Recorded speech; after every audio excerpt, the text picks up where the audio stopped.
gratuitous use of profanity, and uncomfortable pauses to compensate for lack of professionalism and original thought. Viewer discretion advised. Oh shit! Mud shark. You're not a mud shark. You're barely even a fish. This is a Pink Podcast.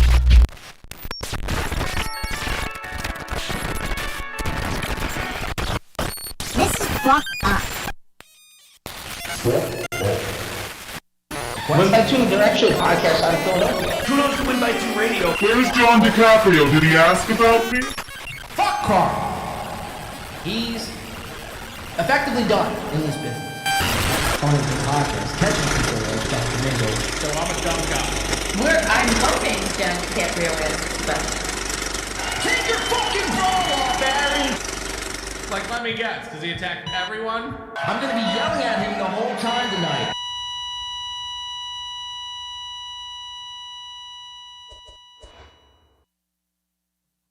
Your show sucks!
I think we're doing it. New songs, new intros. I don't know how I feel about it, to be honest with you. Welcome in. Happy Wednesday. This is the show, I think. Hopefully I'm not buzzing out of control here. Happy Wednesday. Yeah, I had to outsource my music to, I did Temu and what's the other one? DoorDash. I had a DoorDash driver make this song for me. He said it was, he's been working on it for the better part of 3 weeks. This is what 3 weeks of work sounds like, guys. So fucking buckle up and enjoy. Cost me $67.99 to make this song. Anyway, yeah, don't mind me. It's a bit of a change. Nothing too crazy, though. Still a work in progress. A bit of a work in progress. Oh, you know what? That's embarrassing. We're going to have to cut there and cut there.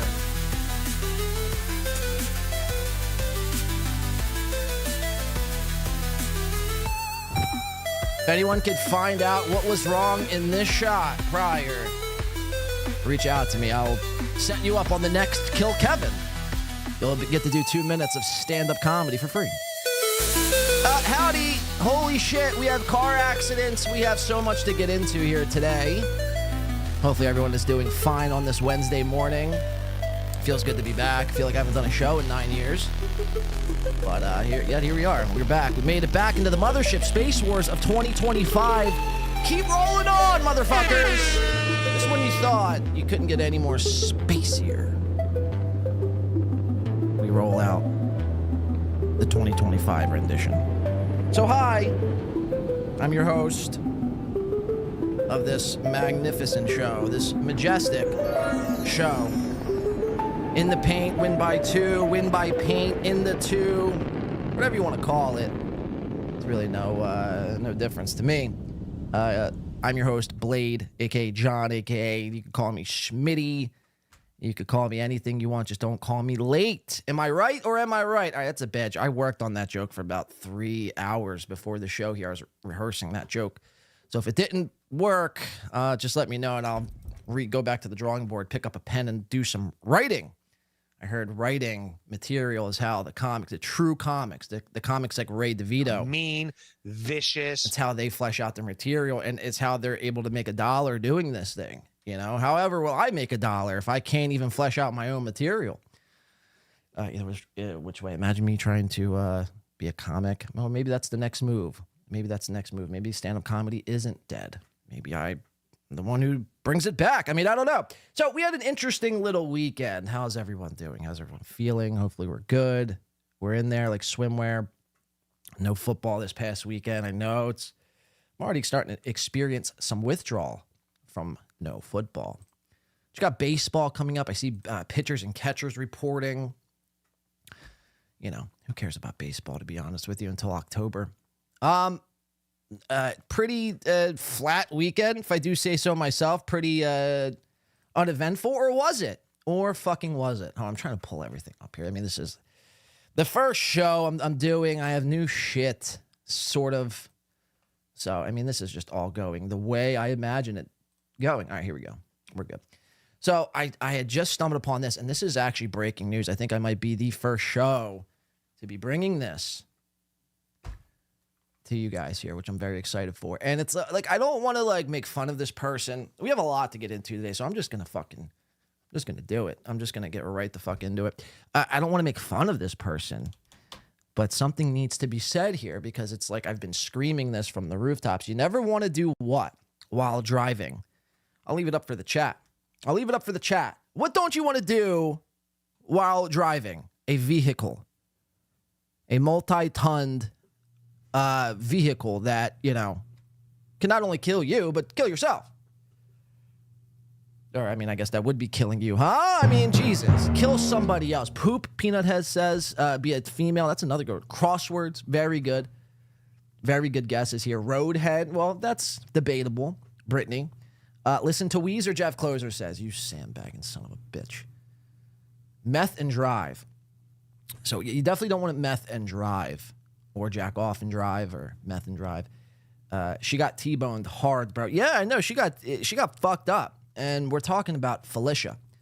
Miss Felicia Gillespie. Now, I think, you know, I think there's more to the story than just a simple car wreck. I think Felicia, if anyone has watched Felicia over the better part of a month or two, or if you just stumbled upon Felicia one random night, you would probably ask yourself the same thing. Is this broad? Is she okay? Like, what is going on? Is she on something? She seems not all the way there.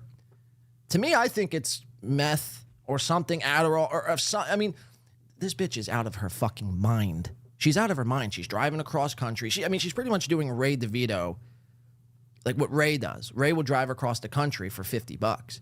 I heard Ray on the other night, on the Rock Bottom podcast, one of the best podcasts that podcasts have to offer. I heard him the other night how he was crying and moaning and bitching over this $50 he couldn't make due to snow. Like, he was really uptight over losing out on $50 on the spot. That's what these people are doing. They're driving all, I mean, I guess to each their own, right? You know, who am I? Go get your bag any way you can. Whether it be a $50 bag, a $2 bag, in Steel Toe's case, you know, 2s, 8s, 9s, and possibly $17 bags, you know. But this is what these people are doing, and it's just pretty insane. W Man says $5 with a membership for 2 months, and then comes back in with said $5. That's how you do it, W Man. That's how. Let's set the tone, guys. Come on, let's set the tone. So come on, guys. Thank you. This is where we get in the last hour. It gets a little desperate. Let's go on a roll. The last hour. It's every hour. The first hour, second hour, third hour, fourth hour. It's every hour on the hour we're getting desperate. More desperate than the last. W Man. But W Man's starting us off right here so we don't have to become desperate. Imagine. Thank you for the $5. These people are out of their minds, these comics, these open micers. And look, I don't want to speak ill of the injured or ill of the dead. If she is dead, Felicia, that is. Let's just watch the video. It's a short 10-second clip, made possible by none other than Clipper person themselves, Doom. This is Felicia getting in a car wreck here. Let's see if you guys can even see this. Let me just make sure for a second. Hold on, I got a whole new system happening here, so if we're a little slow getting the clips, you understand what the fuck is happening. Hold on. Hold up. This is so unprofessional. This is so unprofessional. Can you guys see the clip? Okay. Yes, sir. All right, so she's driving, and you see it here. I mean, her eyes should be forward, obviously, right? But they're not. They're down on the phone to her chat, which, I mean, hosts about... What would you say, guy? A. Thompson, you said you were in the chat last night. How many people were in the chat that she had to be, staring at this chat room like her life depended on it? And coincidentally enough, her life kind of did depend on it. Let's try not streaming and driving. And if you're going to stream and drive, then just look at the fucking road. Because again, it's not just you, it's everyone else around you.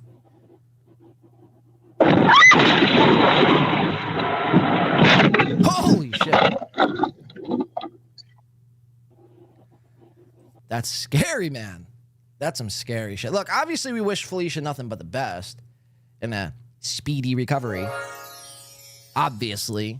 What kind of cruel-hearted individual would I be if I wished for her demise and burial and funeral? Now, some people could wish that. I'm not stopping. If you want to wish for that, go ahead. But I choose to hold on to my wishes and use them wisely, you see. So out of nowhere, she just gets smacked up, dapped up on the side of her car here. Check this out. But, I mean, you see it right even before impact. Not even looking. So my theory is she probably blew some sort of stop sign or red light, possibly, yield sign. Or simply, she was just not paying attention. And now it's on film. See, and this is another problem with always streaming yourself, doing every little maneuver in your life, is because when you commit a crime or you're into some sort of shit involving law enforcement, well, now they have the evidence, like Steel Toe. Steel Toe thought he was so fucking cool by sending Gino Bisconte a picture of Lady Rackets, butt-ass nude, tits out, nipples hard, vag ready to go.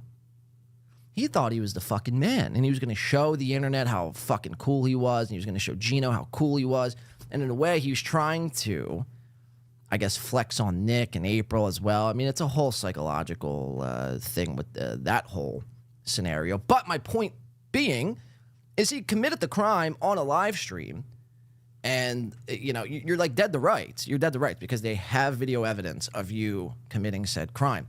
Although this not be a crime, so to speak, she's still, at fault here. She's not even looking at the fucking road. So, yeah, she gets hit. Her head appears to smack the window, and then the car, I think, is like spinning out and then gets hit again. Oh, my God. According to Pat Dixon, as of earlier today, she's okay, and we're going to be, we're expected to, I guess, hear from Felicia Gillespie today. Or maybe her PR team might be releasing a press statement at some point here today. I'm on the edge of my fucking seat, man. I'm on the edge of my seat.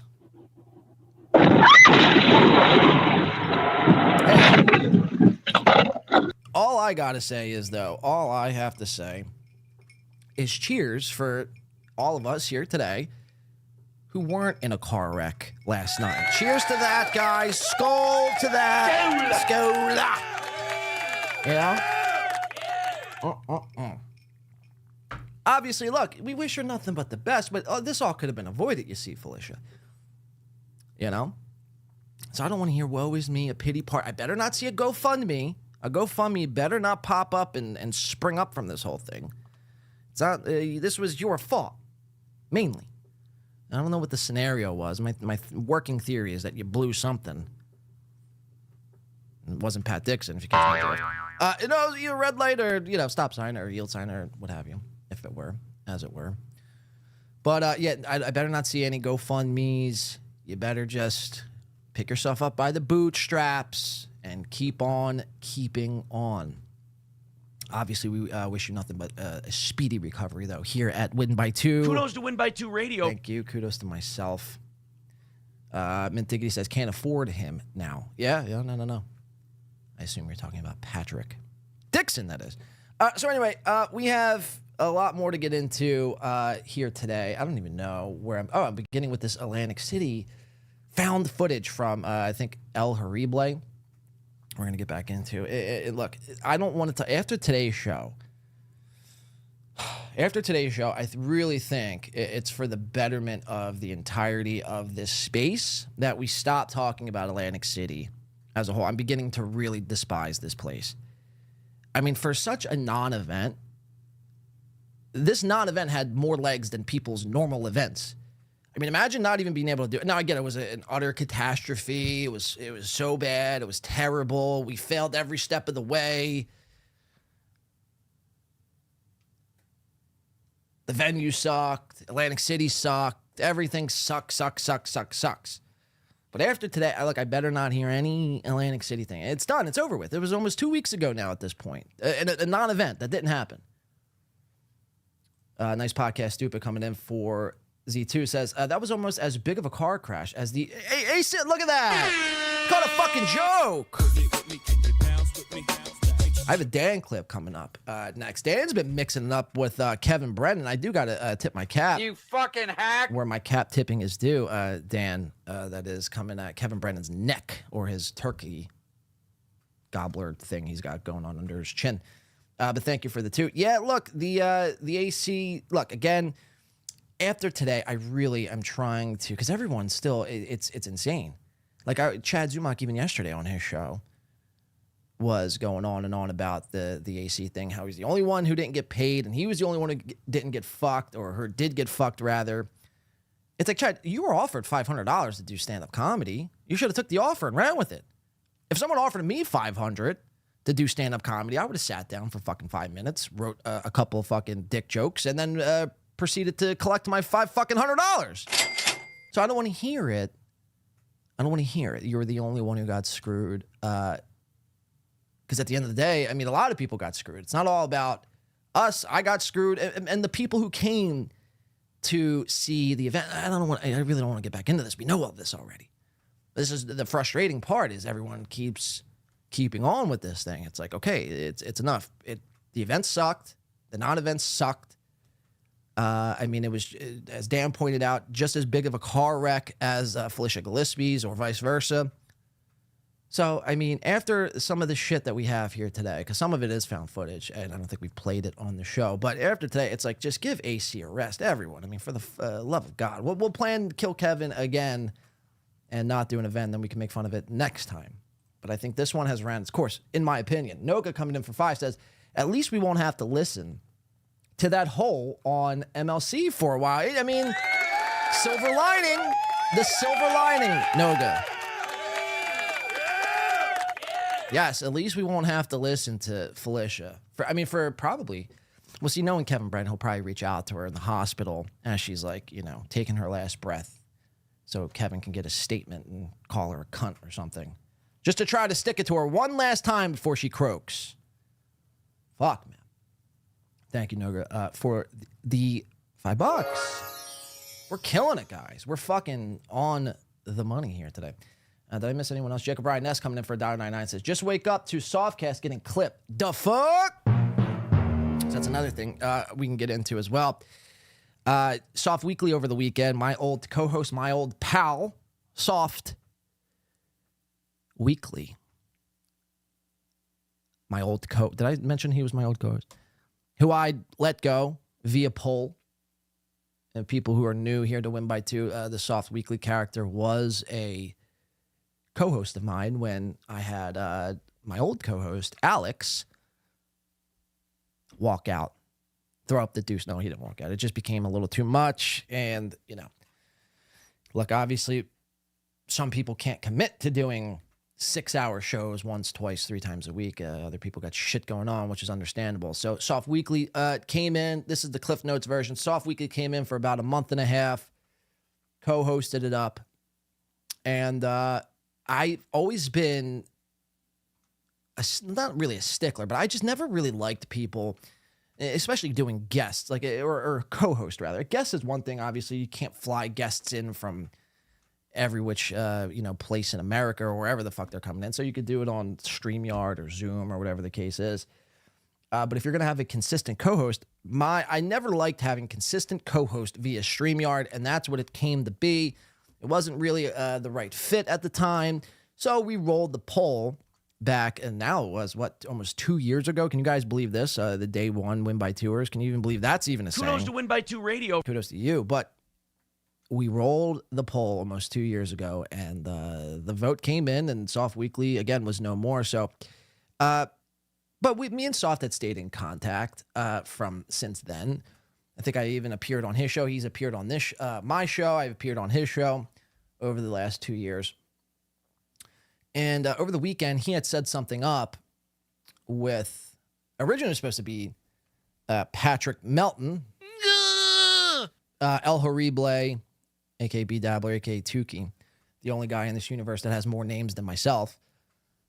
Myself and Soft Weekly, we're going to do this 2-year celebration, I guess. It was supposed to be like a celebration or a celebration of life as it pertains to the Steel Toe Boring Reddit and how it's been, obviously up for 2 years and crushing it, still crushing it to this day. And if you remember at the time, Aaron, Steel Toe Aaron, he thought that this Steel Toe Boring Reddit would never gain traction, never gain legs. And I do have to attribute the Steel Toe Boring Reddit, and I've always said this, that without the Steel Toe Boring Reddit, a lot of us, a lot of the universe that you know now wouldn't have molded itself the way it has over the last 2 years without the Steel Toe Boring Reddit. The Steel Toe Boring Reddit was a commonplace for freaks and spurgs and autists like the rest of us to gather around and share our opinions and thoughts over the one they call Iran. So I find myself on this Soft Weekly's program, and what was your question again, Jacob Ryan S? Yeah, I don't even know what my point was to that, but that's if you see me on the clip. And then I got blindsided at the last minute by Karl Hamburger. Pathetic fucking loser and stupid fucking bitch. So I was told 2 minutes before the show that, because again, it was supposed to be Melton, B-Dabbler, myself, and Soft, and I was told 2 minutes before the show that Karl was supposed to be on to play nice with Karl. So, for whatever that's worth. Delco Lou for $1.99. I won 2K in poker because I wasn't at Kill fucking Kevin. I added the fucking in there. That's marvelous. So Kill Kevin does provide. Even when it's not providing, it still did provide, I guess. Congratulations, Delco Lou, and to many others. I actually was down a couple hundred that night playing Willy Wonka slots. Playing the slots. And, I was up, got wrecked, came back, and then, walked away down. But, yeah, Chad, everyone lost that weekend for the most part. Well, besides Delco Lou. Delco Lou crushed it. 2K he won in poker. That's fucking phenomenal. But for the most part, everyone did lose, from the audience to the performers, the podcasters. Everyone did lose. Everyone winded up losing during that weekend. Obviously, like I said, besides Delco Lou. And now that I'm thinking about the Philadelphia fucking Eagles. Am I right, Delco? So that's, after, again, so to kind of tie this whole point together, after today, I really don't want to discuss the AC thing all that much anymore. I feel like there's more important shit going on, like people getting in car wrecks and possibly smoking methamphetamine. That to me is the bigger story. Not 2 weeks ago, an event that wasn't an event. You know what I'm saying? So, yeah, everyone lost. It sucked. Boo-hoo. We got it out. Now let's move the fuck on, shall we? So with that being said, this is a post from Israel Loves Clips. It's true, nobody can squash. Shout out to Ray DeVito. Squash things faster than Melton can. And then here we have a clip of, I believe it is Patrick, Chad, Kevin Soundboard, Bill from Jersey, and Tito Hank. So let's check it out. Go to clip, please. Thank you. So they're in one big circle. Melton looks like, and I know this, look, here's Lady KB also in the background. So I guess, where was this at? The poker room or a buffet somewhere? I know this is going to sound a little insane, but is it me or does it look like Melton has actually put weight on? And I get it, right? He's a fat man already. It's like, John, the fat joke, it's kind of lame, low-hanging fruit. I get all that. But when a fat person looks like they've gained weight, is that not alarming? To me, it looks like Melton's actually put on a couple lbs. And you could see it like in the gut area, more so in the tits and the gut. Or maybe he's just wearing too short of a shirt. He looks like an old lunch lady. You remember your old lunch ladies? Or at least I remember mine. They were just old. They wore hair nets. They wore these aprons. And they had big old saggy fucking mommy milkers. Big old rolls in the fucking midsection. And some of them even had beards, like wiry beards like Melton. Was Patrick Melton actually one of my lunch ladies? I mean, the similarities are uncanny. Let's go back to it. Mrs. Smith, by the way, was my lunch lady's name. Mrs. Smith. And this is, oh my God, and I know the hunch. That's a low-hanging fruit joke, but it's just bulging out. It looks like he has it does look like Quasimodo. I mean, there's something that needs to be said there. I mean, this needs to be studied. This needs to be taken. Patrick, the university of Yale or Harvard or wherever they collect fucking aliens at Area 51, they need to cut a section off of Melton's back. They really need to do this. Capture it in one of those science container things and then study it for years to come. Who knows? In that fucking, you might be able to cure cancer with the hump on that back. You just never know. So before you knock it, start cutting first. And then, if it doesn't work, then it doesn't work. But at least you tried. At least you fucking tried. All right, so we have Melton. We have the whole, pretty much, this is if Melton and Chad were doing a show and the chatters are here in live time, we're doing it AC. Dan, nice podcast, stupid. You with me? Come on. We squashed it all. You showed up. That's genuine respect. I didn't think you'd show up.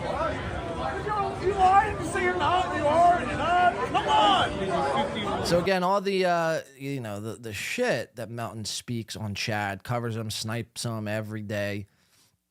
Now I get, we're in person. We have to act a little bit cordial. I understand all that, but it's you're just completely cucking out.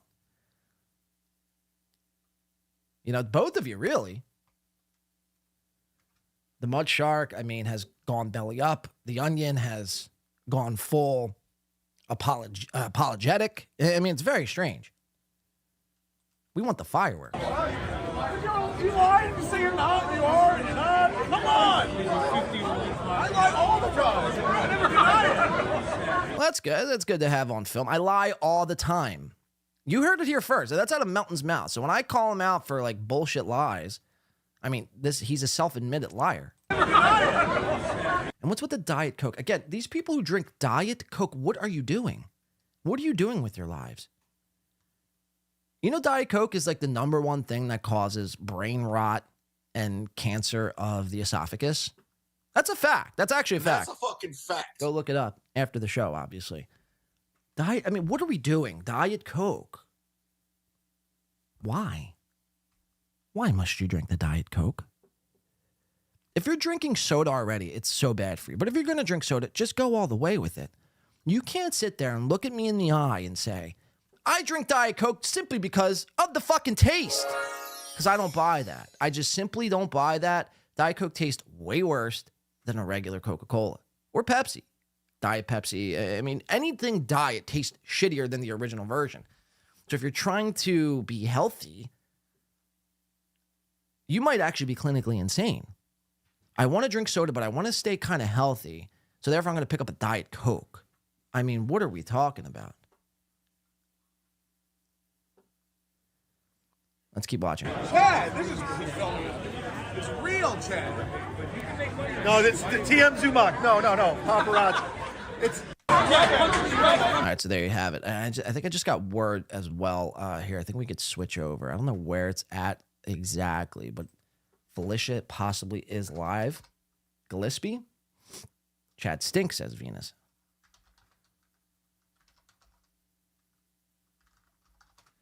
Let's see here. Yeah, she is live. Let's check her out. This is Felicia. Live after her car wreck. Hit me on the side of the car and run me into the median and then kept going. So it was a hit and run. And one of the witnesses was actually a guy driving a van. So there was a whole van full of people who witnessed this, including the driver of that van, plus the guy who was behind me. So, no, I didn't hit anybody. Somebody hit me. I didn't rear end anybody. Literally nobody got else rear-ended. was hurt. And literally no other cars were hurt or damaged except for whoever hit me. And they kept going. So, there you go. That car's fucked, I don't know if you can see. Oh, we could see. Both of these airbags went off. This window's busted out right here. So, and then this window's good, but that airbag went off. And then my steering wheel airbag went off right there. Jesus Christ. So, I don't know. I'm trying to figure out if, the sun is weird and stuff. So, the sun is weird. I'm trying to figure out if the sun is weird. Yeah. Like as far as giant gas stars in the sky, I'd say the sun is pretty fucking weird, Felicia. So the moon's pretty odd, Jupiter's pretty nuts, and the sun is pretty weird. About 65 or 70 miles per hour. Whoa, that's pretty quick. It's pretty fucking quick, bruh. And then, how many perks do you think they gave her? that mirror, Mirror. I think that mirror was still there. Mirror. It was on the street. That mirror, little mirror. That little mirror. His tire. I think that's where Lil Mirror got his name, from a mirror. Flattened. But like I said, God this damn. is where I hit the median. So I hit the median almost straight on when the person rammed me into it. And yeah, you can't really you can't really see much more of it because Get under the car. Show us underneath here. Can we get Felicia to show us the underneath of her car? oh, this is all one piece right here. Oh wow, you guys So can't really see this. This Oh. actually got ripped off. This was Show us like down there. It wasn't the completely bottom. ripped off like it is now, which is what happened. Show us it the just, bottom. I guess fell off or ripped off when they towed it. But yeah, these headlights were hanging out, and then. It's a good question. Yeah, this is Dan from Nice all- Podcast yeah, Stupid. So the car's totaled. Oh wait, the I'm car's not at totaled? fault. No, you don't say. And they're actually. You don't fucking say. They're actually. I would have never cameras assumed that. On the highway. Dan from Nice Actually Podcast Stupid found says, Felicia, footage why'd you take down of, all your driving vids? That's a morning great found question. Footage. Well, I found a preview of footage that I would normally have to pay Is she trying to hide it $250 from to get law it. enforcement? But I believe that the police will be able to get that footage for me. So, it's very Slim blurry, Faley 'cause, says, you know, the Uranus is traffic camera. crazy. So, Thank you for the 2. And Noga says, Oh, boy. F whoever invented airbags. Jesus Christ. that's no good. That's Yeah, no so- good. Show Yeah, us it's the a traffic bottom. camera, so you're not gonna Show see a us license the bottom. But you should be able to see what happened. But it's also at night, so, So you look, can see, like, I all the don't. headlights Oh, are just a you're blur. so cruel, man. Because she was like in a. At least she. All right, she's alive. We can resume making fun of her yeah, again. this is completely smashed in. She's right fine. here She's perked up, from, allegedly, the pickup truck. and was rammed from behind That's last not night. even is that a side swipe? Is that what that's called? And if you haven't caught the MO of today, I could open my and if glove you were box wondering, just a little bit. the sun is actually indeed weird. I think, like I said before, I can't. Yeah, this door is not. This door is not opening. This is just jammed that way. It's called DeVito, Peter Sky Parker says. And yeah. So That's about that. Show us the bottom. see if you can. There you look. That's a pretty good shot right there. Love it. That's how hard I got hit. And then when I got hit, you know, I was like, oh, okay. I had to keep my eyes on what was going on because What? Your eyes are on the you know, chat. then I started doing a 180 and I hit the median. So this popped out here and coffee went everywhere and I think This is unreal.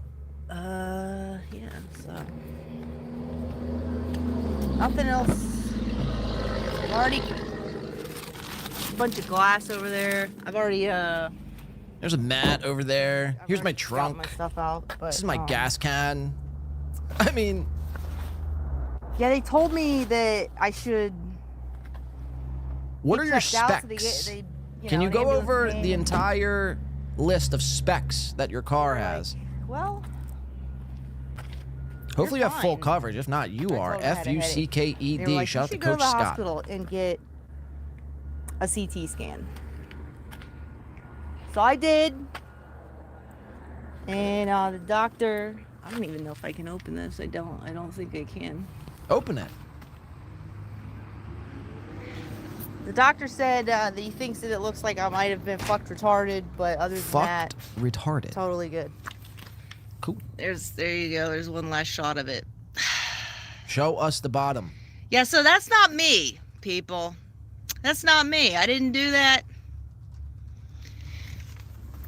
Got a fucking van full of witnesses. Yeah, okay, I get it. You didn't do that, but you also weren't paying attention. So.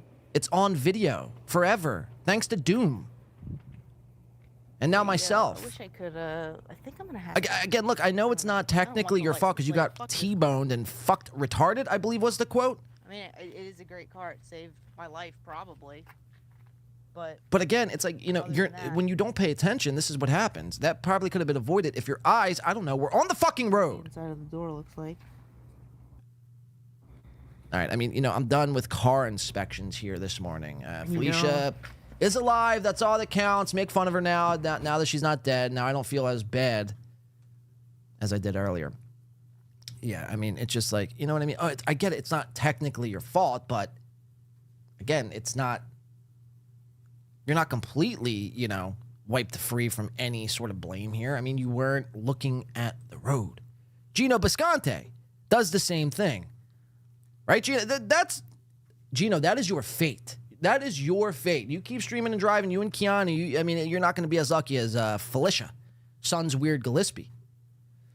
So there's Felicia. You know, hopefully, again, I better not see any GoFundMes, and all will be well in the world of two. Kudos to Win by Two Radio. And here, real quick, let's. I got to set this all back up here. Let me just shout out these couple patrons here.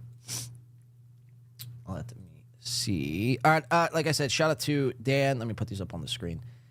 Dan for the 2, Slim Folly, and Noga, and then Ozone coming in for 5 says, Ray DeVito has already sent the video of her recording the chat at the time of the accident to every major auto insurer. Wow.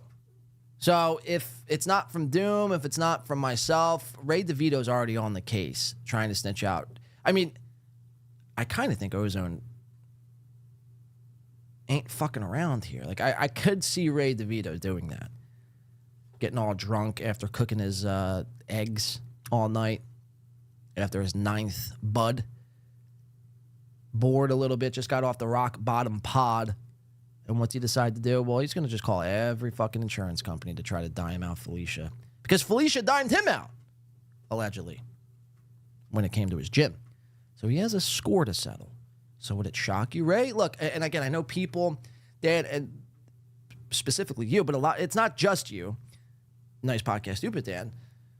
A lot of people are fooled by the Ray DeVito all shucksisms, right? Ray DeVito comes off as this slow, sort of retarded, just can't pick things up like the rest of us can. And this is how he comes off. And people feel bad for him. Oh, man, Ray, come on, man. Come here. Let me show you how. Or here, let me give you my last couple bucks. Or here, let me give you the shirt off my back. Or here, right here. What are you drinking, Ray? Instead of being like, nah, man, I got it. I'm cool, man. I'm good. Ray takes and takes. He's an extractor. Ray the extractor. And he takes and takes and takes and takes until there's nothing left to take. He's like a fucking parasite, essentially. He'll eat the host from within and until the host is dead. I mean, it really isn't real. So I need people to understand this. You can't feel bad for Ray. You can like Ray, but don't feel... The second you start feeling bad for Ray, you're falling into his trap, you see. Don't fall into the Ray DeVito trap. You can like Ray. Just don't fall into the trap. You've been warned, POTUS Felonious, for $3 with the super sticker. Thank you, POTUS. We appreciate you, POTUS Felonious. All right, so back into this little... Last time we discussed the AC thing, Dr. Child Mega G, one of the OG Ray historians, says Ray's probably #1 auto accident correspondent in the Hackverse. Ray's probably #1 auto accident correspondent in the Hackverse due to the fact that he crashed into the semi. I mean, him and Felicia's story are kind of the same thing. It was both their fault, but not really their fault at the same time. I don't know. I guess time will tell, Felicia. I guess time will tell. All right, let's see. So back into this AC thing where after today, we're not really discussing all that much anymore. We're going to go back to a Doom clip, and I wanted to highlight some of this. We mentioned earlier, Dan from Nice Podcast Stupid. I don't know if you're still with us here, Dan, but I thought you brought up a few good points on your show immediately following AC, and I'd like to play and highlight some of these points, if you'd allow me to here today. So for the first time, we'll go over to the TV. Let's check it out. This is Dan from Nice Podcast Stupid POTUS. Kudos to Win by 2 Radio. Check it out. Atlantic City, just want to kind of put a bow on it. My takeaways as an observer, and I watched, some of the videos, some of the streams, so on and so forth. My takeaway is the Hackverse, the Dabbleverse, the Shitverse, whatever you want to call it. And I've used this analogy before, this Game of Thrones analogy. Right now, this is a rudderless ship. Okay, there is no person at the top of the food chain. I think a lot of people assumed, for whatever reason, wherever you come from, Kevin Brennan, just on numbers alone, was kind of the king of the shitverse, the king of the hackverse, the Iron Throne sitter, for lack of a better term. I am here to tell you 100% definitively, Kevin Brennan is not on the throne. Is not on the throne. You fucking hack. Wow. That's a bold statement. Going right up to the biggest guy, the biggest bully in the schoolyard, and calling him pretty much a bitch. Calling him a bitch. Kevin didn't take too kindly to this. He said, first of all, he said he's never seen Game of Thrones, so he didn't understand the analogy. I mean, what has Kevin seen? Has Kevin seen or done anything like culturally relevant after the year of 2000? Maybe. All these people are a lot of these old heads that come from radio or comedy. Like, they're so stuck in like the early 2000s, or they want things to go back to the way they were. Look, sure, obviously, yeah, things were better back in the day, but we're never going back there. So why waste your breath and why waste your time and energy focusing on the way things were instead of trying to fix the current circumstances of the way things are and the way things are going to be. I don't know what my point was there, but, oh, Dan. Yeah, looks right in Kevin Brennan's face, calls him a bitch. Says, you ain't shit, Kevin. I don't care about your numbers. I don't care if you're Neil's brother. I don't care, whatever. Your show stinks. It's garbage. And if he's going in any direction, it's going in the opposite direction. Opposite. Down. I can't even express how confused and just let down by Kevin's the way Kevin handled all of this. Right. This kill Kevin thing. If I put my name on an event, let's call it Kill Dan. Dan. See, it wasn't an event. It wasn't an event. It was not an event. So there, I got to correct you where you're wrong. It was not an event. It was a gig. It was a gig. Okay. And maybe I outsourced it to some lackey like a Chad Zumach to do the work, or a Win by Two. Kudos to Win by Two. But my name is on the show. You're goddamn right. I'm going to make sure it fucking happens. And I'm not going to be looking for outs. I'm not going to be looking for, oh, well, this doesn't matter, or I just won't show up, or excuse making. You put your name on the facade, you fucking own it. Right. So you're fucking dickless, Kevin. Dickless. Number one. Okay. Really just disappointed. Not mad. I'm disappointed. Wow. You should be. You give him the old father, parent to son or daughter speech. You know, I'm not even mad that you missed curfew and you didn't answer your phone call here today. I'm extremely disappointed in you. Oof. That somehow that cuts way deeper than being angry and mad and yelling and aggression. A simple, I'm disappointed, hurts way more. And I think Dan's on to something here. Let's hear him out. Be better than that. You want to fire up the fucking super chat machine? Yes, sir. Okay, you want to get the big bucks, buddy? You want to earn your keep? Honor your word, okay? Follow through on things. Word is bond. Really pathetic showing. I don't want to lay too much into Chad. I think it's been people have now. Chad is kind of deflecting things. Chad, swing and a miss, big swing and a miss. Wimby, I think, did a great job. He did what was asked of him. Thank you. He was there. He was on the call. He was ready. He got kind of blindsided. Now, we keep hearing this, that, oh, what did Win by Two do? He didn't do a thing. I did everything I could. Obviously, yeah, I didn't do everything because there was no fucking show. But I did everything I could leading up. We know all this. I tried reaching out to the guy. I tried reaching out to people. I had my equipment ready to go. I was going to rent wireless microphones to make it look extra professional. You know, me and professionalism go together like PB&J, let me tell you. So, I was anticipating throwing a banger. And it was going to be a banger.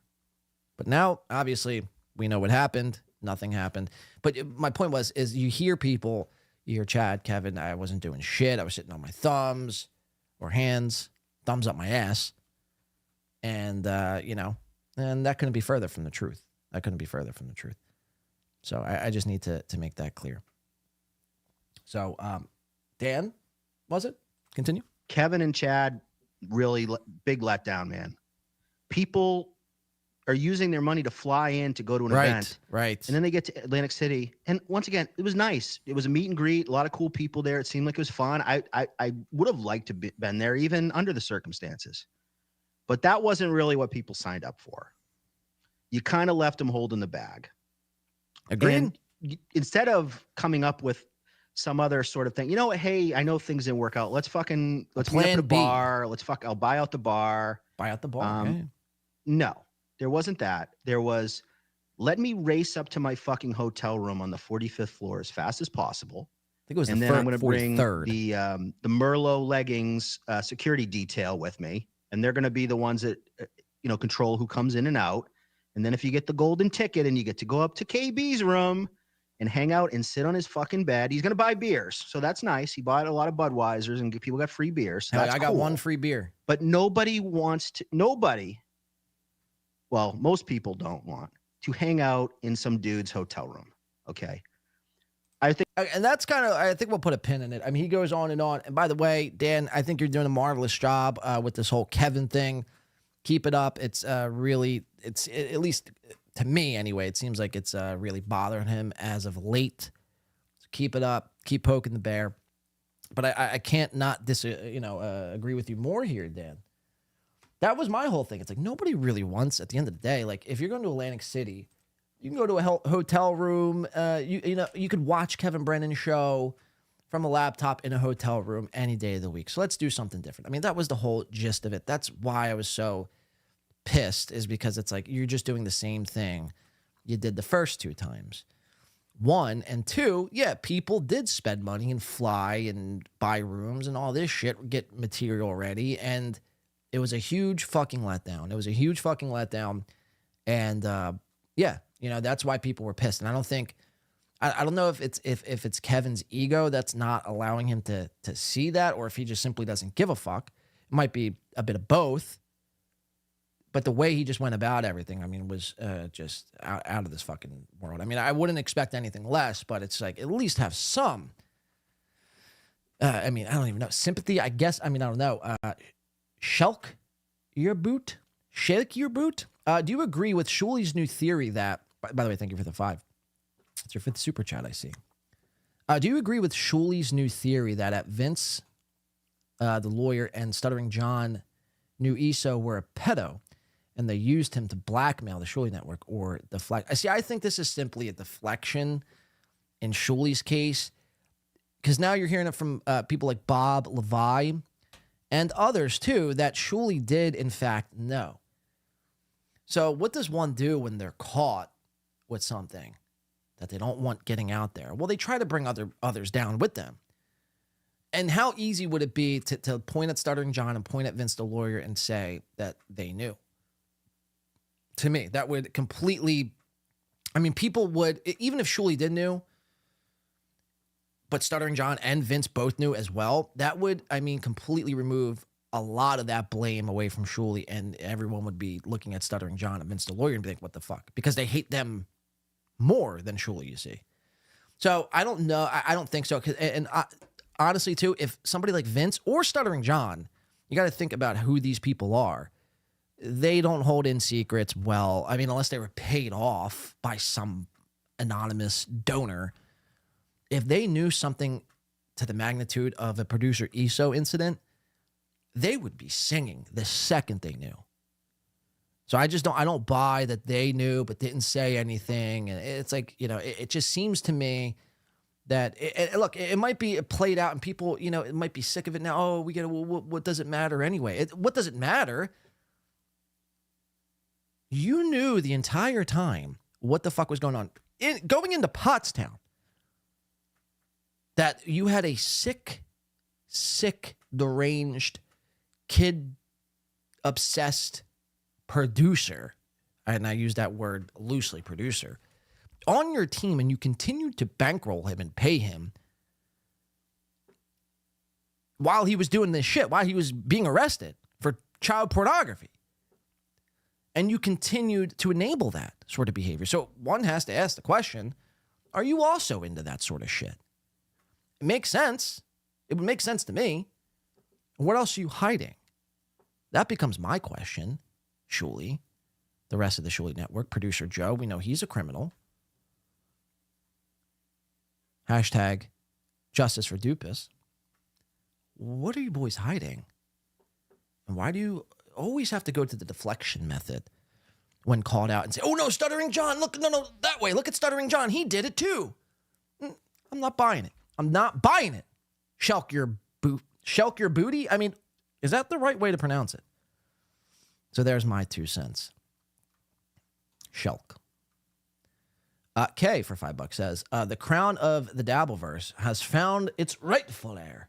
Ray DeVito, kneel or be swept aside by the storm of his rule. Right. Started from the bottom, now we're here. Started from the bottom, now my whole crew's here. Started from the bottom, now we're here. Yeah. I like just dumb, corny shit like that. Yeah, I do like Yeah. Yeah. I like dumb, corny shit. Yeah. We're not doing voices today. Look, is Ray the new king of the Dabble? Who am I to say? Right? I don't think that's my opinion to grant or disgrant people from being king or queen. So would that make you queen of DV? And what do you get for that sort of thing, by the way? Queen and king of the Dabbleverse. Is there like a homecoming dance? And what does one get? Is there a cash prize? Do you go viral? I mean, what happens being king of the Dabbleverse and queen of the Dabbleverse? Okay. Thank you, though, KB. Lady KB for the 5. And Jeff Closer coming in for 5. One of your moderators, by the way, here today. Thank you, Jeff, for the 5. I can only imagine this might be Jeff scolding me here on the part that I'm a big, giant Weezer stan. No, Jeff for 5 says, Blade, in AC, did they at least reimburse you for gas or validate your parking ticket? Buy you a coffee? No. Simply none of those things. I'm trying to think throughout the night because I don't want to not be completely factual here. You know, I'm all about facts. That's a fucking fact. The only person I think offered anything was Mint Diggity. If Mint Diggity's still here, offered to buy me a drink. And I said, nah, I had, my girl with me at the time. And you don't have to buy us both a drink. I got it, Mint Diggity. Thank you, though. I do appreciate the gesture. As far as gas, no, there was no talks of any reimbursement, no, nothing. It is what the fuck it is, man. You can't cry over spilled milk, essentially. I kind of knew what I was getting into going with, even though there was no show. I mean, it is what it is at the end of the day. Again, the biggest things that pissed me off, the two biggest things that pissed me off the most was one, the audience getting let down. And it doesn't matter whether Patrick Melton had 25 tickets to himself and was going to just troll the event or not. Whatever. I mean, there would have been more people, more audience members there for the show than trolls. And even most of the trolls would have just shut the fuck up and enjoyed the show. If not, Bill from Jersey would have did a judo chop to their fucking throats. Kicked them out of the bar. Him and Ken Mosca. No, I mean, I don't know. But, no drinks, no gas, no parking vouchers, no here's a 50, go put it on red. None of that. So, it is what it is, Jeff, at the end of the day. Again, like I said, the audience was let down, and the way how the plug got pulled 2 days before the event was my two biggest gripes with the entire thing. All right, so let's keep it moving. It's semi-AC related here. And I believe we have another Melton clip. Yeah, because we're going to get in some of this little Piggy and some Melton. I don't know if Michaela is still with us here today. Michaela, we're doing a roll call. Calling Michaela. I got to watch a meltdown of sorts the other day on the Nobody Likes Onions program. I'm not sure if you guys caught it the other day as well. But Patrick Melton got to really lay in and degrade and belittle this poor soul Michaela, calling her a whore. And she might be a whore. She might be the biggest whore the world has to offer.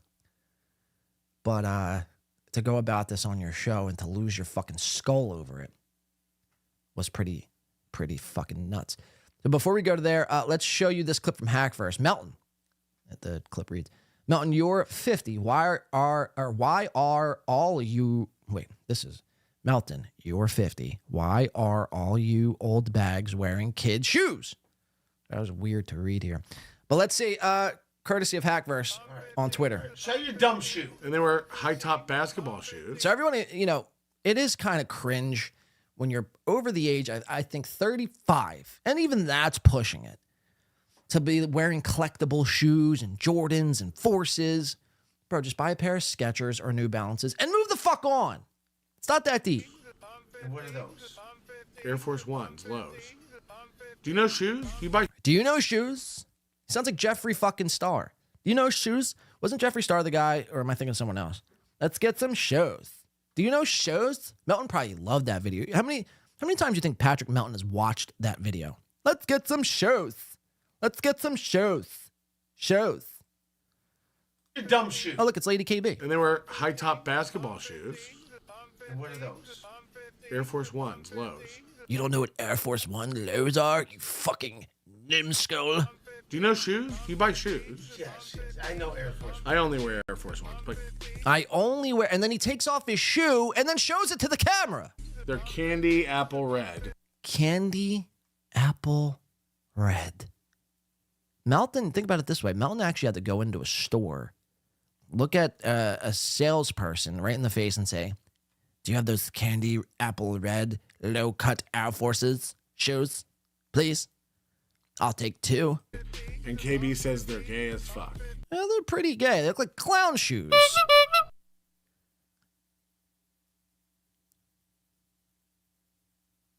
No shoes I would wear. I never wear all red shoes. As fuck. And Bentley made fun of me for him. And said a man would never be caught dead in these clowns. Yeah, last year in AC, they show also Air Force Ones and gay as fuck, the clip reads. Yeah, if we could zoom into that. Yeah, but even these shoes look more casual. I'm not sure how well you could see it, but they're more of like a greenish, kind of brown, maybe white. Like, okay, they're a little bit more cash. He's wearing candy apple red shoes. I mean, somebody, I guess, is doing well. And he's like showing them off. This is like steel toe level. Guys, look at my cool shoes. Aren't they cool? Aren't they awesome? See? Super Tips could buy you anything. Even 2 pairs of candy apple low-cut Air Forces. Did I mention they were candy apple red? You know me, because I like food, and candy apple just reminds me of a savory red apple. I love apples. I ever tell you how much I love apples? I've been got. But if you think these are like anything that look anything like Chad shoes, you're out of your mind. Like, they're not even close. As fuck. Nike Air Force One's shoes have broad appeal, but they are particularly popular among young adults and teenagers. The primary demographic tends to be those between 18 and 35. Thank you. That's kind of what I said. 35 is like the cutoff. Melton is 45. Yeah, 35. I'm old and dumb and gay. Oh, you could say that again. So there you have Patrick Melton's obsession with low-cut candy apple red Air Force Ones, making fun of Ray DeVito for not, in fact, knowing his own shoes, not knowing what shoes are and what branded shoes that he was wearing. And Ray, like, I have to stick up for Ray on this one. It's probably best not to. Like, when people ask, oh, dude, what kind of shoes are you wearing? I'm like, oh, Nikes, man? I mean, I don't know. What does it matter to you? One of the most obnoxious, egregious things in this world is shoe connoisseurs, shoe enthusiasts. They really fucking sicken me.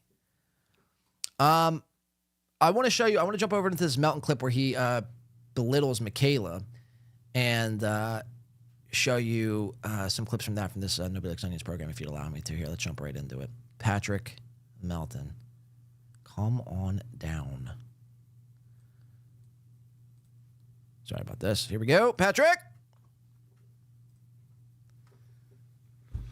Oh, God.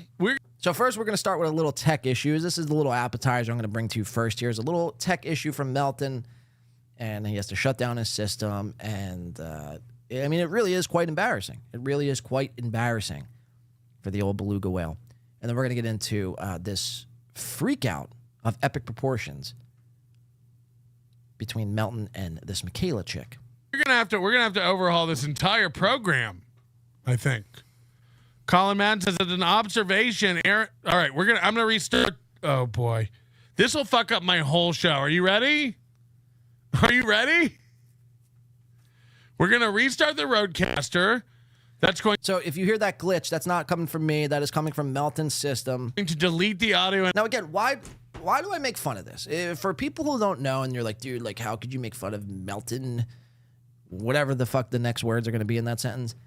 And I'll simply tell you this. It's not about... Melton claims this is his claim. He doesn't actually do a pro show. He's never said those words once. I don't know if that to be true or not.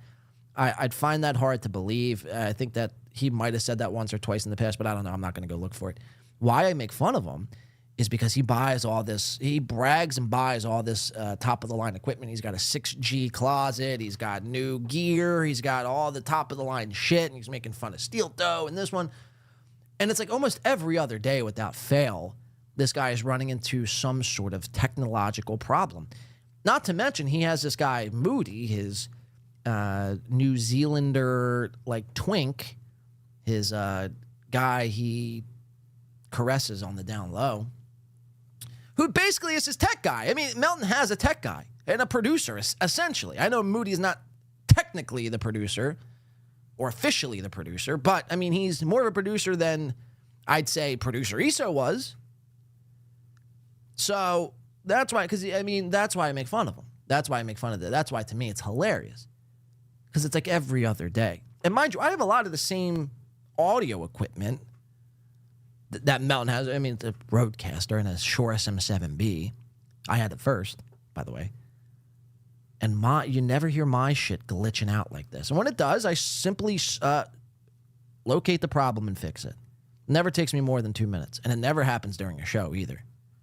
It's always during a pre-show. Anyway, enough about that, but that's why I make fun of it, because it's hilarious. It happens every other day. Melton.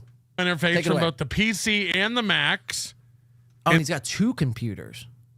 Mind you, this guy's doing an internet podcast, and he has 2 computers. And then we're going to have a million problems getting this to work again. You ready? Here we go.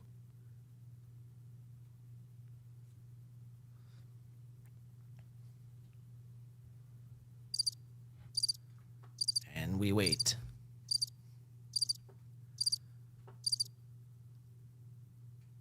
We got Melton just staring. His system is resetting. This is in live time.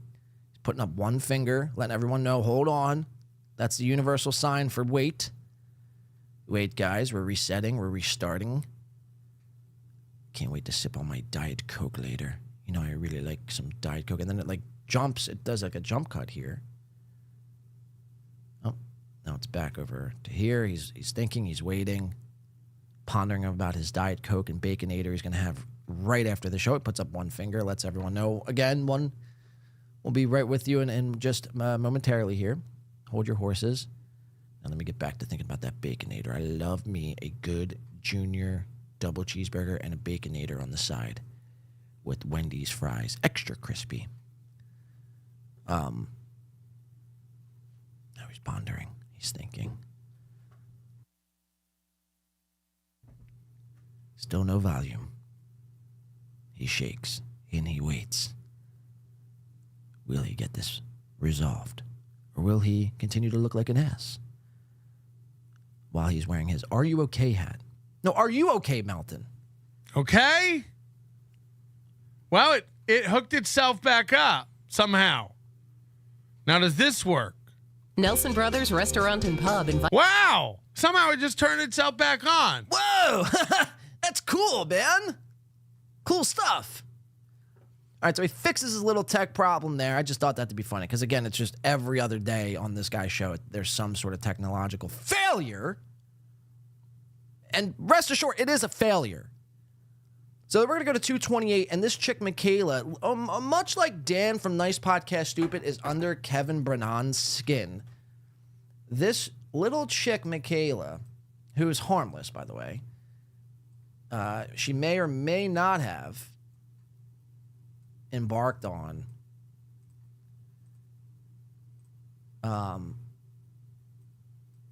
sorry, why isn't this working now?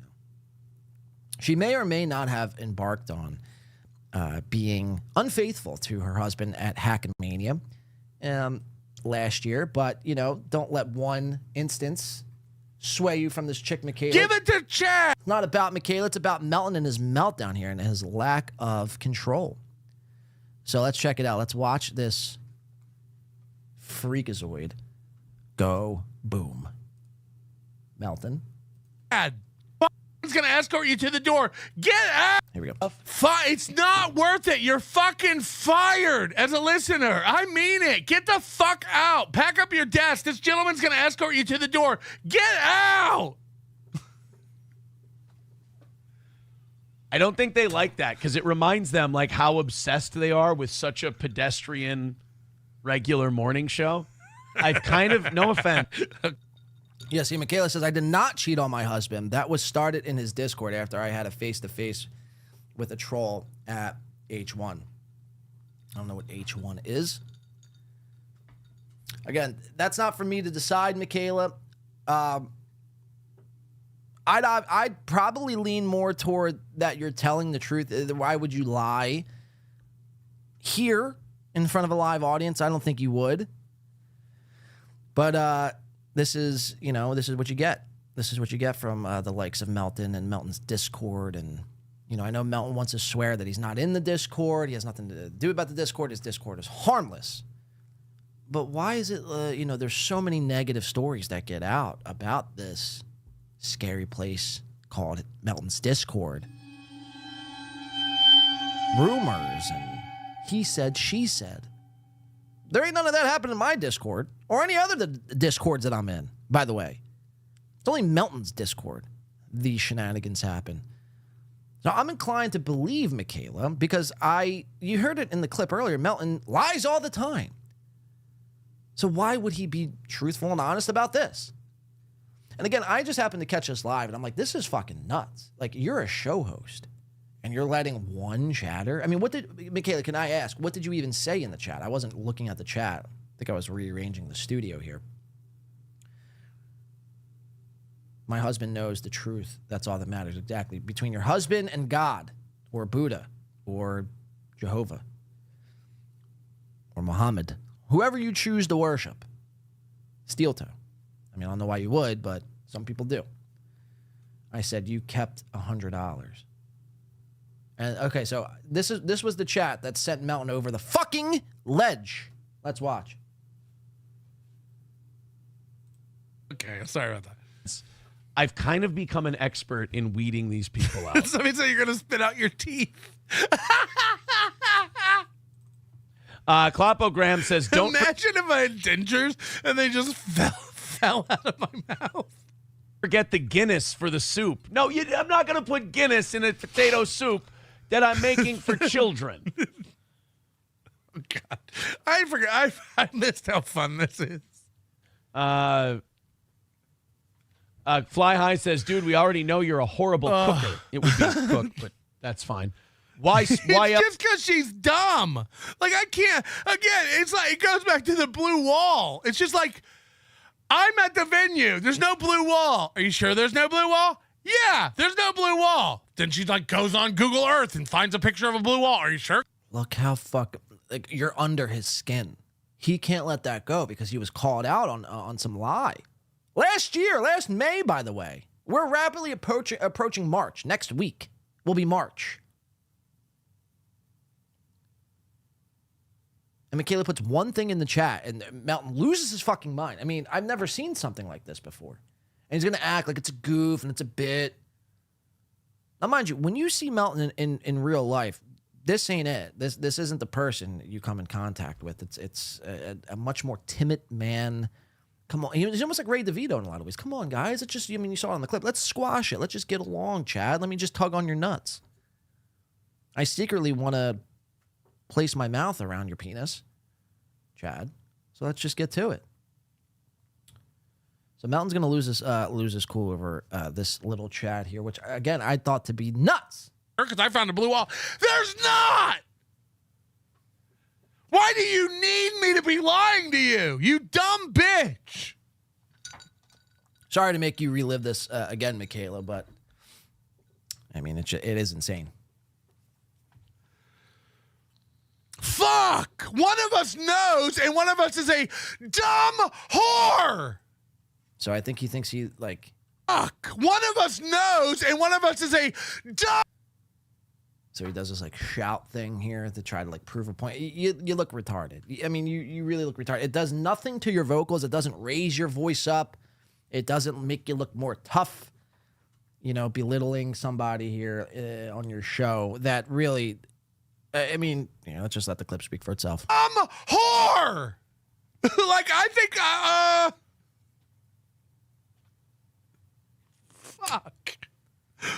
Fuck.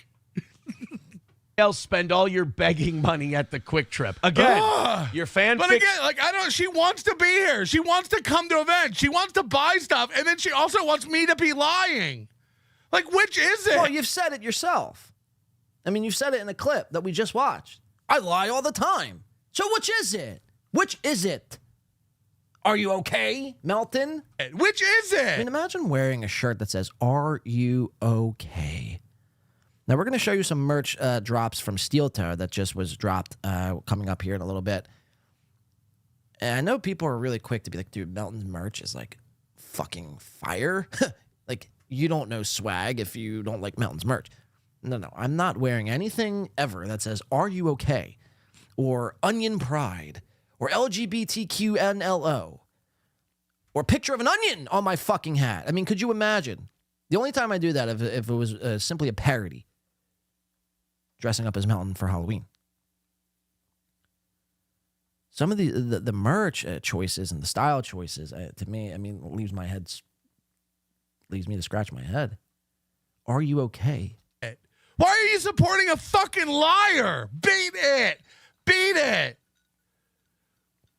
And yeah, this is how I talk to my wife. I kind of weeded out of you like this. I kind of like it. Patrick says, you're right, Aaron. Dude, you don't need to tell me I'm right. I know I'm right, bitch. I know I'm right. No, so I tried. Says, what about an MLC tech guy shirt? Now that's a shirt I would wear, but nothing else. Here's what I do all day. Oh, got one. There's one. I get after guys like Patrick pretty good. Let's go to Chips and Dip. I need a clip of that. If he says, "Hey, what's your favorite potato soup recipe? Call in now." Clopogram says, "Oh, no, the Guinness is for you to drink." Oh, so you drink the Guinness while you're making the potato. I'm okay, Flat Cat. Thank you for... She's making me feel... I'm serious. It's bad shit behavior, and it's like 9 strikes now. She's got to go. Whoever's in the Discord right now who's got power, get her out. It's enough. It's enough. It's enough. I've seen it too many times. You don't like me and you think I'm a liar. You need to go away. You need to go the fuck away. So you have to ban and block somebody because they don't like you and think you're a liar? That doesn't make any sense to me. Shouldn't you encourage these people? Like, imagine if Steel Toe said that about one of the chatters in his chat. Oh, and he does, by the way. And what does Melton say? Well, now he's banning the people who disagree with him. Melton's making them feel. So he's doing the same thing that Steel Toe would do. Need to go away. Banning his detractors. You need to go. And I won't even classify Michaela as a detractor, by the way. Just somebody who voices her opinion. You know, likes to mix it up every now and again. And then you got this. This is what you're causing. And this is actually, Michaela, it's actually pretty fucked up. You're causing Melton to, like, yell whisper into his mic. Like he's, like, kissing his microphone. You've got this man so wound up. His face is beet red. Sweat dripping down his eyebrows. And he's doing one of these.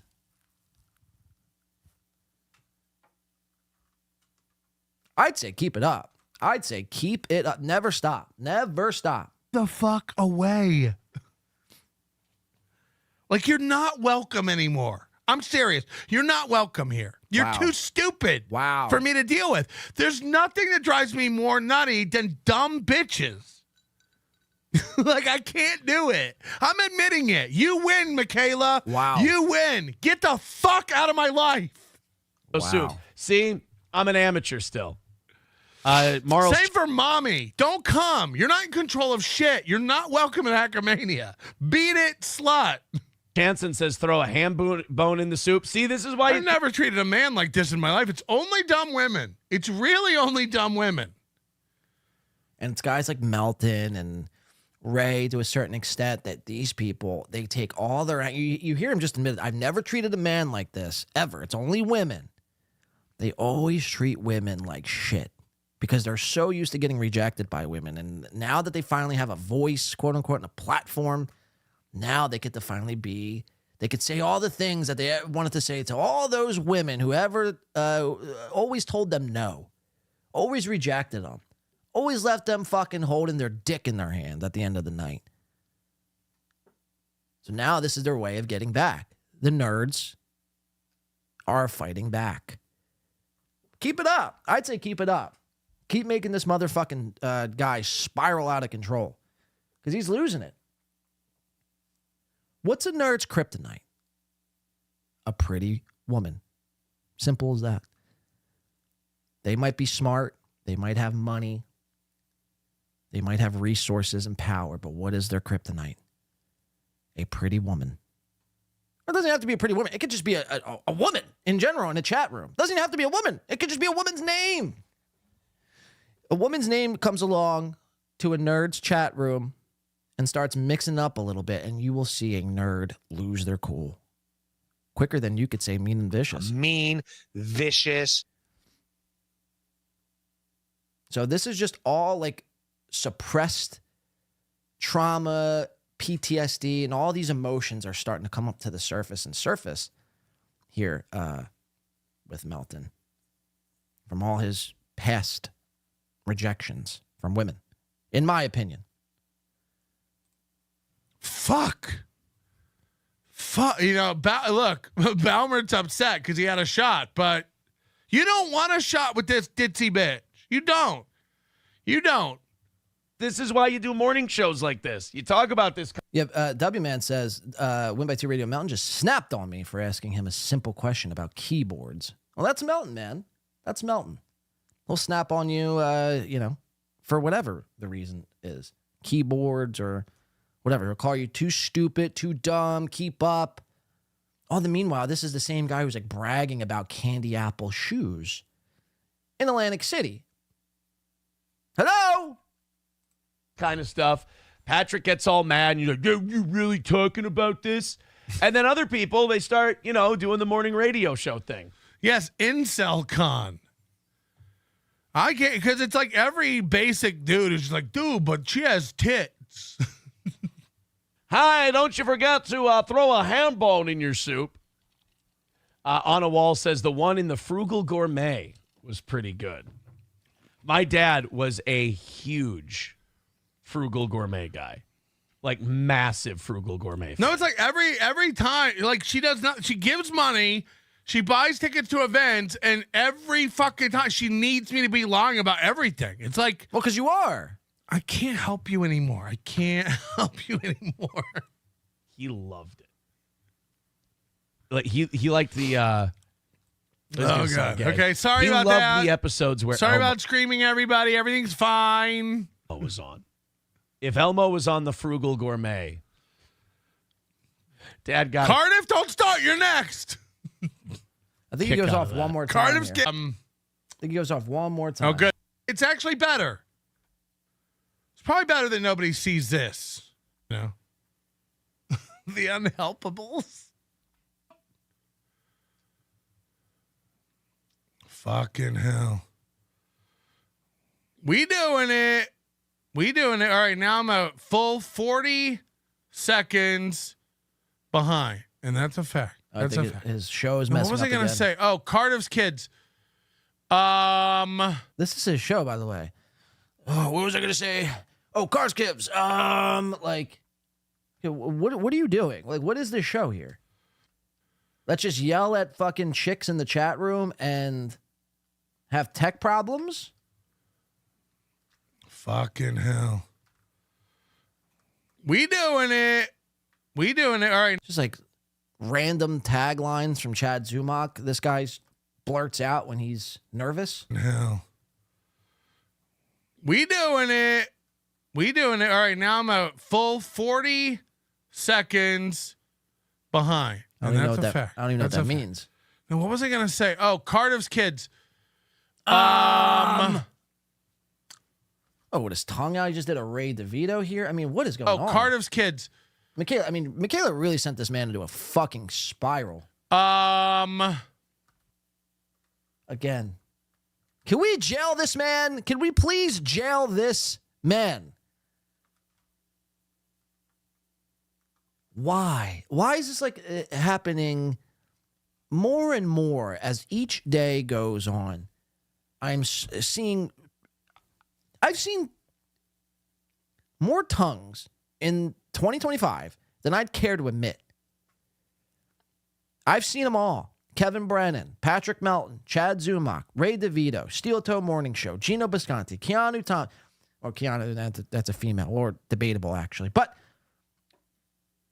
why am I seeing your tongues? Keep them in your mouth, please.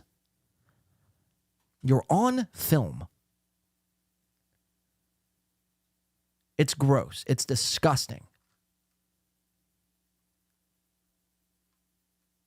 I mean, this is like a child. This is like a big fat baby child sticking out his tongue when he doesn't get his way. Like making a fucking scene, throwing a temper tantrum in the middle of Toys R Us. Pull it together, Melton. And what was I going to say? Oh, Cardiff's kids. Tongue out.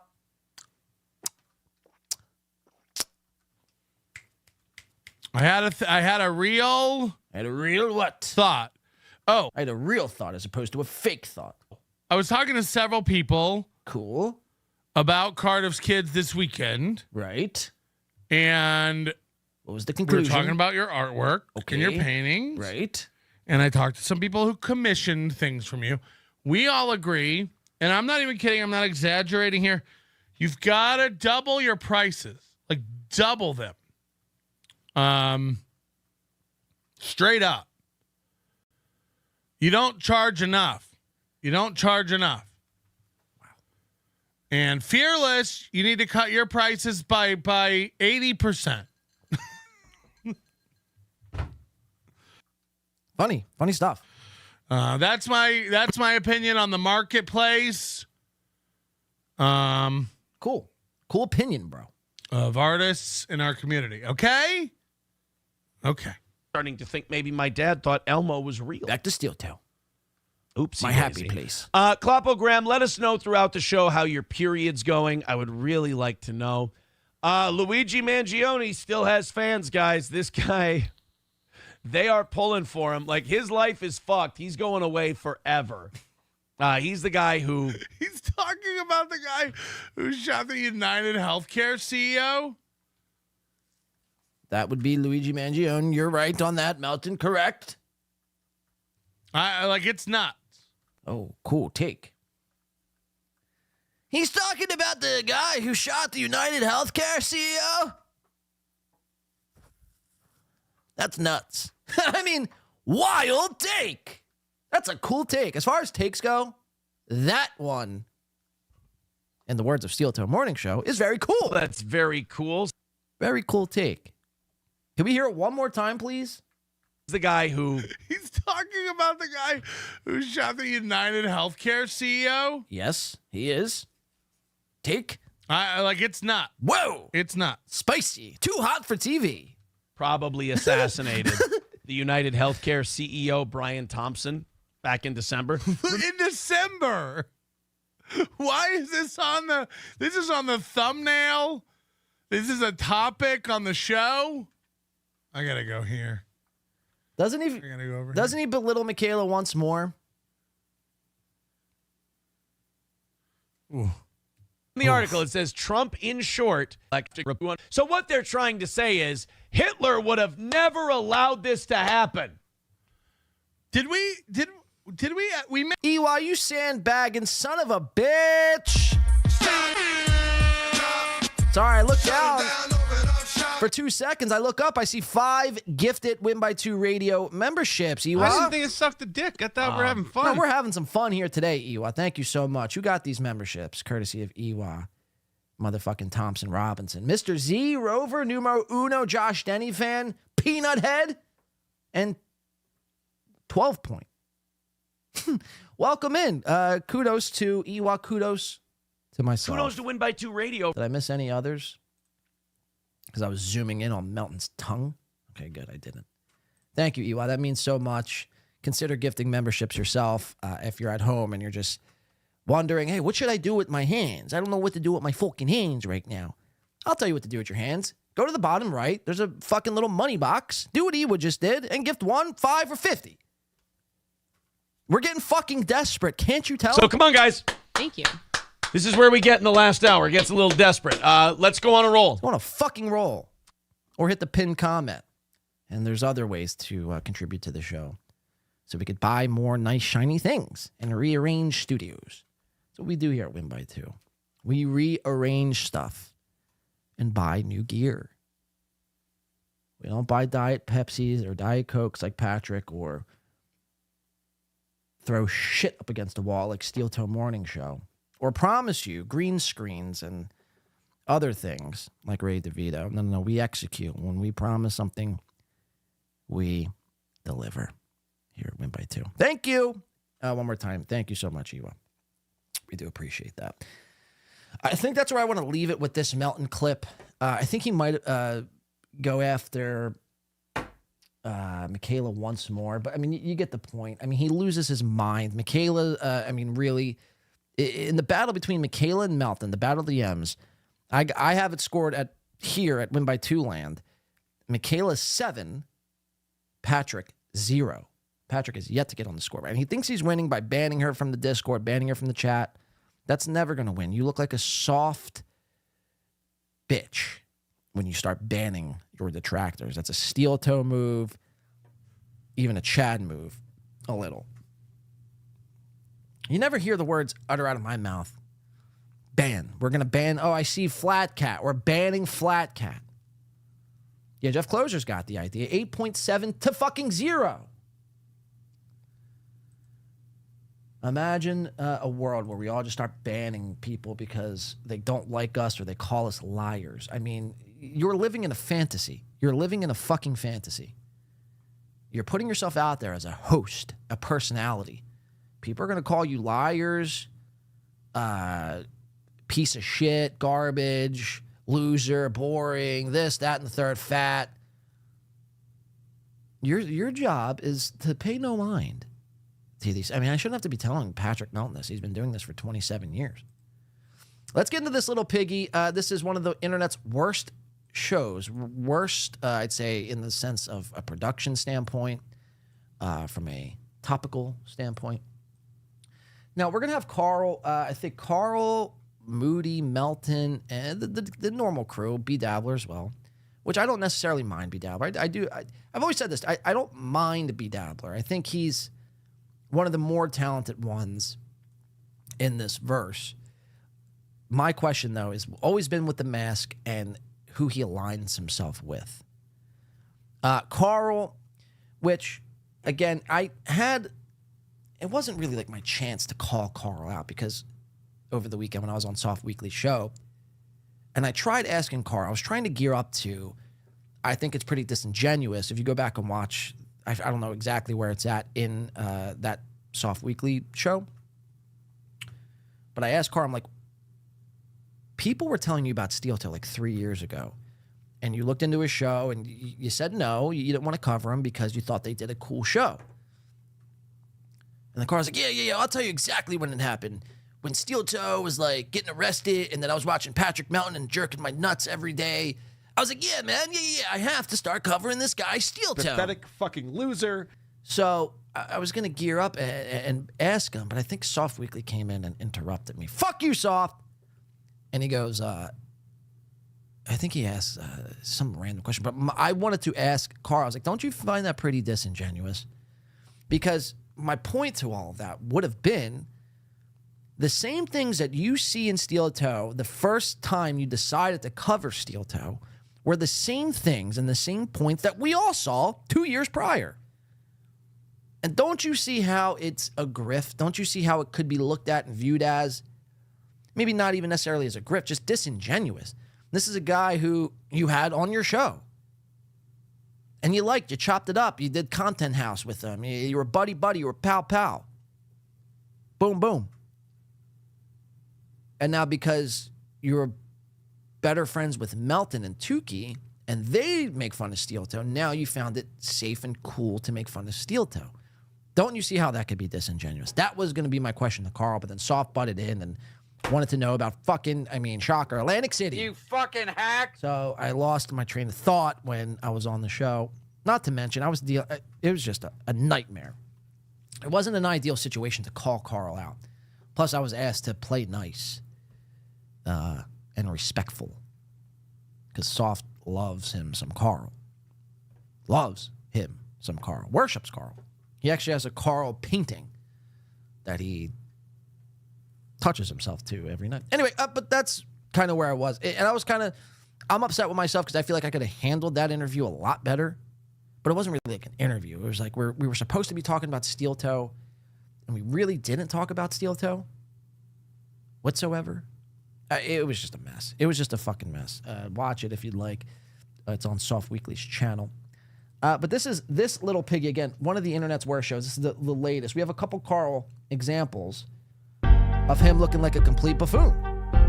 So let's pull up my notes. Now let's see what we got.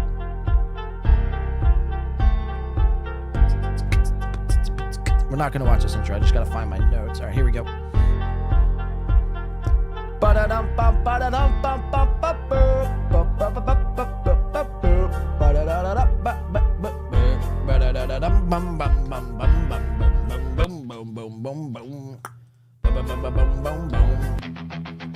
There's a show in town, it's going down.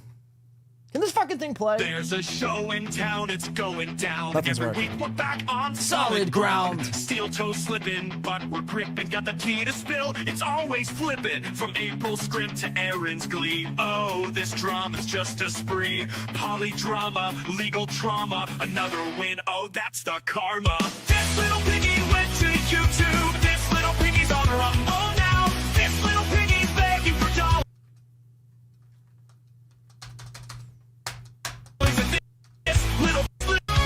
The toe is bent, the goal is spent. His empire crumbles, all hell sent. April's playlist on repeat. Aaron's lies we can't defeat. The countdown's on, it won't take long. My fucking space bar, man. What the fuck? No. Piggy's Rumble now. Okay. Come on. Here we go. This little piggy. Oh, this Cheers. little piggy ain't missing a thing. Have a drink with us. Why don't you? Watch the king. Wow.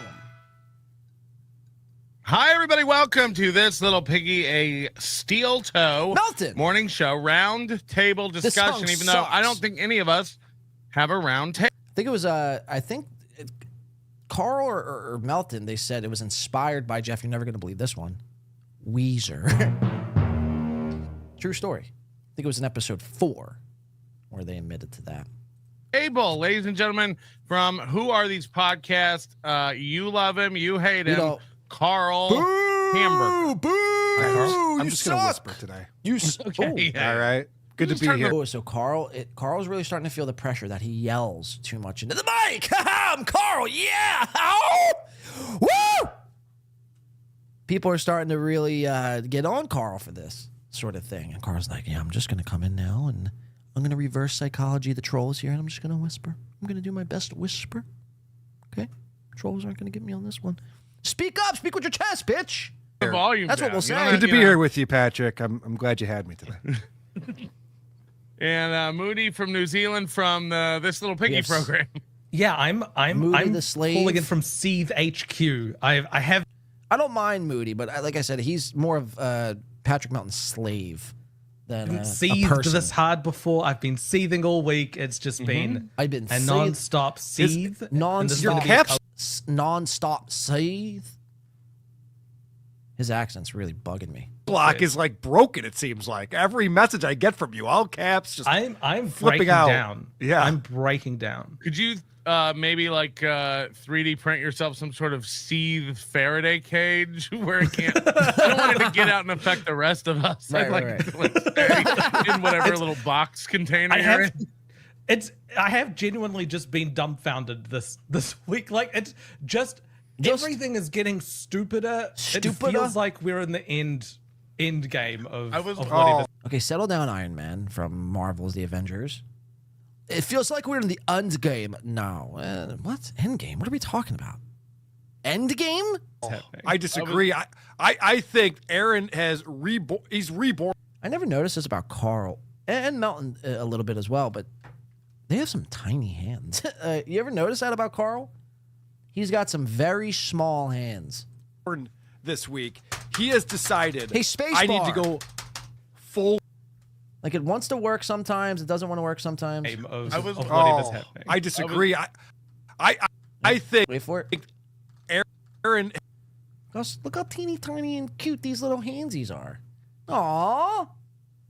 That thing could even fit around a baseball. A baseball is actually bigger than Carl's hand. Yikes. You know what small hands are good for? Making Legos. Crafting toys. He's reborn this week. He has decided Steel-toes I need to reborn? go full loco.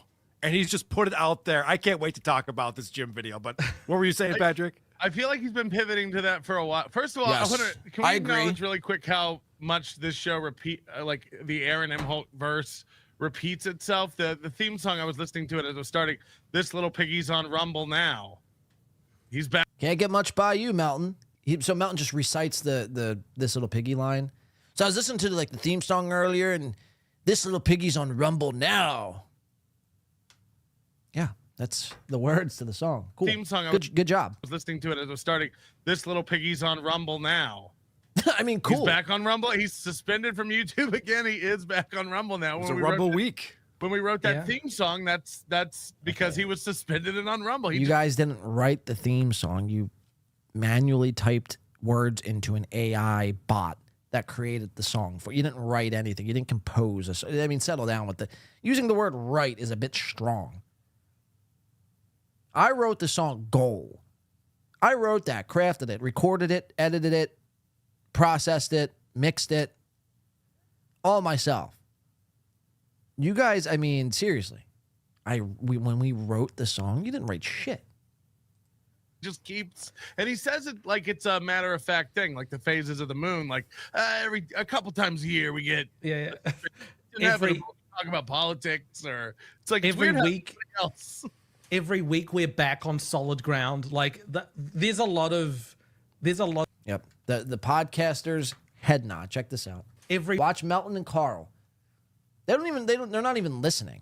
They just bobbleheading. Week we're back on solid ground. Like there's a lot of lore in that. Right. Right. Yeah, Lore. He's Right. always killing, but he's always recovering from a. It's like, hold on, but last week you said you were doing great, but this week you're like, we're recovering from last week. It's like, what? It doesn't make any sense. Anyway, later in the show, in about an hour, we're gonna have Ethan Ralph on from the Kill Stream. I think he's live, so we're gonna be doing like a crossover cast with him. He's gonna pop on. So Okay, so we have the first clip right here. This is where Melton is going to name drop. Obviously, we know Melton and Rocco, a.k.a. B. Dabbler, a.k.a. Tukey, a.k.a. whatever else he goes by these days. They are like practically best friends. They're little shit stirrers, if you will. And we know like they're friends. But Melton like can't not go by like one moment in this life without letting us all know that him and B. Dabbler are hanging out and they're loving life together and everything's fine. Everything is honky-dory. We were skipping in the meadow. Listen to this. So lots to get to before we get into that. As you know, I've been traveling. Me and Rocco got together in Atlantic City to touch tips this past weekend. So I, believe it or not, as much as Aaron wants to think I'm up his ass watching everything he does, I've been kind of out of it. I've been kind of out. He says this every show. I haven't seen it. I haven't watched it. Again, I've gone over every example Melton has not seen something, but yet then can recite to you everything about that show that he hasn't seen, but he could tell you front to back the entire transcript. All the meanwhile letting us know that him and Rocco were in Atlantic City this past weekend. I mean, we know, man. We know you're friends. We know you were with each other. We saw you on the stream. See, I think a part of Melton wishes him and Rocco were actually touching tips, if you catch my drift. wants to think I'm up his ass watching everything he does. I've been kind of out of it. I've been doing a scramble this morning. Whoa. That can't be true. Right. I was told that you were in the Discord really upset that someone might clip the good part of the gym video. Okay, so remember how I mentioned Melton's always suffering from some sort of tech malfunction? Well, Your Honor, I present to you clip 13. I don't think anyone seriously did that. Maybe someone said that, but it wasn't a consensus. Look, Discord's made up of lots of people, so people say different things there. Like a lot of people were saying stuff. Right. Okay, I'm gonna share. I think a best way to kick this off will be hold on, how do I do this? I share a video. Okay. God, yeah. Sorry about this. I'm new with this stuff. I think the best way to do this is to start off. Thanks for stopping by to get your haircut, Carl. I frosted the tips with my titty juice. That haircut is mad gay. Quit copying B. Arthur. He, she, burger. I need to do. You know what's wrong with me? What? Tell us. Where do we start? Do you want a list? Hunchback, pubic facial hair. Oh, I'm sorry. Man. Oh, this is getting fucked up. Technical issues after 20 years in the biz. But I set it all up. Why can't I share? Oh, it has to be Chrome. I kill myself. Look, if you had a few more years of experience, maybe. I opened every tab in Safari, and it's like, no, you gotta do Chrome. I'm like, fuck. Yeah. Okay, hold on. We're opening it in Chrome. One could make the argument that Patrick is special needs. We had such. I want to watch Aaron miss the goal. Fuck! On yesterday's show. I deserve every fucking thing I get. Okay, hold on. Holy shit! Now Rudy, I got can it. you fix this for him? No, he can't. I can't. I'm not in charge of anything to do with this show. Actually, yeah, Moody set all this up, and it's his fault. God damn it! All right, okay. Here's Aaron missing the goal. Personality this week: let go and let God. Melton worked on that. He rehearsed that line.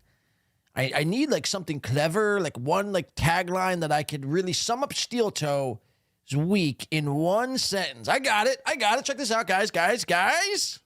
Personality this week: let go and let God. Religious. And Carl and Moody, I mean, they don't even miss a beat and start bobbing their heads. I mean, seriously, are you bobbing for fucking? What are you bobbing for? This week: apples. Let go and let God. Religious. Yeah, I agree. Carl has no idea what that even means. Moody, let's see. What say you? Let go and let God. Religious. Yep. Yeah. Mm-hmm. Yep. I know exactly what that means. What does that mean again? Let go and let God? I didn't catch that. Not positive. Yep. Just gonna keep on bobbing our heads. Not confident, not proud. Yep. This is a new one. I mean, by the end of the show, do you think these guys like have like kinks in their neck? Or like they need to go and get like massages afterward? Like if I bobbed my head this much during a show, I feel like my shoulders would be inflamed. My neck would have bulging discs. You know, I'd show up in an actual neck brace on the next show. I mean, we're only 7:34 in, 7 minutes, 34 seconds. This is almost a 3-hour show. Imagine all the head bobs. So a clipper needs to go and do this. I don't usually make requests at Clippers' expenses, but a clipper needs to go through one of these shows, a WATP show, this little Piggy show, or just a show where they're all guesting. I'm shocked. Guesting on each other's show and go through the entire thing and just highlight how many times they do this. How many head bobs do we actually get per show? I'm going to say at least 150 bobs, which is a lot of bobs for one show. Too many bobs, actually. This is a new one. The hands are getting wilder and wilder. Somebody clipped that's not on my end, mind you. That's on Melton's end because he's fucking retarded. Talking to Johnny and Digger. And I had to watch. I watched myself. And I was really good. God damn it! I have the wrong clip. I have a bus pass and can work that equipment better. You suck, Patrick. I'm gonna kill myself. Also, I'm really gonna kill myself. I'm not arguing with you on this one. What's wrong with the audio now? It's doubled as playing twice. I'm gonna fucking blow my brains out. Whoa. All right. Edgy. Well, somebody cover for me for a minute while I settle this. That's fine. I'd be happy to do that. We have a lot to talk about. First thing I want to ask you guys. Let's see how Karl. Now, this is the professionalism from Karl. Let's see how he takes over and steers the ship. What direction will he go? Now, again, we watch a lot of this from Steel Toe and Johnny Crutches. Steel Toe has to go to the bathroom 7 times a show. I mean, again, it's either he has one of the weakest bladders of all time, Aaron, that is, or He's in the bathroom sniffling some fucking Zoloft and Ritalin mixed together. One of the two things. But Johnny Crutches, when asked to cover on the show, Johnny goes, well, guys, yeah, you could catch me on Just Kidding LLC. I'll be streaming there at 3 o'clock. And we'll be talking about Nancy Pelosi's tits and Kamala Harris's cackle. You're not going to want to miss it. And I think if we could just hit the goal for when Aaron comes back, I think that'd be really cool for Aaron. Yeah, and he is a hate watcher. And don't be one of these hate watchers, guys, okay? And that's all I got. I didn't really prepare anything else outside of that.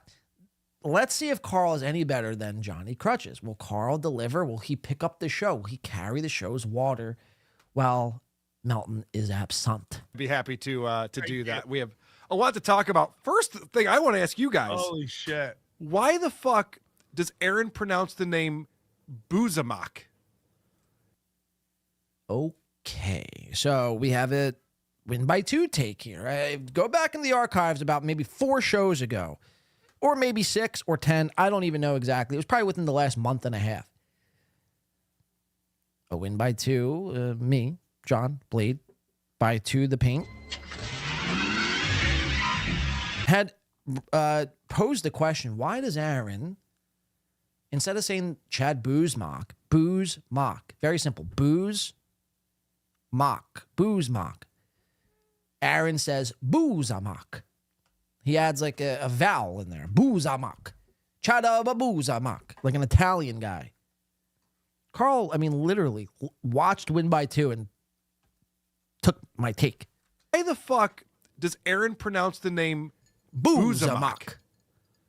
It's a play on Zumok, and it's the word booze and mock. Boozmock. Whoa, cool. By the way, a take that I had 2 months ago. Very awesome stuff, Karl. This is your idea of carrying the show. Guys, wait, I really need to figure this one out. Why does Aaron say the word Chad Boozamock? And then Moody's just like nodding his head in agreement. It's like, I mean, what is happening on this show?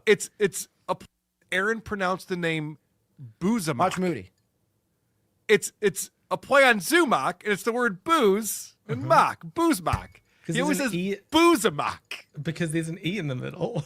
Why does he think it's Boozamock? No. And he won't correct himself.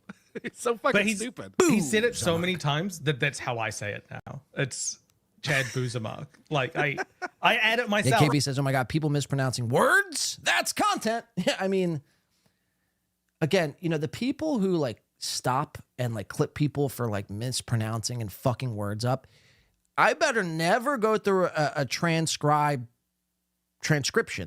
of Karl's show where he messes up one single word. You better speak perfectly, motherfucker.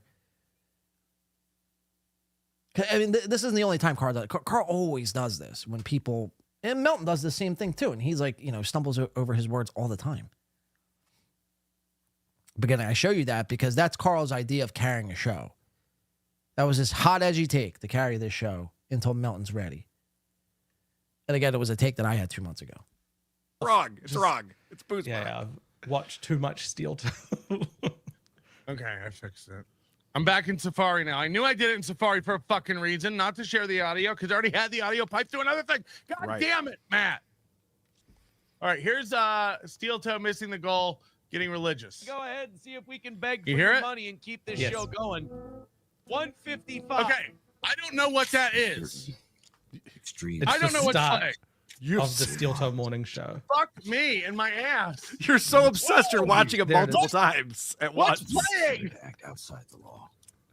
I don't know what's playing right now. Okay, we're being hacked.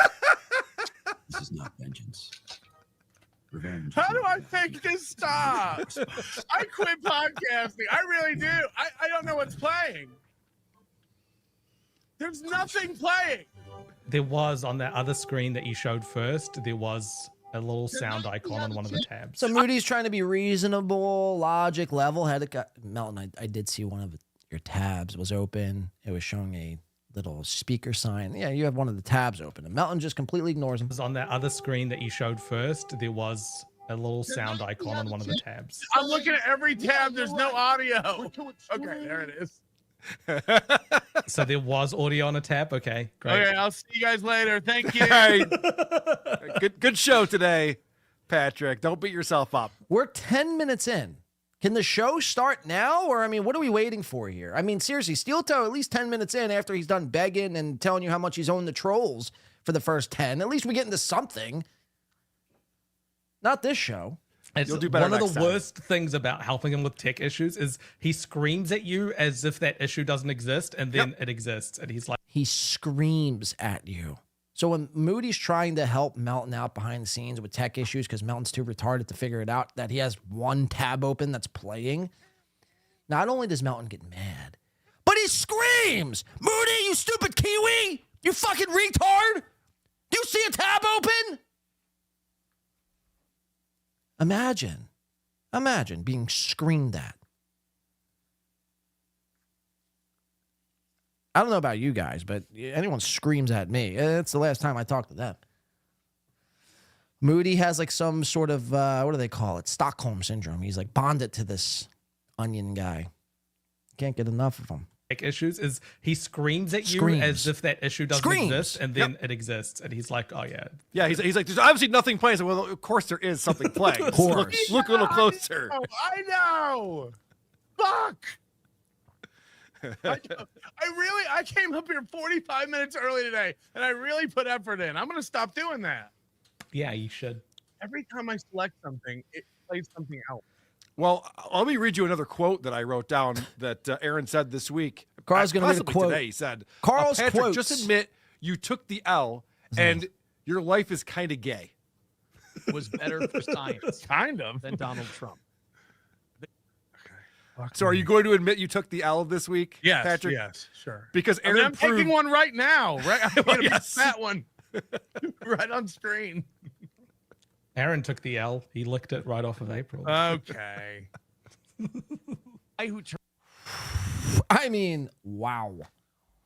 Good stuff, boys. Good stuff. 3650. Karl cringes at himself. I thought this to be interesting. Karl's going to let us know that after he's done doing a WATP episode, he can't be bothered to watch himself. He gets the ick watching himself. I thought this to be interesting because it's like, well, now you know how I feel. Now you know how the rest of us feel when we're watching Karl. We all get the ick. We all cringe at you. But I thought this was very telling. Listen to Karl explain this. And I was pretty good. He's watching himself right now. Like, yeah, look at him. Yeah, that's where his eyes are. But I watch myself today. I realize that he's being goofy or whatever, but it's not surprising to me that this guy would watch himself and love every minute of it. This is part of his problem. When I watch myself, I want to crawl into a hole and never get out of it. When I watch myself, I want to crawl into a hole and never get out of it. And he's not talking about Jenny Jingles as the hole, by the way. Listen to that one more time. When I watch myself, meaning when Karl watches Karl, he wants to crawl into a hole and never get out. I watch myself, I want to crawl into a hole and never get out of it. Like, I'm constantly cringing over things that I've said and done. But Aaron thinks he's so... Well, now you know how we feel. Now you know how we feel, Karl. I watch my show back. I don't cringe at myself. The only thing I do when I watch myself back, sometimes if I'm clipping or if I'm editing out something or whatever I'm doing, watching myself back, the only thing I'll do is I wish I could have done this. I could have said this better. I could have, said this joke or whatever the case is. I never once watched myself. I mean, maybe in the first couple episodes I've ever done in my podcast, but lately I've been fucking killing it. I watch myself. I'm on the edge of my seat. I make some popcorn. I make some fucking dinner. I get a drink. And I watch myself start to finish. Not cringing, by the way, once. I don't cringe at all. So something needs to be said there. You know how the rest of us feel now. You watch yourself. You want to crawl into a hole and never get out of it. All simultaneously cringing so hard at yourself. That's very telling to me. That's very telling to me. Let's see. Oh, look at that. Johnny motherfucking Carson coming in. Gifting a Win by T Radio membership. Johnny! Got to meet Johnny Carson. One of the fellas who actually got screwed out of the AC event. Got to meet Johnny Carson, a great guy. Like I said, I got to meet him in AC. Prepared 2 minutes, I believe, of stand-up for Kill Kevin, and the rug was pulled out right from under Johnny Carson. Justice for Johnny Carson, man. Justice for Carson. Thank you for the gifted, man. We do appreciate that around here. Muttering J getting that gifted membership. Muttering J, thank you. Simple TYs, if you're getting gifted here today from Ewa, from Johnny Carson, a simple TY would suffice and go a long way. Thank you, John A. And kudos to myself. Kudos to Win by 2 Radio. All right, let's get back into Karl here cringing at himself. He can't stand to hear himself, can't watch himself, doesn't like himself, is icked out at himself. Let's hear him speak. Oh, amazing. This is the narcissism. This is the problem with this asshole. He loves it. He can't recognize how bad he is, and that's why he's not fixing anything. This is the placeholder they used for the MGM Lion. Fantastic. All right, let's go to 41. We got two more clips from the show. 41:45. Carl's going to own Aaron by letting us know what he does during his day. Here, let's check this out. Every day. Off the internet. Away Oh, from your God. So we know Aaron, one of Aaron's biggest, now this drives me mad too, is Aaron will say, you guys that watch me, you really need to get out more. You need to touch grass. You need to, all you are suffering from steel-toe derangement syndrome, and you need to stop. You need to go outside, Numero Uno Josh Denny fan, and go play with a stick and a rock. Go make a fucking slingshot. I don't know, but you're watching too much steel-toe. This is what Aaron will say. So, Karl, what does Karl do in response? How does he try to own steel-toe in this matter? Well, just watch. Ask you. How much time do you spend outside every day? Off the internet. Away from Oh, your... God. Freeze frame And that then fucking look. Holy over the glasses, the ask your mother. Let me just talk about this. Is another. Oh, I'm just getting so annoyed with this clip. This is another thing where Aaron acts like no one has a life but him. No one goes outside and touches grass. I went to the DMV yesterday, motherfucker. You want to hear about my life? I got all sorts of shit going on. Don't even. Whoa, somebody's doing well. Carl's big. You know what I did, Aaron? I wasn't watching Steel Toe. I went to the DMV. That's a fucking fact. I'm crushing it. That's your big. That was the highlight of your day was going to the DMV. Your life sucks. Your life sucks. If you have to go to the DMV, I never go to the DMV ever. I've never been to actually a DMV ever. Not once in my life. I've been to a what do they call it? Inspection station. Is that the DMV? No. I've never actually once been to the DMV. I have people go for me to fill out the forms and get my license and stuff. I can't be bothered going out to these buildings, these government buildings, and they want my information and my social security card. No, get fucked. But Karl thinks it's a big brag, humble brag, to let us all know that, no, I'm not I am going outside, Aaron. I'll show you.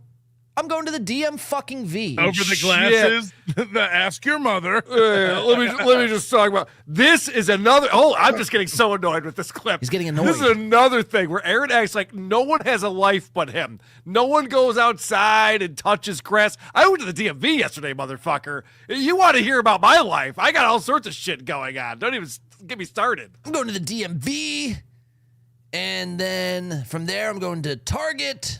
I mean, my life is nuts, man. Don't even get me started. And then from Target, I get gas for my car. My life is nuts, man. And then, from gas in my car, well, then I go home. And then I jump into a hole and never want to crawl out of it because a clip comes on the TV of WATP, and I just can't watch any clips of myself because I cringe. Cool life you got. Cool life, Karl. I mean, seriously. Epic stuff. Epic stuff. All right, we got one more clip. 49:20. Out of nowhere, Karl just blurts out and lets us know what he's had for dinner. Let's check it out. This is the last clip from this little piggy. This was great. Good. Coach. I mean, a little creepy of a question. I mean, it's a little weird for you to be so forward. He talks about date night all the time. Regular date night. Oh, we went to Pasta Bucket. We went to Nelson Brothers. This week we're going out. We went to a concert. We went to a basketball game. We went to a. He talks about his dates all the time. Now you asked about a date night that's universal in the United States. You know, the love is. You know, I'm making lobster risotto tonight. This one time. This out of nowhere. So they're talking about Steel Toe, so essentially the clip, Steel Toe was, somebody asked Steel Toe, Aaron, what are you doing for Valentine's Day? Which is, it is insane that Aaron did play it the way he did, where he goes, it's pretty invasive and weird that you would ask me what I'm doing for Valentine's Day. Like that, you're trying to like pry too much, man. Stop trying to pry. All the meanwhile, every other day, I mean, Melton is right in the sense that Steel Toe does divulge where he goes, what he does with Slam Piece, the weekend they have, or they had with the kids, without the kids, how he fingered his Slam Piece's butt. Like, he'll let us know all that, but then when asked what you're doing on Valentine's Day with Slam Piece, your first Valentine's Day together as a happy couple, he acts weirded out, and he doesn't want to say anything because it's too invasive, and everyone who asks is weird spurg internet weirdos. That's what the conversation is about. And then all of a sudden, Karl lets us know that he's made, or is going to be making, lobster risotto for dinner tonight. I thought this to be very childlike. We went to a concert. We went to a basketball game. We went to a. He talks about his dates all the time. Now you asked about a date night that's universal in the United States. Karl's not even listening to this. All he's thinking about is that lobster risotto. The love is, I'm making lobster risotto tonight. Oh, are you? That's cool. I mean, seriously, in terms of cool. That's very cool. That's very cool, Karl. I'm making lobster risotto tonight. I mean, you're doing fucking phenomenal, Karl. Yeah. Bravo. Hats off. You're fucking crushing it, man. I'm making lobster risotto tonight. I mean, no one was talking about dinner plans. Nobody was asking what Hamburger was doing for the evening, what you were doing for Valentine's Day. So where did this come from?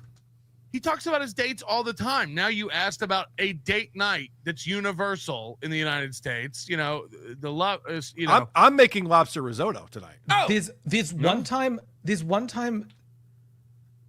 I'm Karl from WATP. I'm making lobster risotto tonight. I mean, where does that come from? Like, where did that thought come from? Like, did you think, is that your podcast instincts? When in doubt, just tell people what I'm doing for dinner. So if that's the case, I could just be like, well, yeah, I'm making fucking chicken cutlets tonight. You'd be like, John, well, that you're talking about WATP. Karl, cringing at himself. What does chicken cutlets have to do with the conversation? And I'd tell you, I'm just killing it. I mean, what the actual fuck? We went to Nelson Brothers. This week we're going out. We went to a concert. We went to a basketball game. We went to a. He talks about his dates all the time. Now you asked about a date night that's universal in the United States. The love is, I'm making lobster risotto tonight. This one time, SP texted him. No one cares during the show, asking him if he wants soup. Bad. This is a segment I like to call Bad Podcasting Instincts. I should have yelled into that, but you get my point. This little piggy, again, holds up the title of worst internet show on the internet, ladies and gentlemen. I present to you. So, how insane. Karl, how was that lobster risotto, by the way? Oh, guess what? No one cares. No one gives a fuck. No one gives a shit. Moody and Karl stink at talking, yet they have mics in front of their faces. Again, Brack, it's like, people, I don't know how we've gotten to a place where you just allowed people to just buy microphones at will. Like, you don't need to pass any test. There's no schooling involved. And we're at where we're at because of that exact reason. You don't need any qualifiers to do this. You just need some sort of internet connection and some sort of audio device. That's it. And you too can be a podcaster making lobster risotto on a fucking Valentine's Day. Doesn't that sound fucking marvelous? Yikes. Ricky Bobby says, does everyone in the Dabbleverse get their glasses from the same website? That's actually a fair question. Dabbleverselens.com or .org, actually. Universal in U.S., well, not so universal, says Iwa. Despite how shitty it was, Aaron looks better with any facial hair. He has a giant face. Yeah, I'd have to agree there. I said, I didn't mind the Aaron M. Holt mustache. Mustache, I mean, it's basically just peach fuzz. But, yeah, you're not wrong. Although, no, actually, it filled his face out more. I'll give you that. But he did look more of a domestic abuser, you know what I mean? And in that clip, too, he does have the mustache. Like, he just looks more, like he fits the part more with the mustache. IMO. All right, I want to jump into some steel toe, but before we do, I thought this to be hilarious. None other than King Mersh. You guys know this guy, Mike Shalai. Mersh from Nightwave Radio, Daywave Radio, and also Revenge of the Cyst. This guy, Mersh, is, tell it how it is, internet shock jock, edgy as fuck, smokes weed and dabs on his show, and really, like, when I say puffs cigarettes, I mean his lips smack on the end of that filter after every hit of a cig. And he's got a deep voice, and he really is trying to convince you that it's the Mersh's way or no way. All the meanwhile losing every fucking cent that he has due to gambling. This guy has a crippling gambling addiction. A cross/wonk eye. I haven't yet come to,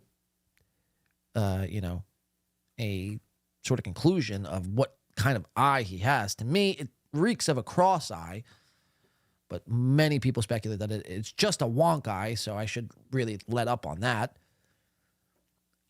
He's got cats. He's got a cool studio, and he's got fireworks. And again, without further ado, ladies and gentlemen, I present to you Mike Shalai, the man of many takes, Mersh from Nightwave Radio. And what I want to show you here first, I just thought this would be interesting. I've been finding myself watching Mersh over the last couple of nights because, well, I'm just looking for something that's on at nighttime, and really there's no show on at night. And somebody should fill this night slot up, to be honest with you, because from the hours of 10:30 to 1 a.m. from when I go to bed, there ain't shit on besides Nightwave Radio. Like, I'm not really even necessarily an anti-Mersh guy. I don't think Mersh is even all that bad. A little bit unhinged, but aren't we all? But it's moments like this, what I'm about to show you, and takes like this, what I'm about to show you, is what leaves me not being fully into the Mersh camp. Like, I'm still 1 foot in, 1 foot out. And I feel like that's not a really good place to be when it comes to an internet personality. You either want to be all in or all out. You don't want to be either or at least for me. I don't know. Maybe I'm just making this up in my head as we go along. But either which way, we have Mersh here on the screen. Here he is. Hi, everyone say hi to Mersh. Hi, Mersh. He's looking good. Mersh is looking pretty swell. And the reason why I show you this is because Mersh is like making fun of Aaron for begging, which we all know Aaron to be a desperate loser / beggar. So come on, guys. Thank you. This is where we get in the last hour. It gets a little desperate. Let's go on a roll. Let's go on a roll. Kaiser, that is. And Mersh has been making fun of Steel Toe for begging, all the meanwhile begging. So this is like the trick that these guys are doing. Melton kind of does this. Not really, but kind of. Chad to a certain extent. They'll make fun of Aaron for begging and being desperate. A desperate hobo, essentially.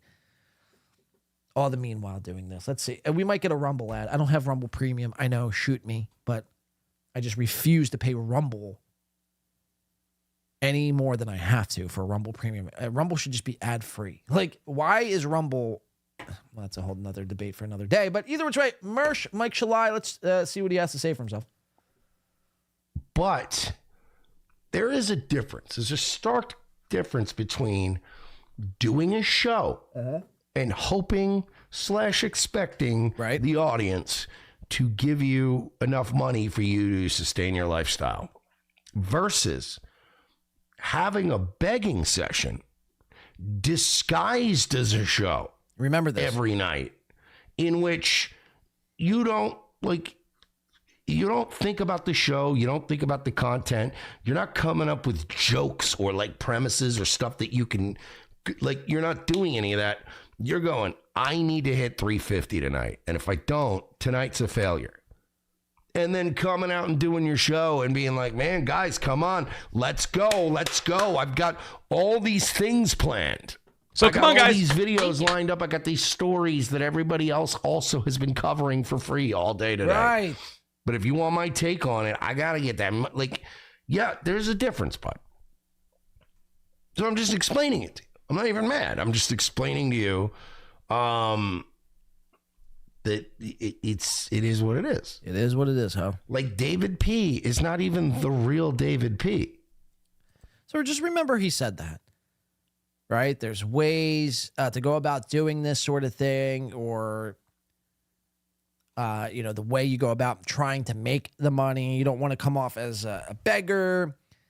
You want to, put some thought into your show, essentially let the money come after that. But like every time I turn on a Mersh show, he's always like playing the woe is me card. This is what I can't get over with Mersh. This is what like is really hard for me to really fully invest my time in, the one they call Shalai. Is that he'll say this, which I agree with, but then in the next sentence, he'll like threaten to like kill himself because he's only made $90 tonight, which is a pathetic number. 90. Imagine not even being able to crack 100, triple digits. So it's like I can't understand, like, aren't you the very thing you're kind of speaking out against? And if you're not, help me understand it. Cross-eyed guy. C-E-G. Cross-eyed guy. So let's go to it.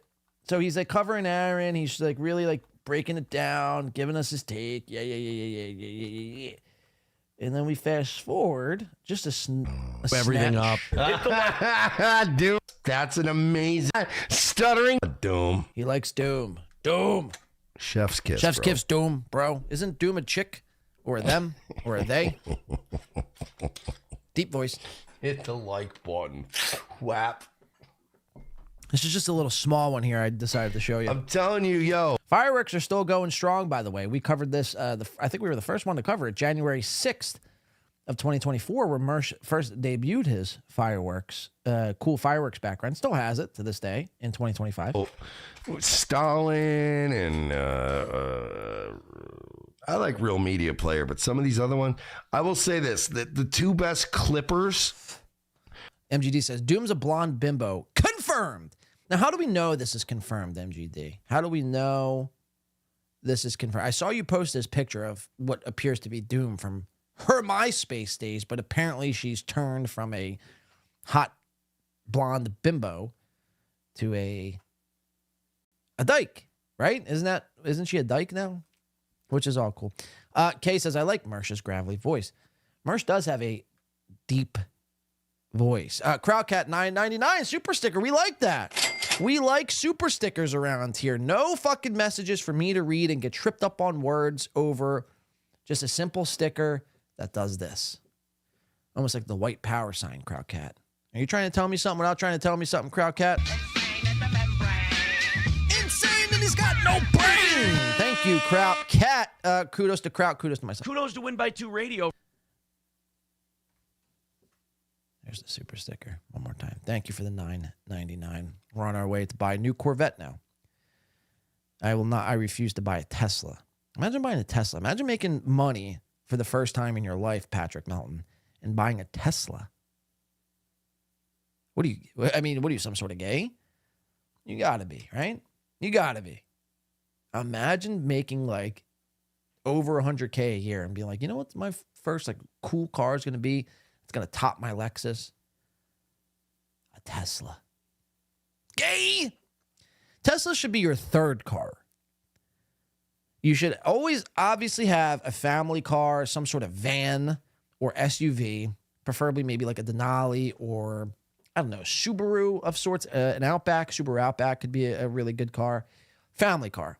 Then you want, obviously, your sports car, your Corvettes, BMW, Mercedes. You know, even a Subaru fucking, what's the Subaru that I'm thinking of? Alex has this fucking Subaru. The Subaru Fast, sports Subaru. You know what I'm talking about. That should be your second car. Maybe not a Subaru, but definitely the Corvette. The third car should be then a Tesla. Tesla shouldn't be your option one, because what if your battery dies? That's always been my biggest concern over a Tesla is, well, not only the battery dying, like you can only go so far. Oh, John, they got charging stations now. It's awesome. It only takes 15 minutes to charge. Yeah, I don't have 15 minutes to pull off an interstate and go charge my car if I'm robbing a bank or killing people. You know what I mean? If I'm trying to like cover up a murder, I don't have 15 minutes. I'm sorry. So Tesla is impractical for that reason. And the second reason being, it's basically just a computer on wheels. So again, when, ultimately the AI takes over, your car will be the first to be taken over. And you'll try to drive away to the nearest safe land in America or wherever you're at. And your car will auto drive you to jail. Does that sound like fun? No. Can you do that in a Corvette? No. Can you do that in a regular gas-powered vehicle? The answer is no. So Tesla's option 3.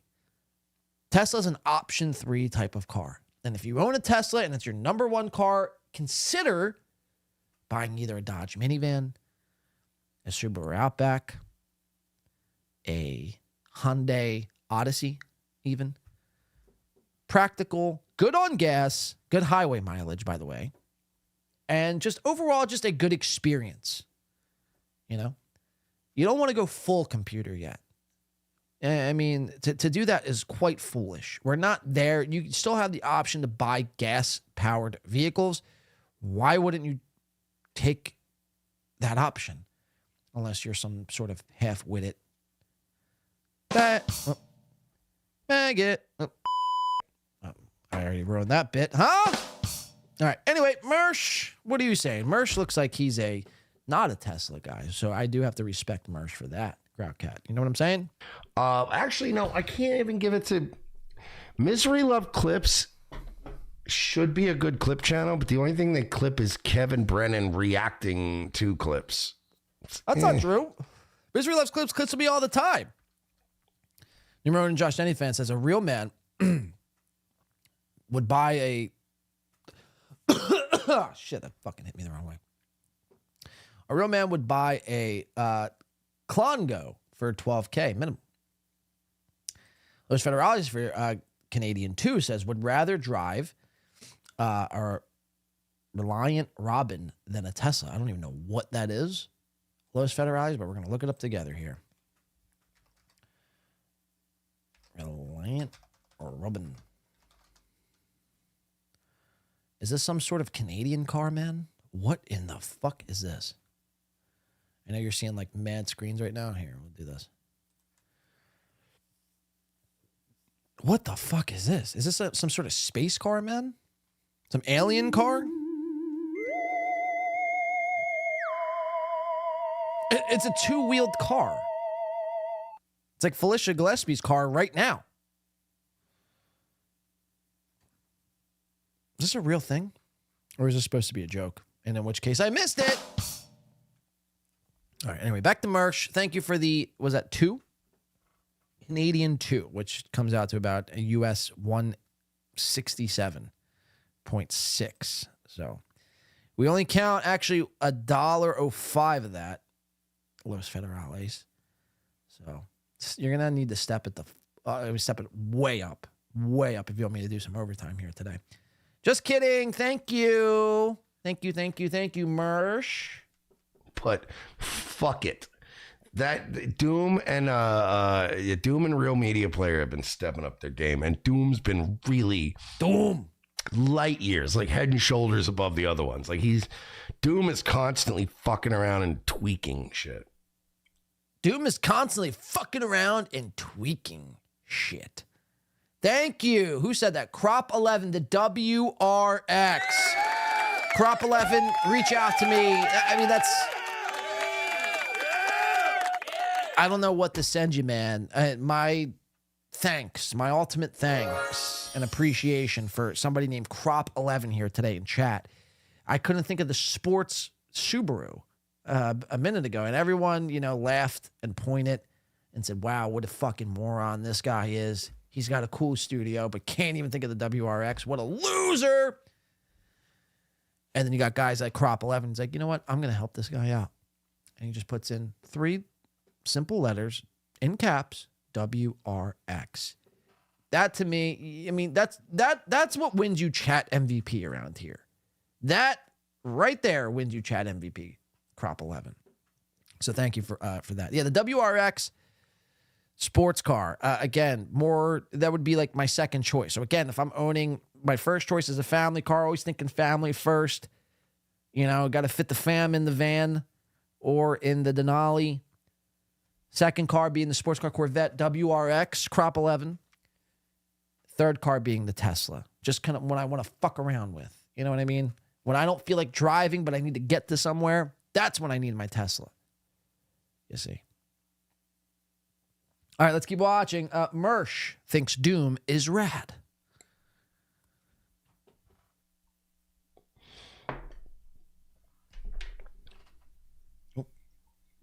Two big swigs. Whiskey swig, then a beer swig. Hey, Dave. Hey, fake David P. Can you stop?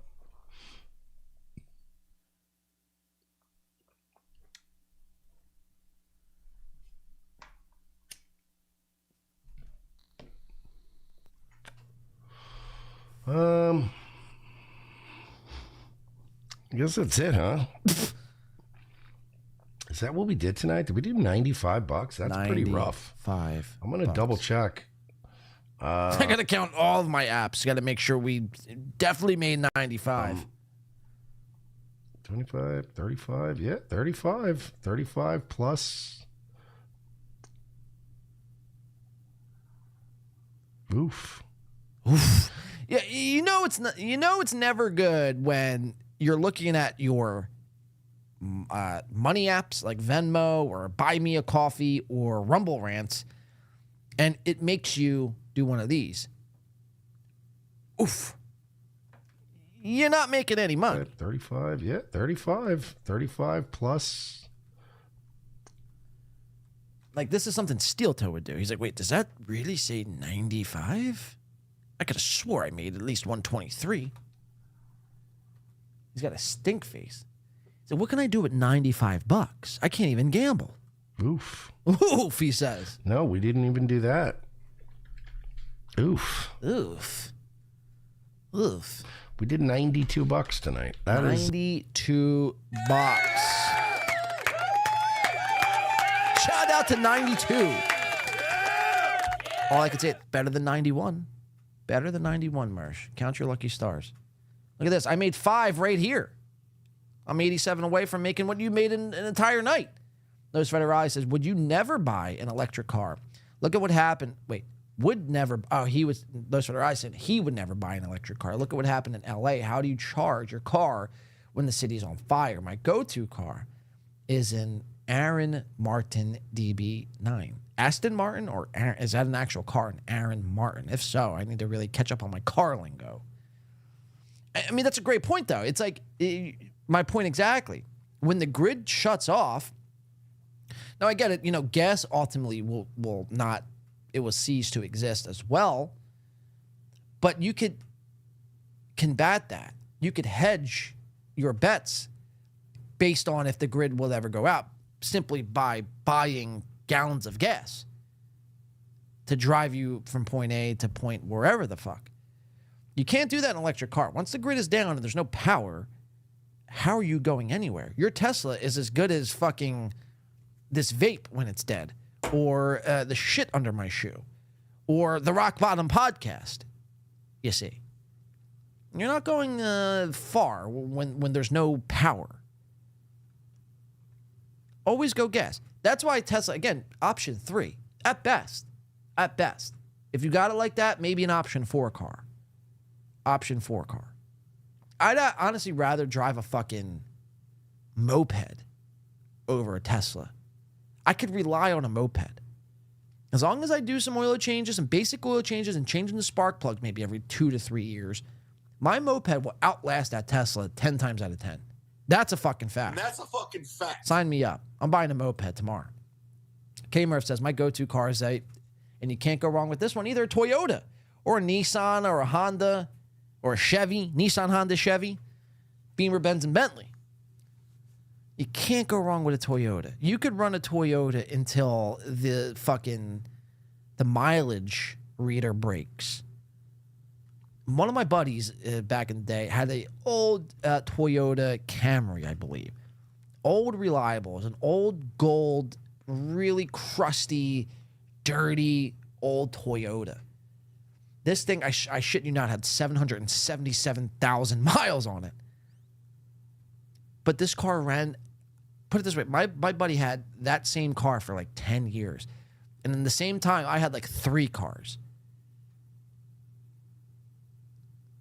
Toyotas will run you, Toyotas will run better than any Tesla and pretty much anything else. As long as you keep up with the basics. Oil change my spark plugs, rotate my tires, I'm good to go. Pretty much all you, and brakes, obviously. You want to redo your brakes every now and again. Otherwise, you'd end up like fucking Felicia Gillespie. Crashed dead on the side of the road.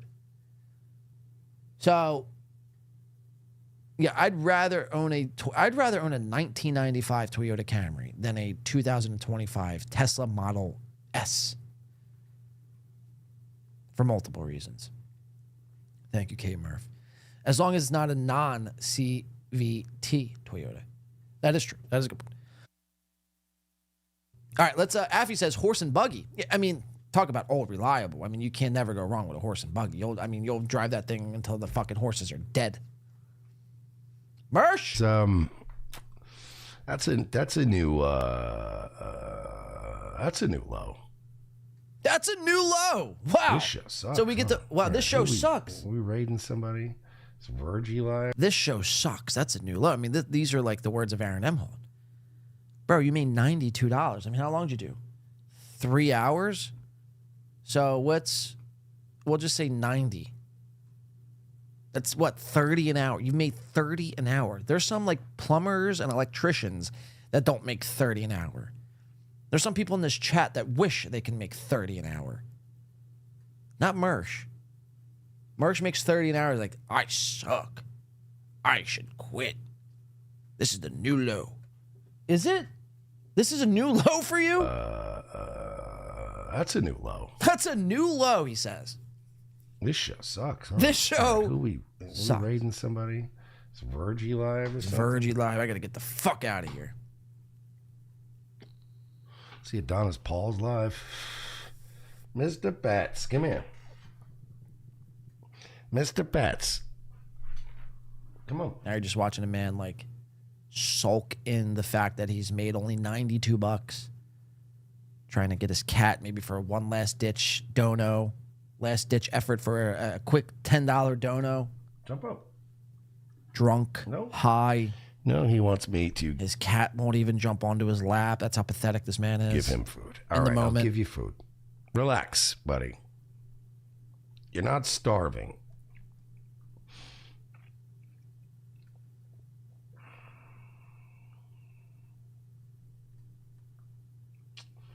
Let me see. So again, he started off this clip by saying, money shouldn't be the driving factor as to why you do a show. Because it will take away the focus on doing, different bits or different jokes throughout the show, because all you'd be concerned and wrapped up in is the money making. And it's like, you should take some of your own advice. Like, whatever you make at the end of, whatever I make at the end of a show, I put no limit on it. If I make $1 million, great. If I make fucking $1, great. I'm just trying to do a show and speak my mind, and whatever comes to my mind is what I'm going to tell you in the moment. And if there's a big monetary gain at the end of that, even better. If there's not, I'm still going to provide the same show that I would, whether it be $1 million show or a $1 show. I mean, that's really how it should be.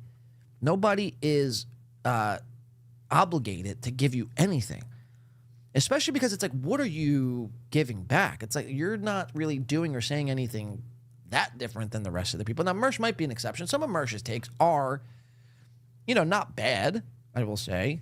Again, I don't necessarily hate Mersh. It's just like, you should take some of your own advice sometimes.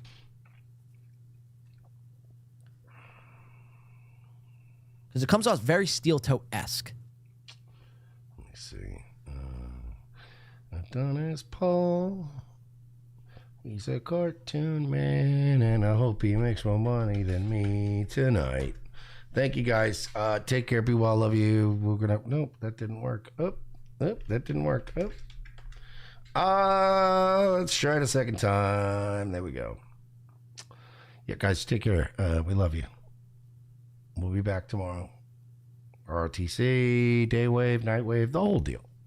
I don't know what's going on with the. I gotta try to get up tomorrow and just go get my car and get this over with. But we'll see you guys later. Take care, be well. I'm gonna go watch the internet, and you guys watch whatever. She even got a special.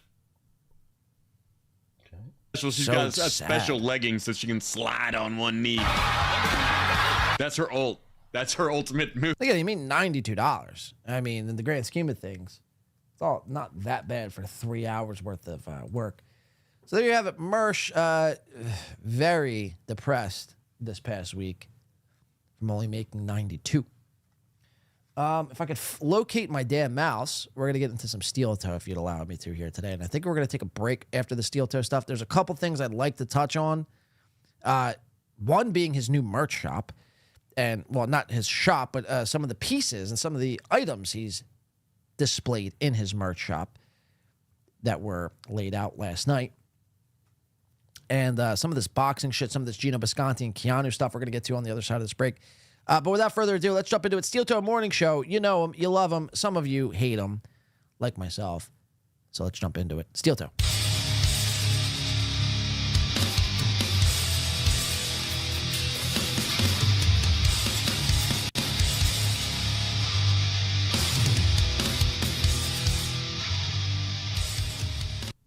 All right, Toe Master Toe.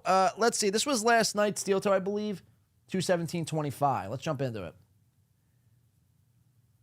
Steel Toe. Do we have any audio in this? There we go. Hey, bunch of the last of my nighttime shuddy. Good.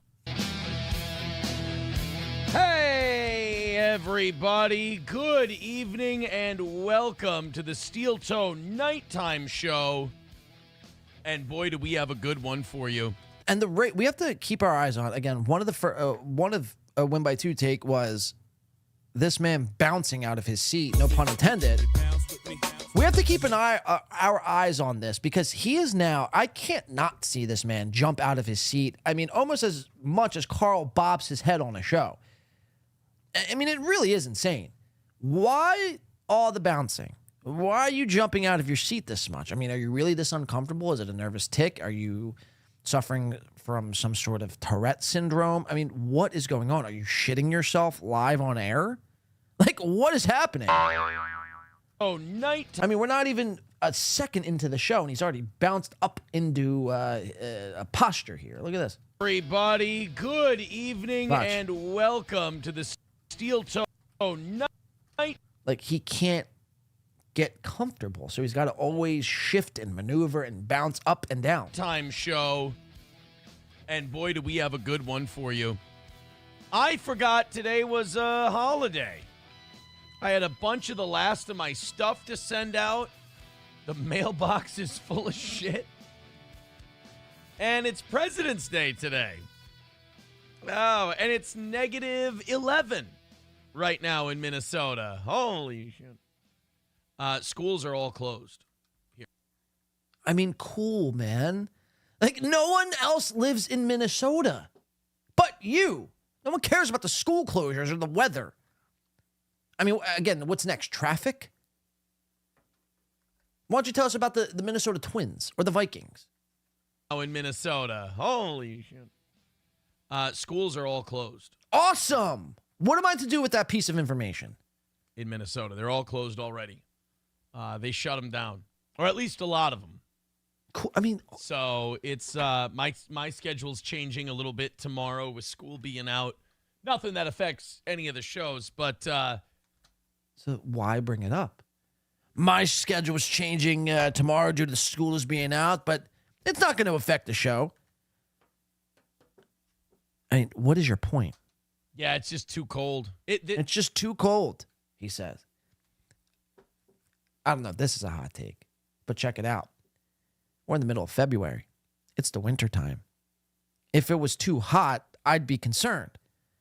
But the fact that it's too cold, I mean, it's practically right on it's right on course. It's the winter time in Minnesota. What did you expect? And that affects any of the shows, but yeah, it's just too cold. Just too cold. This happens Then put on a fucking jacket and get some hand warmers. Every winter in Minnesota. It happens.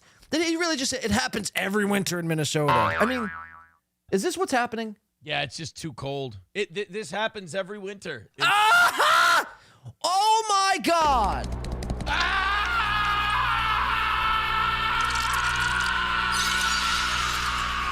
It would be like me saying, guys, it's raining here in April.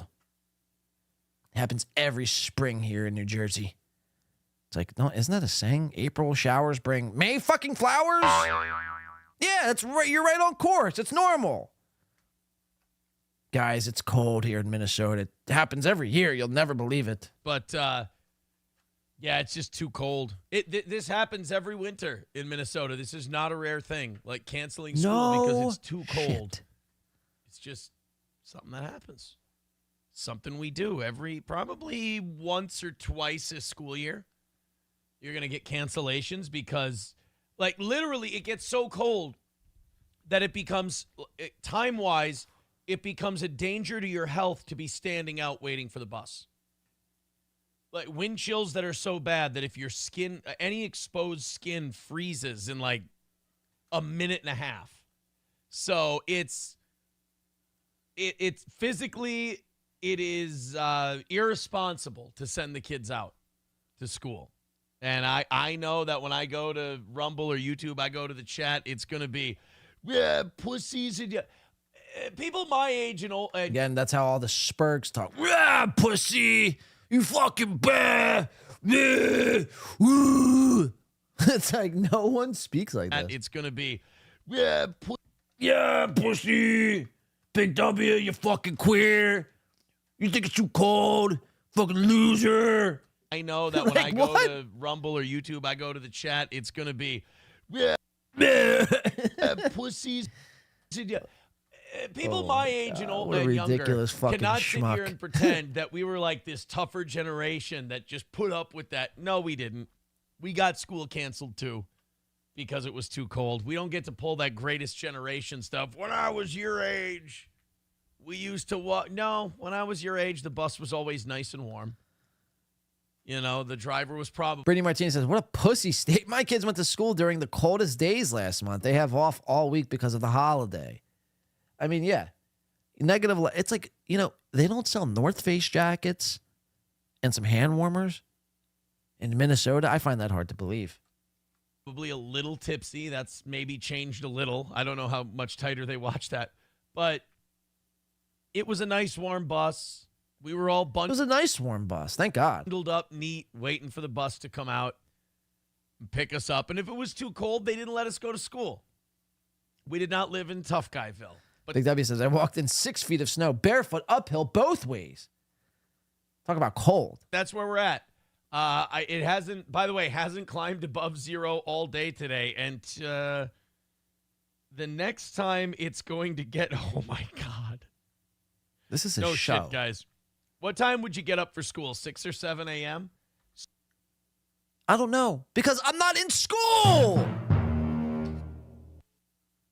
We're getting school reports and weather on Steel Toe now. 6 or 7 a.m. tomorrow, 21 below, 22 below, 21 below at sunrise. We're literally getting a 5-day forecast. I mean, you cannot make this shit up, ladies and gentlemen. Guys, right here in my town, let me just tell you, it's going to be 23, 22. You're never going to believe this on Thursday. 27. Wait for Friday. Check this one out. 17 degrees. I mean, is this what the show is, fell into? Just weather reports? I mean, what the actual fuck? 7:13. 21 below at 8 a.m. It is not going to get above zero tomorrow.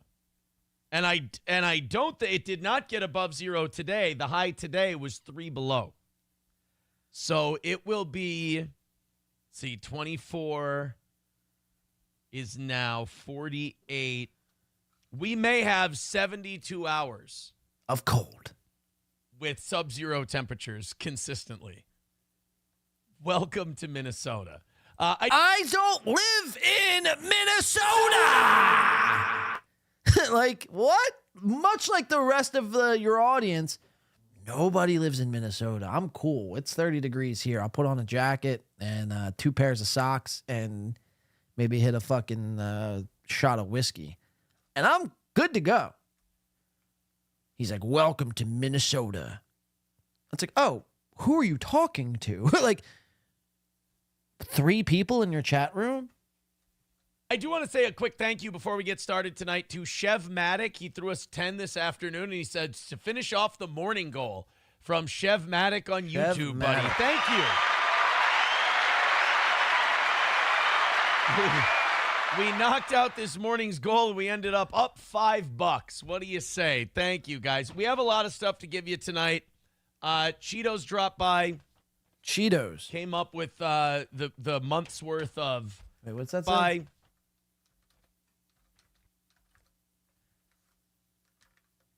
Stoney's Bar certificate. I don't know what this word is. Something Stoney's Bar something certificate. Came up with the month's worth of Stoney's gift certificates. And you know what I say? Gift certificates. Okay. First come, first serve. $20, Streamlabs, PayPal, Venmo, etc. $20 gets $50 to Stoney's, and have yourself a great time on Steel Toe. Our way of saying thank you for chipping into the show. You give us $20 to keep our little shit show on the air.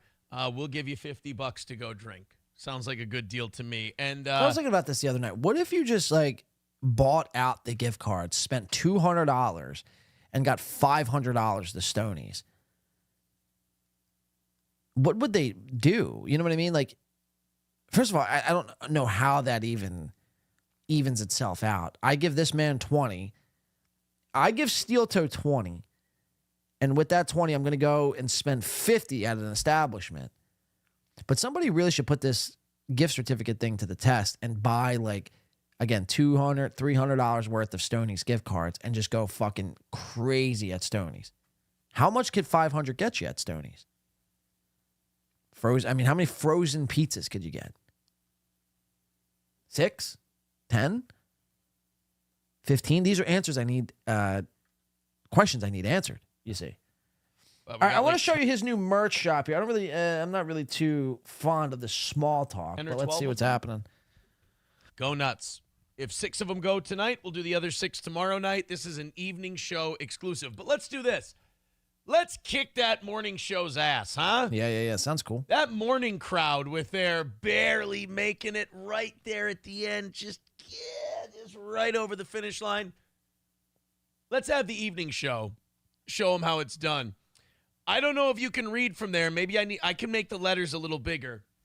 Jeremy bought the Steel Toe Top Donations board this morning for $100. And from when our deal with Jeremy's up, $100 a month will be the sponsorship for the Top Donations board, and you can call it whatever you want.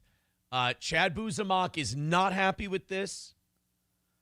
Chad Buzamak at first thought it was because he didn't Like he was worried about the Scott thing or whatever. That had nothing to do with it. Somebody asked me this morning how much for the board, and I said, "Fuck it, give me $100. I'll change it." I need to start implementing some of this shit into my show.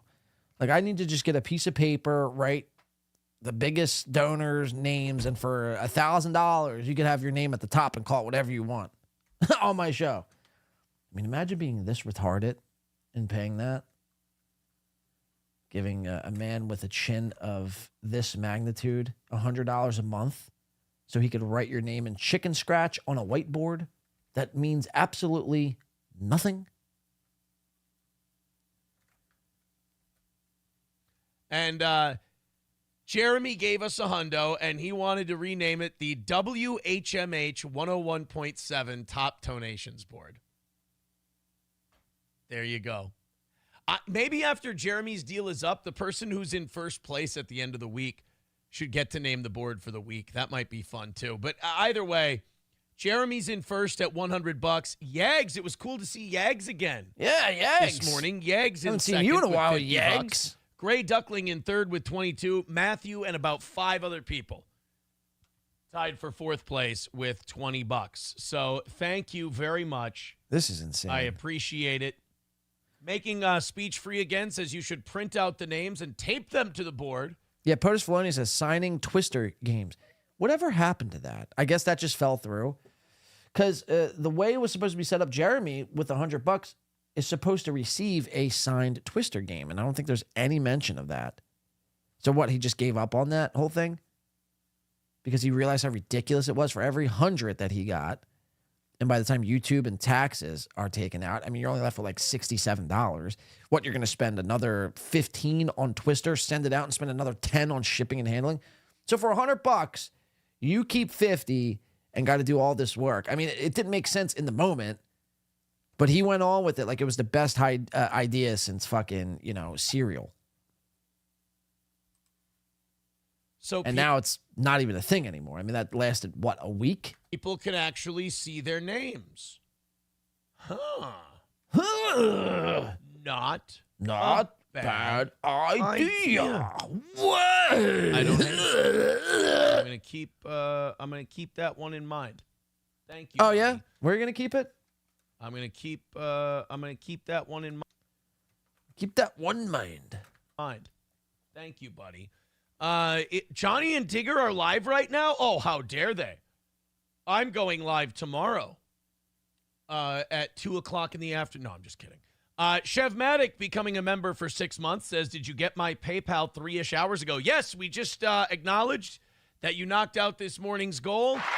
All right, check out the Steel Toe merch shop, the new items. We did put a new long sleeve shirt and a new T-shirt up on the store. Hell yeah. And I swear to God, in a second here, it's going to fucking cooperate with me. Why can't... Why can't... Oh, there it is right there. Just got to click on the right thing, you retard. We got a new shirt. There it is. It's another win for the toe comfort tee. There it is. Just another win for the toe. Another win for the toe. I mean, I can't. Again, imagine buying this and then wearing it out in public. If you want to buy it, like the only reason why I buy this is for the goof and then wear it on my show. And then like right after the show is over, I'd immediately take it out back and then piss on it and then light it on fire. But like there's actually like 4 people in this world that can't wait for the next steel toe drop. Like how people like can't, like they're on the edge of their seats for months for like a Yeezy drop. There's like 3 or 4 people. Gray Duckling. What's that guy's name? Matt. No, not Matt. Fucking Adam Simon. That's what I'm thinking of. Adam Simon, Gray Duckling, and like 2 others that like, are so pumped over the next Steel Toe merch drop. And it's like, this is what you get. Another win for the toe. And again, you wear that out in public. Imagine trying to explain to people what this means. That's my thing. Like, if you could wear a piece of merch, and 1 or 2 things has to happen if you're wearing merch. 1, if somebody asks you, hey, what is your shirt? Like, what does it mean? If you can't sum it up in one sentence, probably not a good merch choice to buy. It's either you either have to be able to sum it up in one sentence, or people don't even ask you what it is in the first place. That's my favorite piece of merch to wear. When people don't stop, stare, and then proceed to stop you from whatever it is you're doing and ask you, hey, what's your shirt mean? Ooh, does that piss me off? I don't stop you and ask you what your shirt means. Beat it. Run. I mean, seriously. The audacity with some people is I will just not buy like wordy fucking t-shirts simply because I don't want people stopping me. I mean, imagine, I don't have that much time in a day as it is.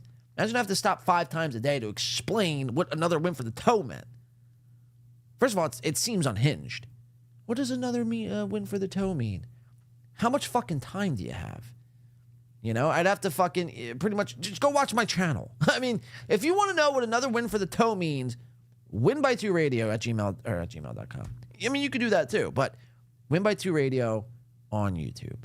I don't have the time to sit here and explain to you about all the cuckings and wife swappings for the next 6 hours. I'm a polycule cuck fag retard. And that's never changing.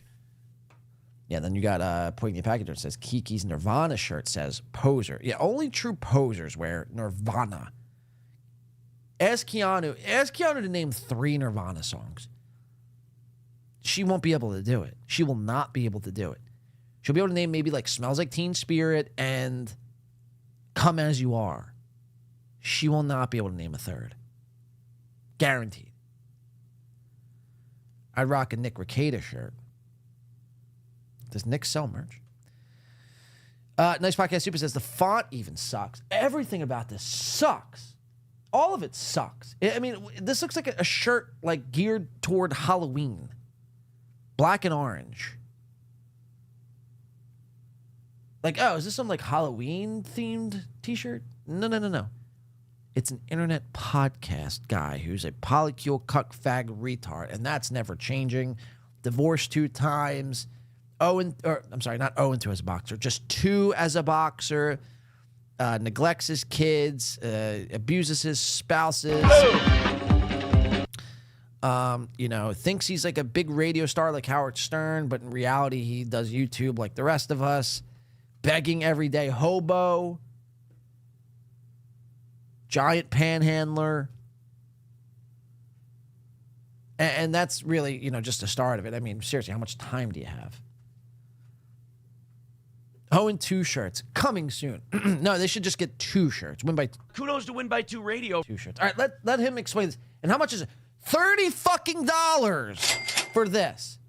I could write this in fucking permanent. I could get a white t-shirt and black fucking, or I could get a black t-shirt and orange permanent Sharpie and write this for $30 and shipping ahead. Fuck you, $30? You Jew bastard, $30 for that. If I could be a Jew right now, I would be a Jew. For that. $30 for that. You got me all the way fucked up, bro.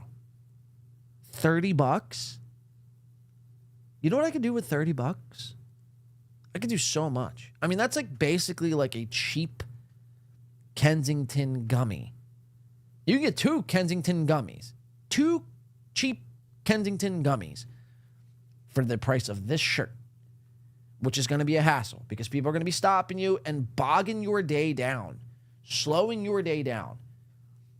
So not only are you paying the $30, which is talk about an overinflated number. You're breaking the bank. I mean, you got to remortgage your house to buy this shirt. But then you got people fucking, questioning, what is this shirt? Again, I don't have time. I'm good. I'll save my money. You should too. In all of your favorite sizes, from my favorite sizes, tiny little queen, all the way up to tent tarp. You've got that. Keep an eye on that logo. That might be the last steel toe shirt with that logo on it. Oh, new logo! Wow! I love me a new logo. Mike from Affordable Signs sent us a new one, and I got to be honest, I kind of like it. And then, of course, the another win for the toe. People have been asking for these, so I put... This one is $37. $37. Who is buying this shit? one on there. We'll see how it sells. Oh, your if favorite people, sizes. respond, we'll put more varieties out there. It's the another win for the toe long sleeve shirt. So there it is. The classic long sleeve. Go check it out. The classic long sleeve in your favorite size. It's at tinyurl.com/STMS merch. That's tinyurl.com/STMS merch. There's the link. tinyurl.com/STMS And merch. here's the link. Talk about a mouthful. In the YouTube chat. Go check it out and get yourself one of those new items. No, I'm cool. All right. Seriously. Making Seriously. I'm speech good. free again. I'm good on the new merch items. $37, you say? I'm chilling, brah. All right, what else we got from Steel Toe? That's his new merch drop. That was from last night. Aaron Emmel not kicked out of the boxing coach. I mean, we kind of already knew that. Aaron Coy. Okay, I think I want to do the Aaron Gino stuff because that'll set us up after break to do the Gino and Keanu stuff and them fucking talk about coping and seething. Yeah, I think that's what I want to do.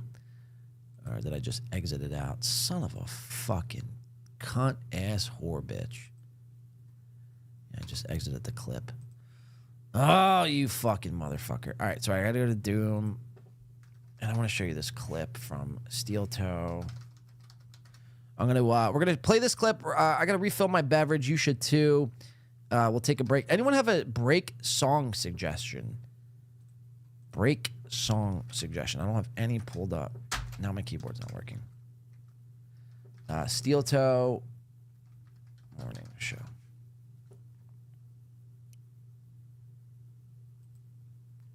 Fair use, buddy.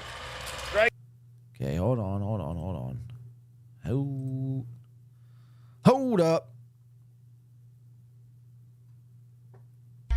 Stop, drop, shut them down, open up shop. All right, hold on. Sorry about this. This is a mess. Where's the fucking clip? Where's the clip? Oh my God. Wasn't it a Doom clip? Or was it a Stalin clip? All right, here it is. No. Oh, this is incredible. Aaron Emmel claims he's not kicked out of his gym. That's not the clip, though. This is a nightmare. Steel Toe Morning Show, Gino and Keanu. What the fuck? Oh, there's me. Was it a Stalin clip? All right, well, this will all be edited out in post, obviously. Back on YouTube, camera, Steel Toe back, boxing match in doubt. Steel Toe viewer counts. Who the fuck had the clip?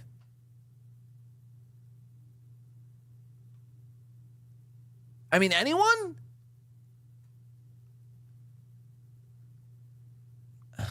I mean, this is unbelievable.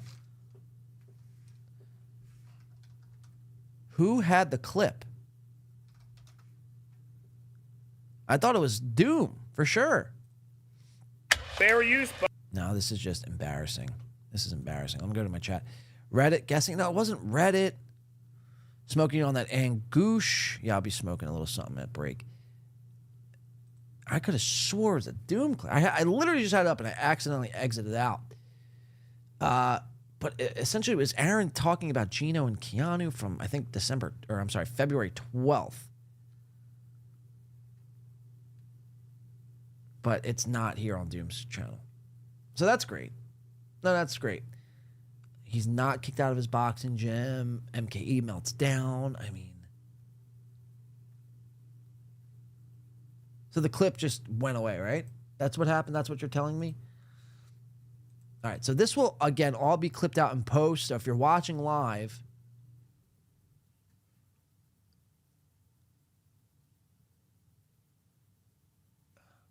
this is a nightmare. Everyone's clipping me now. We might have to go to break now. Where's my history? Do I not have a YouTube history? I mean, what is going on today? History. Okay, here we go. Maybe I could locate it in my history. If I can't, well then, guess what? I'm fucked. I am legitimately fucked today. I was on a roll here. We were making fun of Steel Toes merch. And then all of a sudden, I had to hit the little X button. Huh? All right, we're scrolling. We're scrolling here. I'll bring you guys along the journey so you're not just staring at my big old fucking head. Here, you're on the journey now. You're with me. We're scrolling and working and scrolling and working and scrolling and scrolling and scrolling. Hey, look at that. Check out the Daredevil trailer. That's pretty cool. Some meme coins.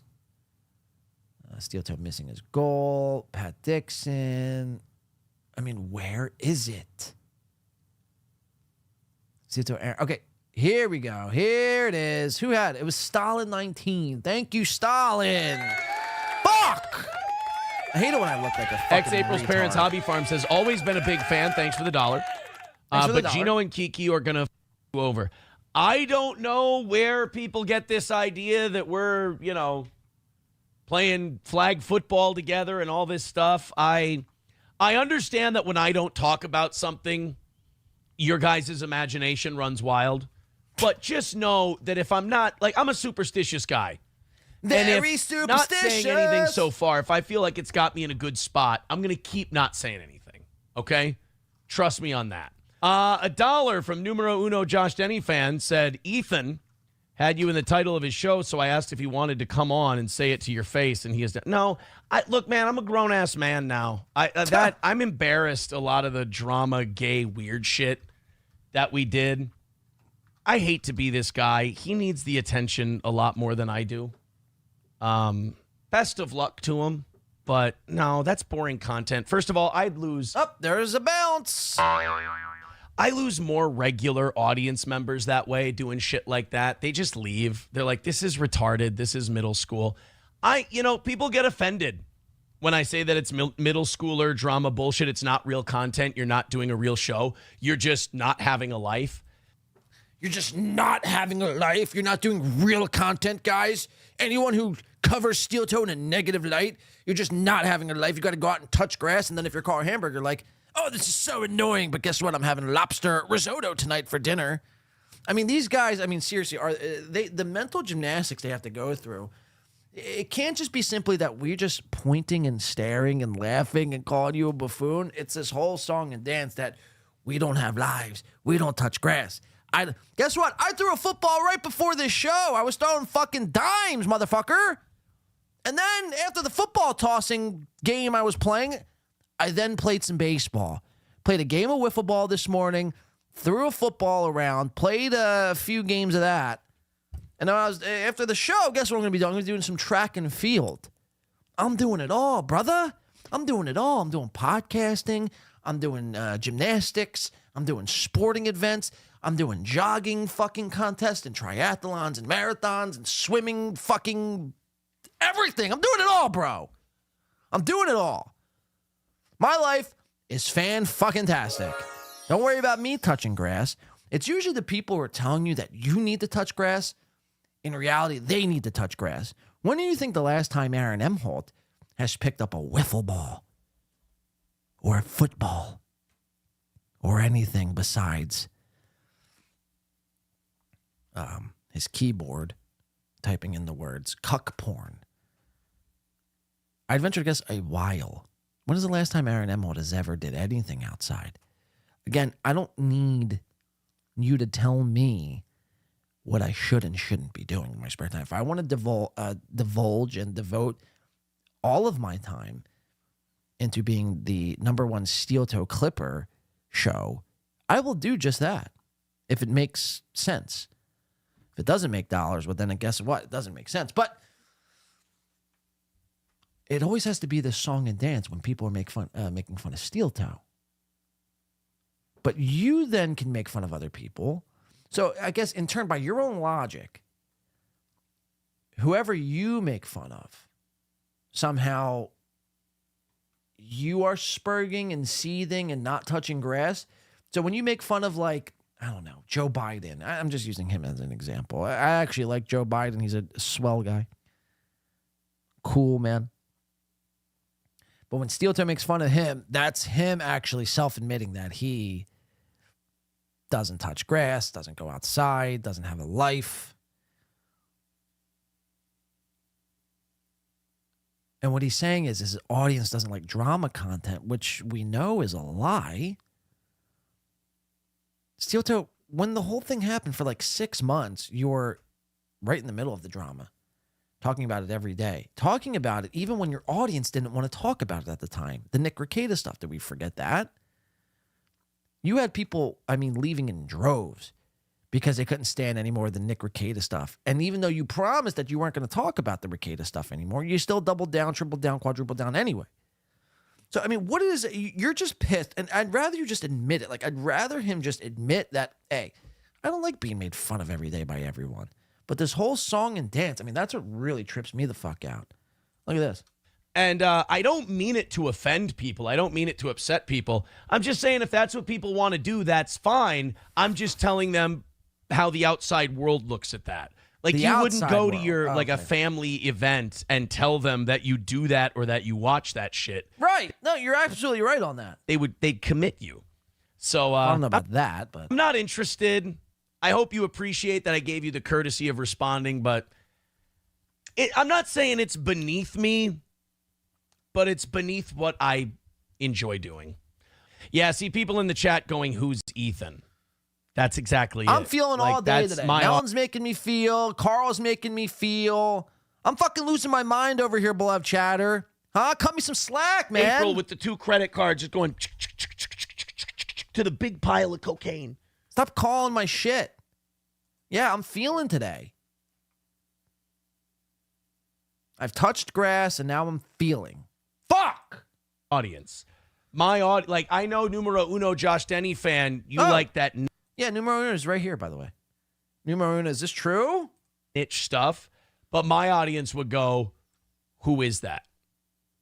I don't care. That's all. Numero uno. Josh. Well, I'm just going to call you Josh. Josh, can I call you Josh? Mr. Denny fan? That's what all of us started out doing. You're fighting an uphill battle, a losing battle. You'll never get this man to do what's best for his show because he thinks he knows what's best for his show. But Aaron's own actions and Aaron's own thinking is what's led him to this very point. And I don't think he actually can comprehend that. I don't think he can actually comprehend that. He's his own worst enemy. That's how it all started for me. I'm just like, yo, how are you going to beg for money and your setup looks like this? You're using a webcam, your audio, is shaky at times. You're doing the bare minimum, yet guilt tripping and begging every single day.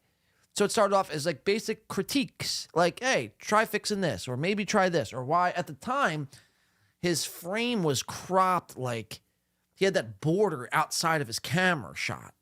So it was the camera shot, and then outside of the shot was the steel toe border. And I'm like, just make your entire fucking shot the camera. We know it's steel toe. I'm not confused. You know what I mean? So it started off as that, and then it just ended up into what we see today.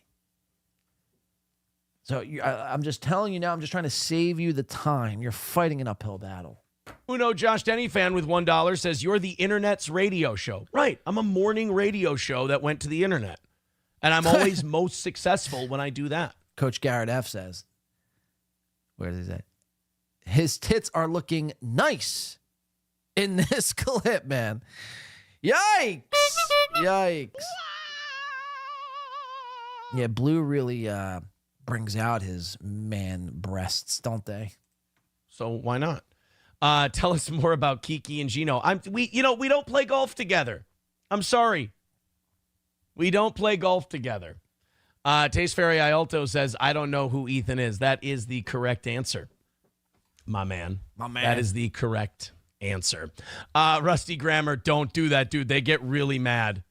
That shit matters to those people. Rusty writes, I need a Stuttering John update. I can't edge any longer. Please, pretty please. Dude, they don't take those jokes very well. I used to tell people, I'm like, you follow John. You're not winning. I'm not saying he's a super winner, but your whole thing is following him. You're not a winner in this. That is a very loser thing to do. That translates, all of you follow Steel Toe. If you follow Steel Toe, that doesn't make you a winner. So it's like Russia. I know about like 8 other shows that make way more money than Steel Toe without begging. In Ukraine, there are no good guys in this whole thing. Numero uno, Josh Denny fan says, just throwing it out there, I'm always thinking about the Clippers. Here's what I've learned about the Clippers. Good man. No matter what I talk about, I'm the hottest thing they clip. So it really doesn't matter who I talk to. The person talking to Aaron needs Aaron. Aaron's proven that he doesn't need the other individual. Eastwood, yeah, see, that's going to make him mad, Eastwood. SJ is greater than all the hacks who cover him. I mean, he's more successful than all of us. We're all pretending to be what he was. I mean, I guess you could say I'm the closest, like, thing to radio success to him as any of these other guys. Well, no. Shuli, I'm sorry.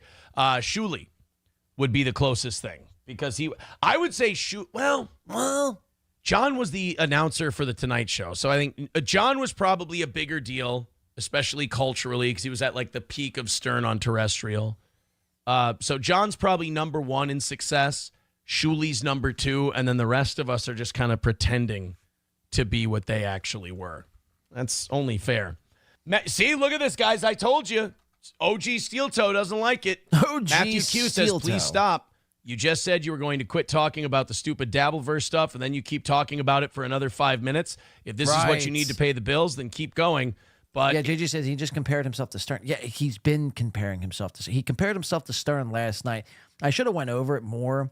I just didn't want to spend too much time on that episode because I wanted to jump into the Keanu and Gino stuff of them. I mean, really looking like complete fucking retards. But yeah, he's been comparing himself to Stern a lot lately. Last night he has his numbers, and I don't know why he even brought this up. I think he just did it out of random. He was browsing through his email, and he came across his old radio numbers from back in the day, from years ago. No one asked for this. No one wanted it. And we've all seen it before. And he's bragging. He's like, out of, I forget exactly how he phrased it, but essentially he's like, basically, I think he says like 1/4 or 2/3 of the people in our market were listening to Steel Toe at a given time. And he's like, if you think about it, that's pretty much like Stern numbers. I'm like, I just can't. I can't argue with someone. And then this is the thing. You can't argue with a guy like this because he'll never admit where he's wrong, when he's wrong, what he's doing that's not factual. It's based in complete delusion. You'll never win. So why are you wasting your energy? That's why we just sit and laugh and make fun, because there was a point where everyone tried to like, hey man, why don't you try this? Here, come on my show. Why don't you, I'll give you some pointers. Maybe I'll talk some shit, whatever. But at the end of the day, we'll let bygones be bygones. And that turned into everyone's seething, everyone's coping, another one for the toe. Everyone can't get enough of me. Blah, blah, blah, blah, blah. You're just sad. You haven't touched grass. Blase, blase, blase, blase. And it's like, again, if that's what you need to tell yourself, whatever it helps you make you sleep at night, man. All I know is I'm viewing a guy who, when I started viewing this guy over 2 years ago, was doing, light years better than what he's doing today. And I know a lot of the Steel Toe stuff can be redundant, and we know a lot of this shit already. Nothing new has come out of it. Well, besides this whole Gino and Keanu thing, this is why I'm showing you this clip. And the Steel Toe merch from last night. Another win for the toe, that is. $37 shirt. Long sleeve. Pick yours up today in, what do you say, your favorite sizes? I have a favorite size, by the way. I'll disclose that later on in the show. But it's just truly remarkable to see, because, and I think I said this on Soft Weekly show, and I've said this on my show plenty of times. You never thought, or at least I never thought, when I started watching this buffoon over 2 years ago, we'd ever end up in this position that we ended up here today. Divorced, cucked, begging every day. The next day is worse than the previous day. So, it really is, you can't take your eyes off it, because, again, when you tune into it, when you hear about what Steel Toe is, you would picture, like, a disheveled man, like, humbled and really, like, licking his wounds or whatever. And then you tune into Steel Toe and it's like, he's always winning. The haters are always seething. And then you tune into the quote unquote haters and it's like, well, the haters are doing way better than what Steel Toe is. So where's the disconnect? And again, it's just like, it's what he has to tell himself and his audience to make it seem like that he's just knocking them dead every other day. I mean, it really is a vicious cycle of retardism, I guess, is the best way to describe Steel Toe. Let's watch. It sucks for people who have to turn it off and on again because they don't want to hear it. I think, Matthew, thank you. You've made my point. Matthew has made my point. People who love Steel Toe just don't care about the stupid child bullshit. Gray Duckling with $5 says, yeah, you can also cook the shit out of candied bacon. I was helping her make the candied bacon. I can't help it that she was on drugs and pissed off at me at the time and got mad that I told people I was in the kitchen with her while she was making candied bacon. Apparently, I'm the asshole. Where I come from, if two people are in a kitchen and there's a food being made, you're allowed to say, we made this food. But I'm the asshole. That's what I learned back then. Is I'm like, you know what? Just say you are whatever they say you are. That's the rule. If you say, hey, why don't you settle down, Eminem, quit drugs, and they go, you're a f***ing monster, just call yourself a monster. It works out better that way. It says, if she was making anything in your house, you helped make it. No f***ing shit. My money, my house, my stove, my electricity, my pots and pans. You know what you did? You brought hands. That's it. Wow. That's right to April, too. No, April did a lot more than that. She changed the shingles on your roof. She power washed the house, power washed the driveway. She repainted all the bedrooms. She redecorated the studio time and time again. She set up your templates. She was sending out the merch. She was a hole for you to put your little fucking errand into. Forget about that? She wasn't all these negative things when you were sticking your fucking little Emholt soldier in her crevices. She was the best thing since fucking sliced bread. And all the haters were seething over that because he had a pretty woman. But now it's all she brought was hands. How quickly the tables turn. House, my stove, my electricity. My this, my that. Wasn't she earning $50,000 a year salary for working with you? So again, what are we talking about? My pots and pans. You know what you did? You brought hands. Wow.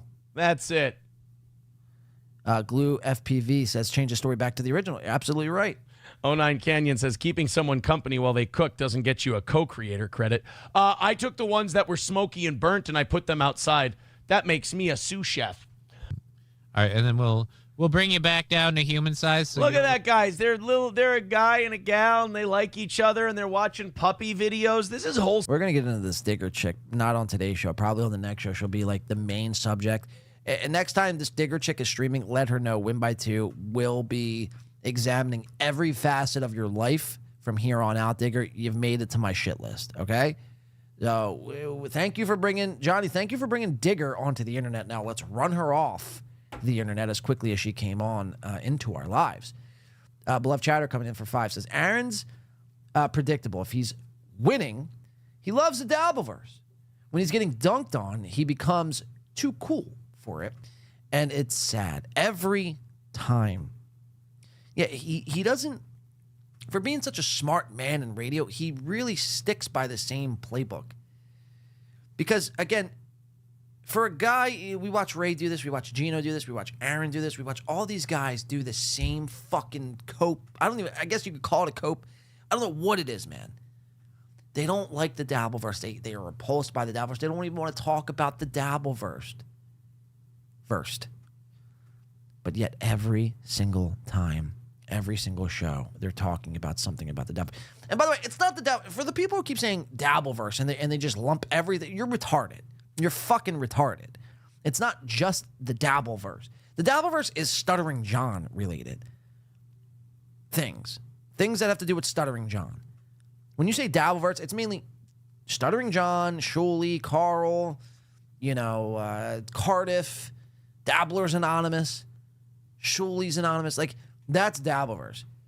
This is, Dabbleverse adjacent, I guess.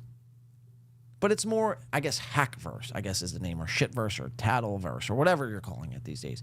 I just, I guess it's for mainly autists to have to lump something in to get, like, things together and then put a name to it so they can make sense of what is happening in front of them. I think mainly what we're watching is just retards on screens. I mean, that's the verse I'm in. Watching tards on screens. It's not a verse. Like the Marvel Cinematic Universe. Like, that's what I think people are trying to, like, compare it to. John Doe says, how dare you call me retarded? Well, I'm calling myself retarded in turn. Bluff Chatter says, thank you for the 5. Says, I'm more autistic than I'm more autistic to Spurg about the name I gave. I gave it. Fair enough. All right, let's finish this clip, and then we're going to cut to a quick break. I'm going to turn on, actually, I was going to play a song, but I think I'm going to play Sit Down Zumak, last show of the week, Kumius Cucks. You guys are familiar with this show, Kumius Cucks? Come. Just constantly come. Fucking, sucking, come.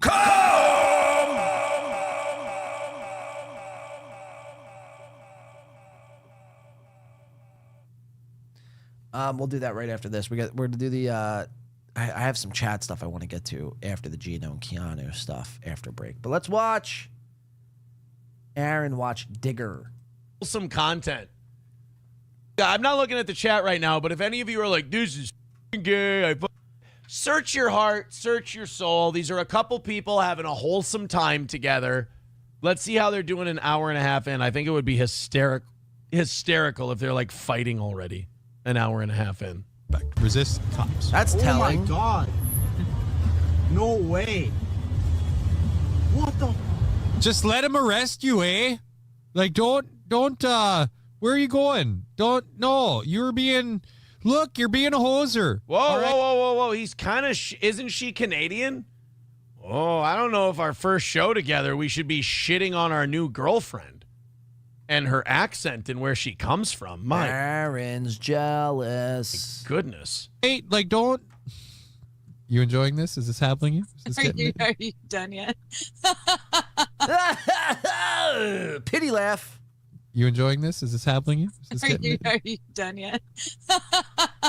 We don't all sound like that. Come on now. Yeah, but dude, he does though. Look, I'm going back just a touch. We don't need the red screen. There we go. All right. When's the last time this chick saw the sun? It's very sweet. It's very sweet, the two of them together. I think it's a good thing. Vadam with $5 says, I really like Johnny's new girlfriend. She's amazing. I hope Johnny and his new girlfriend get married.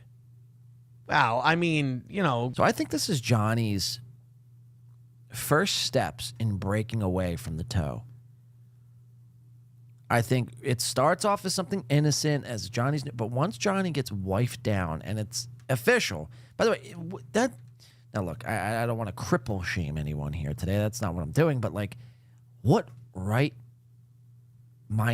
thinking individual, somebody like Digger, would tie themselves down with somebody who can't walk? I mean, I'm not like coming at crippled here. I mean, really hear me out. Like, what's so wrong in her life that she can't find a fully bodied, abled man?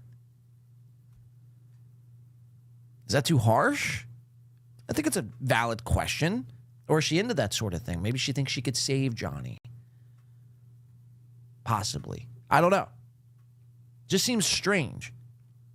Unless she's like some troll playing the long game. And in which case, I got to say, bravo, Digger. I mean, you threw me off.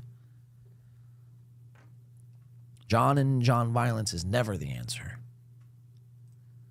Give him time. I don't know if I'm the person to be endorsing. Tons More Cowboy says it's because he won't cheat. Now, it's a good point. It's a good point. I feel like if I endorse marriage, it's the kiss of death. So I don't know if I should be endorsing that. Pants Maestro is weird. Pants Maestro, I think, might be a Reddit or a Discord guy. They've got steel-toe derangement syndrome really bad. I don't know where it comes from. That Pants Maestro. But they have Maestro. this paranoia and this conspiracy that when I say things, like, I don't mean them. Like, Pants Maestro's clearly a Reddit guy, Discord guy. I mean, clearly. It's this. I think I'm not like the monstrous, terrible guy they painted me out to be. So now they have to like try to. No, you are that thing. You are that monstrous, evil guy we've painted you out to be. I mean, for Christ's sakes, you've choked and headbutted women. I mean, what? You've divorced twice. You are that monster. You are a monster. You just admitted it too, by the way. Earlier, you said if they say you're a monster, just lean into it and say you're a monster. Yeah, you are a monster. Monster. Roll with it and create it. Because he's like, Aaron, this isn't a good look for you, man. Jealousy isn't a good look. And that's what I said, too. It seems like he's jealous. Now, does that make me a Reddit or Discord guy? I don't even go on Discord. That's a fact. That's a fucking fact. I don't even use Discord. I deleted it on my phone. I'm annoyed by all the updates. I get so many updates already. The last thing I need is a Discord update. I mean, shoot me. I'll occasionally browse Reddit if it has to do with something Shuli related and knowing about producer Issa. Outside of that, I could give two fucks about Reddit. So does that make me, I mean, what does that make me? Am I not touching grass enough? I told you I ran a triathlon before the show and played football and wiffle ball. So, I mean, I got your number. It's just a common observation, you fucking retard. Cope harder. I love these two. I think it's great. I was so nice and like so happy for them when they were on the show on Tuesday. I think it's great. Pants Maestro says, no, dude, you're pissed. You're not good at hiding it. Dude, Pants Maestro, I swear to God, you are being like a parody of what we say internet people are. Who's we? So I hope you're not serious. If you're serious, I need you to seek help because you're literally being my impression of the internet. If you're doing a parody shit, it's really funny and it's really good. And I actually like it. Ooh, I like this. Taste Fairy Ialto says steel toe haters are the worst judges of character I've ever seen. Oh man, it's bad. It's bad. It's remarkable mental illness. And it's weird because it can like they can be like totally normal, like Pants Maestro, and something will trigger them. Boom. And it's just like they have a psychotic break with reality, and they're like, I gotta go into fanfic mode. It's I gotta go into fanfic mode, and then he plops himself up on the seat. Fanfic mode. Psychotic break with reality, and they're like, I gotta go into fanfic mode.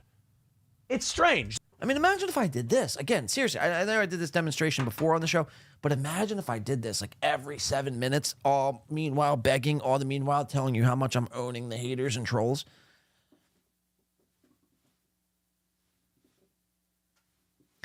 They just got to go into fanfic mode.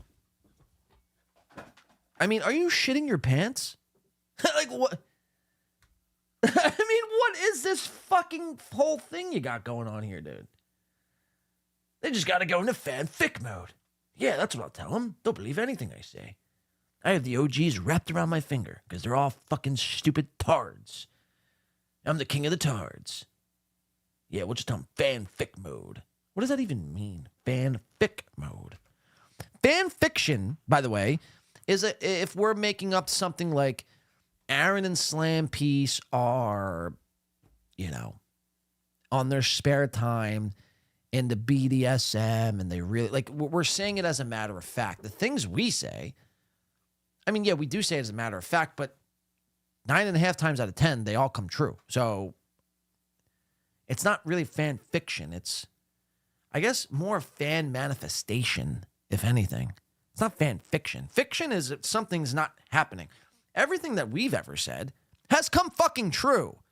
So make that make sense, Dingleberry. Yeah, I just called you a Dingleberry. Break with reality, and they're like, I gotta go into fanfic mode. Fanfic mode. It's strange. Like, I observe it as an as a neutral observer, and I'm like, that's, if I ever saw like a friend or a family member behave like the way the steel toe Reddit and Discord people do, I'd get them psychological help. Like, it's, and that's not a joke. Like, it's really problematic. Like, this is a person that, and I know you watch the show, so you have this parasocial thing where you're like, well, I know the guy.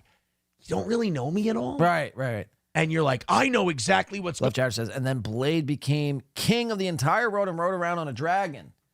Oh, wait. I think I just slipped into, wait for this, fanfic mode. Fuck. We lost another one. Beloved chatter. RIP. 2/18/25. Gone to fanfic mode. Fuck sake, man. You hate to see people lost to fanfic mode. You know? That's one disease and curse. I don't wish upon my worst enemy losing them to fanfic mode. I'd rather see someone die of fucking Lou Gehrig's disease or a brain tumor or something, or a car accident in Felicia Gillespie's case. If you're dead due to fanfic mode, that's sad. That's some sad shit. That's some sad shit. Going on in his life. I bet there's another bounce. You don't really know me at all. And you're like, I know exactly what's going on in his life. I bet you he's doing this right now. That's weird. Okay, but everything we've ever said has come true. Everything. Down to the fucking eating cum out of eating Nick's cum, essentially. It's like if you're in... So again, yeah, maybe it started off as fanfic, but then it turned into fan reality. Fan manifestation. School and you obsess over a girl and you're like making chewing gum statues to her. It's that level of strange. Don't do it. It's a bad look. I'm telling you. Don't let me do that to you. Like, don't let me put you in that place. That's giving me way too much power. So there you have it. April's Aaron talking about Gino, Keanu, and fanfic mode.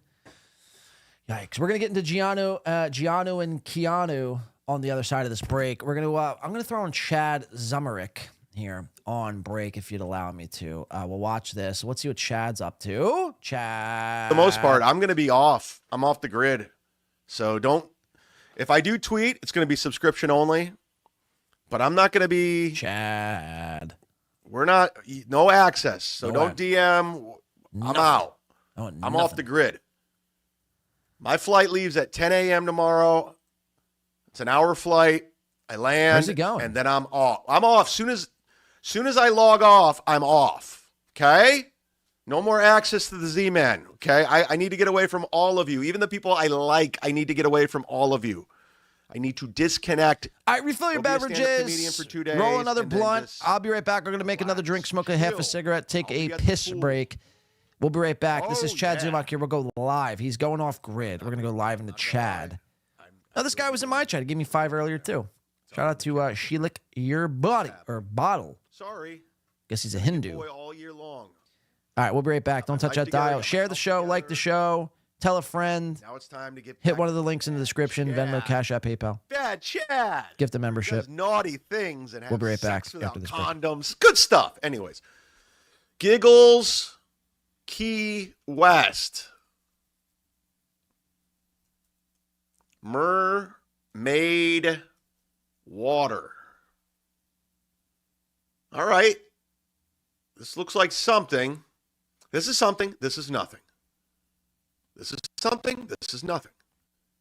I can't tell you where we're staying because I don't want anybody calling the room.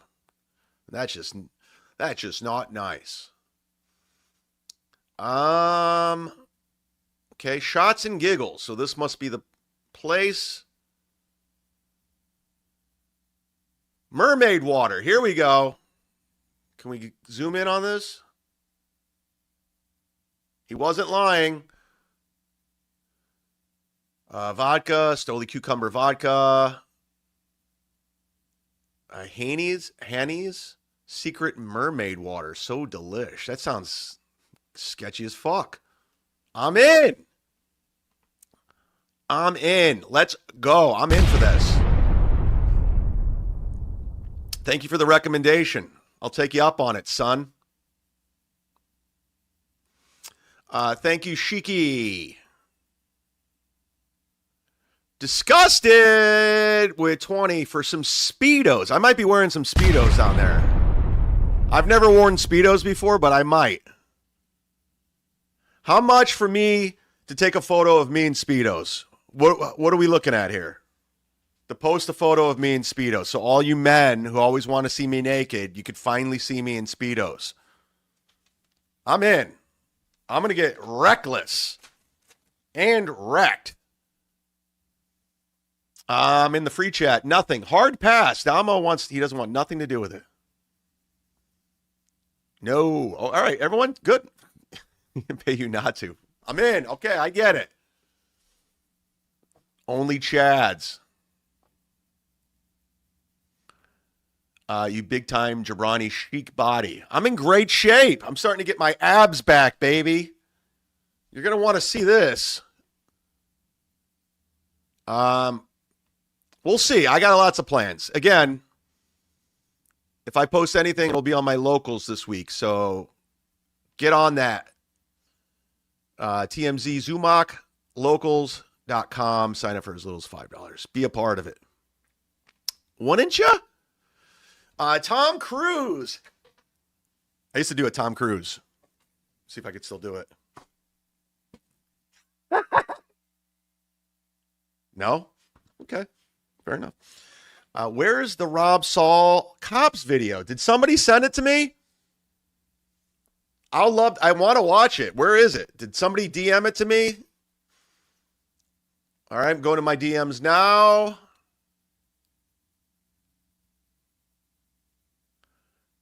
I got a DM from Miss Tay. I got a DM from Chow. No, we don't cover Shmuel Buckman here. That guy's boring as fuck.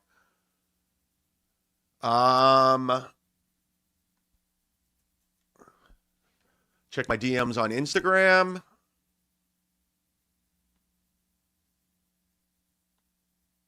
Nothing.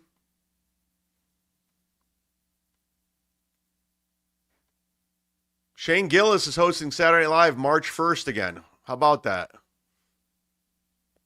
I just found that out. I don't have Rob Saul's Cops video. I don't know where to find it. Somebody wants to send it to me. I would love to see it. I would love to be about it. Reddit. I'm looking for it. I can't find it. Send it to me.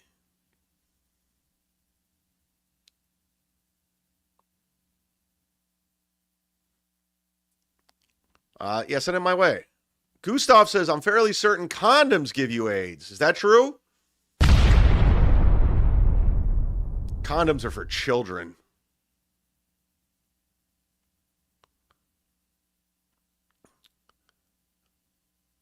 Fucking adults pull out like an adult. All right, let's go. It's a hype train. It's my last one. It's my last hype train. You're going to miss it. Aaron, while I'm gone, you can have it back, okay? While I'm gone, you can have back the hype train. I'm giving it to you, buddy. Go back to it. Hit the goal. Hit the goal. It's a hype train. The dumbest benchmark that's still around. Hype train. What are we going to do on today's hype train? And it's something I thought of, and I was like, I've never done before. Why haven't I thought about this idea before? At this time, I would like to invite to the hype train, ladies and gentlemen, from Pulp Fiction, Uma Thurman, and the queer John Travolta. Hype train. Hype train. It's happening. Never thought of this.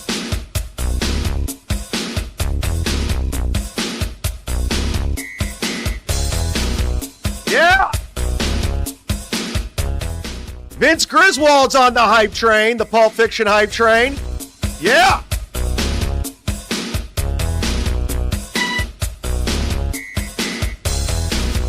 There she is. Michaela, another $100 sponsor on the hype train. Uma Thurman. Brian Clowder. Brian fucking Clowder on the hype train, the Pulp Fiction hype train. We're doing it. It's happening. How many people? Whoa! Yeah! Celebrity Tom Myers is on the hype train. Hey, safe travels. Hype train. Hype time. There it is.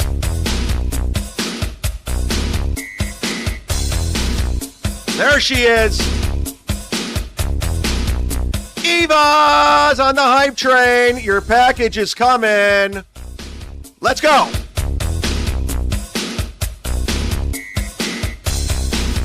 Miss Tay's on the hype train. Your package is coming. I shipped international. Miss Tay. Yeah.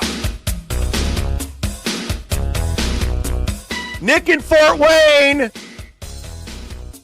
Your package isn't coming. Let's go. Yes. Let's go. Yes. Hype train. This is hype. Guys, we're doing it. We're on the hype train. I didn't know I was going to come back on break and be on a train.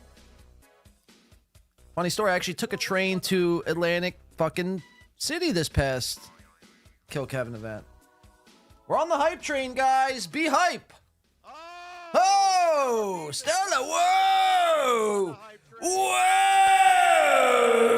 Look at that. Whoa.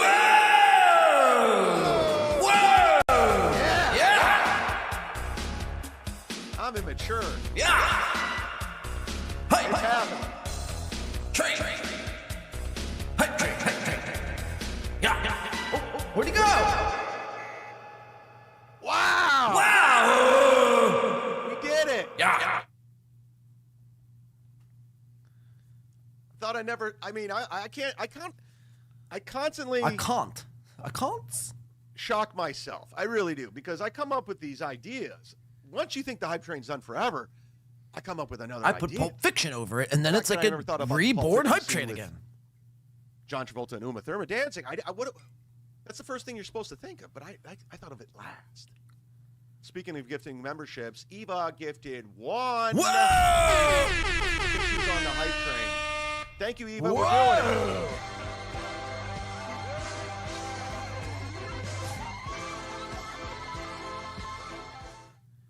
Who wants more emojis? Who wants them? I love emojis. I love Thank emojis. you to everyone that jumped on the hype train. Stella B, Nick Fort Wayne, Miss Tay, Eva, Dick Fitzwell, Tom Myers. As far as emojis, I have to say I do love emojis myself. And where was the one? Sometimes when I text people, I don't even text using words. I just use emojis. Mail. All right. This is courtesy of, I can't pronounce it. And you were right. Oh, wait, I do got the video. Everybody emailed me. I want to thank, okay, I got it. He's got it, guys. He's got the vid. I feel bad. No need to fear. Mud Shark is here. Whoa, this is fucking weird. He's glitching. This is weird, he says. Wow. Whoa. This is unfucking believable. Thank you for sending this. Whoa. This is Rob Saul on Cops, everybody. I mean, holy shit, when he was younger. Unbelievable. Do you do impersonations of any type, or you know she got makeup on right now? I don't have any makeup That's on Rob. You have I mean, I lipstick just on can't. your I lips. can't with a fake bit. I can't with a fake bit. I'm sorry. We're gonna do. I want to do the Gino and Keanu stuff, the Keanu stuff, if you will, as it were. But before I do, I think I want to do some Mud Shark stuff. It's just a couple little small things, and one really pertaining to the Mud Shark man himself. They call it Chadwick Zamek, I believe is the name he goes by these days, his government name. Chadwick had a, what is that? Chadwick had a statement the other day that he thought was factual. And I do have to correct the record where the record needs to be corrected. Chad, would you like to take it away here? Mud Shark? You can go back. It's all documented. The timestamps to... So much fun here now. So I get in. The less you talk about it, but every time I see a clip, you're talking about it. Every single time. Yep, Win by 2 was covering. Whoa! Coach Aaron, whoa! Whoa!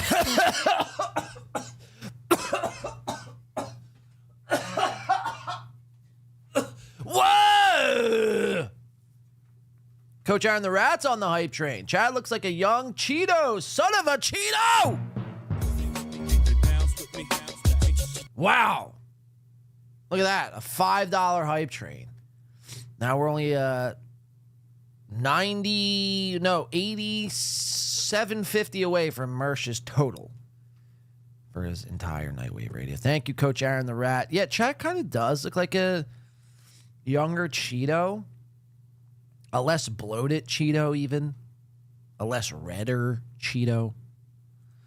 And we're talking about Cheetos from Stoney's, not Cheeto Santino. All right. Chad is 14 years old mentally. That's giving him a lot of credit. I'd say 9, but who's counting? POTUS Felonious for 2 says, always a great show, Blade. Thank you, POTUS. Felonious for $2. I try to make it a fun show, a fun time, a good thing. I didn't think it sucked a dick. I thought we're having fun. We are having fun, Matthew. Rest assured, according to POTUS Felonious, it's always a good time. The less bloated, younger Cheeto, Chad Zumock, gonna get some facts wrong. Let's listen. Toe before Melton. Melton crushed on Chad, then clung to Steel Toe and his family. I was going after Steel Toe before everybody. All right, so there's an unfact. And that's a fucking fact. Chad says, I was going after Steel Toe before anyone. No, well, I don't think you were. You could go back and look, I don't want to get into this ticky-tack argument. I was doing it first. No, I was doing it first. No, okay, look. It's not really that big of a deal, but when you pound your chest, it was like, when I was going after Steel Toe for everyone, and everyone jumped on my bandwagon. And that's not the case whatsoever. I didn't know what a Chad Zumock was. I didn't know what an Onion Patrick was. Like, I had an idea of who they were when I first started covering Steel Toe. January, go back and check the date. January 7th, 2023. The first time I ever covered Steel Toe. You could go back and archive it.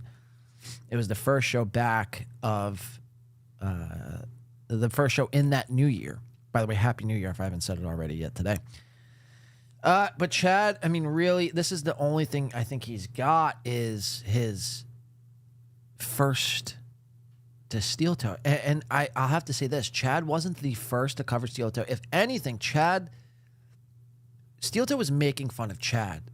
And Chad would kind of respond, but he wasn't covering Steel Toe.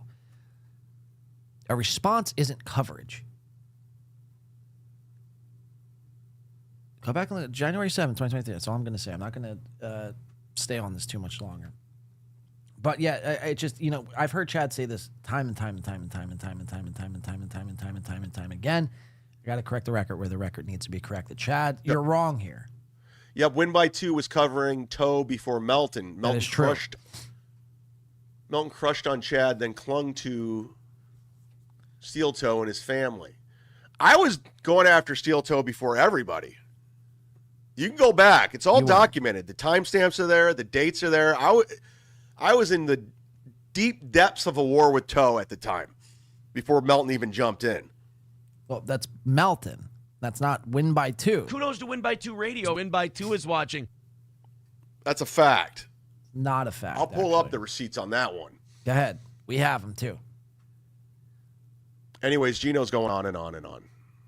He's not in. All right, so there's Chad making the claim that he was the first. He was entrenched in the toe war before anyone, and then everyone just took his heat. That is false. Again, January 7th, 2023. You can go back and look at the first time me and Alex had covered Win by 2, and simply, like I said, put the biggest two things I said, that kind of stay true to this day is the begging is a little bit much, especially when your setup looks like the way it does.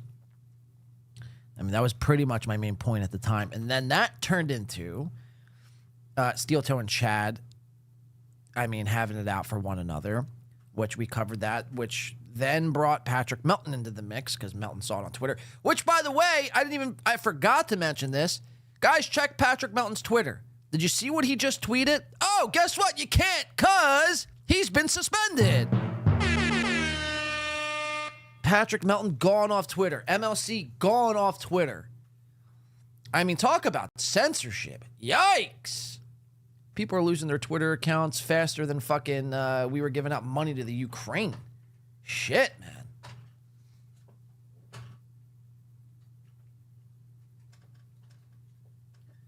Nobody Likes Onions Twitter was suspended. I couldn't be more thrilled.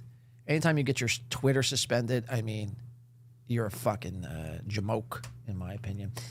We're gonna stay on Chad, but it really doesn't have to do with Chad, even though he's wearing an obnoxious top out here. I don't know. He reminds me of he's trying to be like the lead singer from, I guess, Sum 41 here, Derek Wimbley.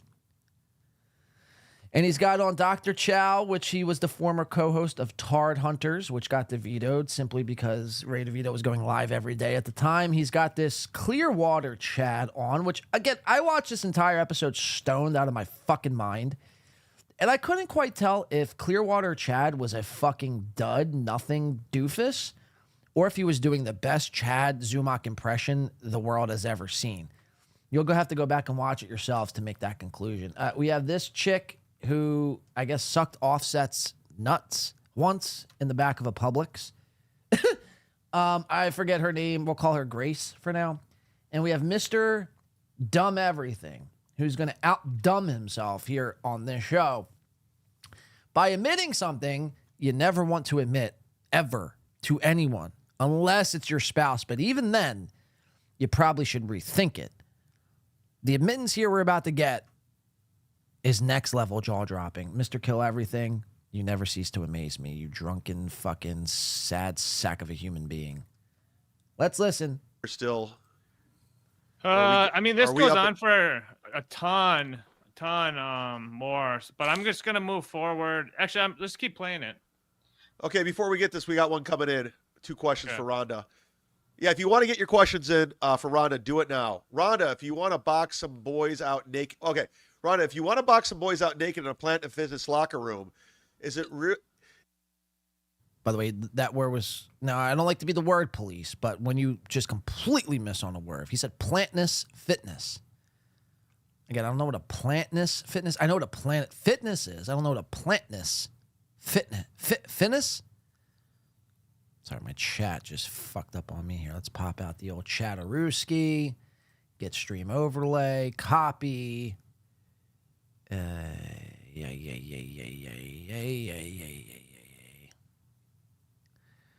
Look for the copy. Look for the comments. What a pro show I run, huh?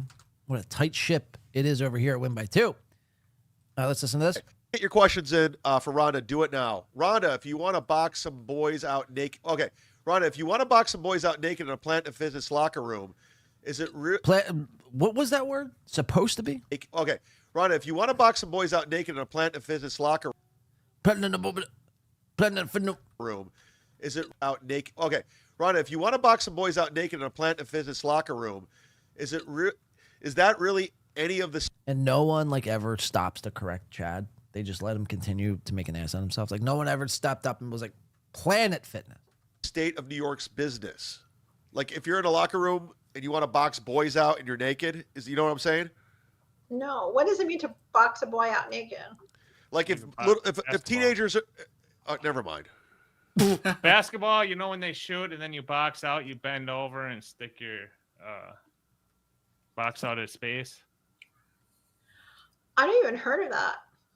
Well, you're in Atlanta. You don't know about basketball? This guy's from Europe. He doesn't know what the hell's going on. Rhonda, I'm talking sex toys. Oh, come on. All right, you guys are getting a little... I have a balldo. You guys are getting weird. You're making it... Out of nowhere, much like Karl out of nowhere said, I'm having lobster risotto later tonight for dinner. Mr. Kill Everything, apropos of nothing, says this. This guy's from Europe. He doesn't know what the hell's going on. Rhonda, I'm talking sex toys. Oh, come on. All right, you guys are getting a little... I have a balldo. I have a balldo. Show You it. guys, you guys are getting. Dr. Chess says, show it. Mr. Kill Everything's doing a little bit of bouncing on his own. Doing the Aaron M. Hole patented lift out of his chair. Weird. You're making it weird. You got a baldo? Show the baldo. Yes, I do. Yes, I do. Yes, I do. He's got a baldo, folks. Mr. Kill Everything confirmed has a baldo. This is on my Facebook. And before I put this up on screen, we found out about the baldo because of Nick Rekieta, and Much like the rest of us. and that I'm he was aware. okay. So look, out of nowhere, like you see Clearwater Chad just like downing his drink. Now, again, I don't know if he's doing the best Chad Zumach impression of all time or if he's really this fucking slow in the head. About the baldo because of Nick Rekieta, and that I'm he was aware. okay. And yeah, I was watching a clip of The man is just chugging his Pepsi as Mr. Kill Everything is talking about a baldo. I don't think this man even has an undershirt. I think that is the gut of Clearwater Chad. I can't quite make heads or tails of this, folks.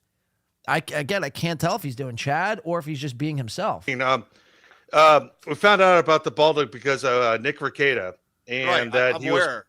okay. And yeah, I was watching a clip of Mr. Medicare covering Nick Rekieta covering the baldo. He's finished the Pepsi, ladies and gentlemen. Full swig and all. That's epic. That is epic stuff right there.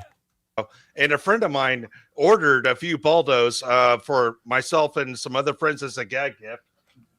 Sure, as a gag. Sure, I've heard this one before. Oh, yeah, I have a dildo, but my friend ordered it for me as a gag gift. Oh, sure. Okay, it's a gag gift. Then why do you still have it? Why do you still have it? If somebody gave me a dildo as a gag gift or a baldo as a gag gift or a butt plug as a gag gift, first of all, I would open the present and throw it back into their face. What the fuck do you think I'm going to do with this? You think I play with shit like this? You got me all the way twisted. Back that tape up. A gag gift, he says. That's his excuse. It was a gag gift gifted to him by a friend. I ain't buying it. Maybe it was at first, but you kept it with you all this time. You're not just keeping a weird gag gift on your desk at a hand's arm length reach away just because it was a gag. No, you're using this device. You're using this contraption. You've lost your girlfriend this past year, Mr. Kill Everything. Things get lonely. Jerking off, can only take you so far. So what do? How do you spice things up? You start putting baldos on. Look how that turned out for Nick Rekieta. Do you want to end up like Nick Rekieta, Mr. Kill Everything? Huh? Do you want to end up like Rekieta? This is still not open, but I do own a baldo. Oh no! You might want to full screen this, Chad. How do I do that? Hold on. I don't know. I'm not. But yeah, this has never been opened. But you put. Yeah, Coach Garrett F says I banged the guy, but it was just a goof. It's the same concept. Yeah, I was like sucking a guy's dick, but it was all for the gag. It was all for the story. I didn't really mean anything. I didn't even like it. Okay, but you still did it. You still have the baldo. You still got it.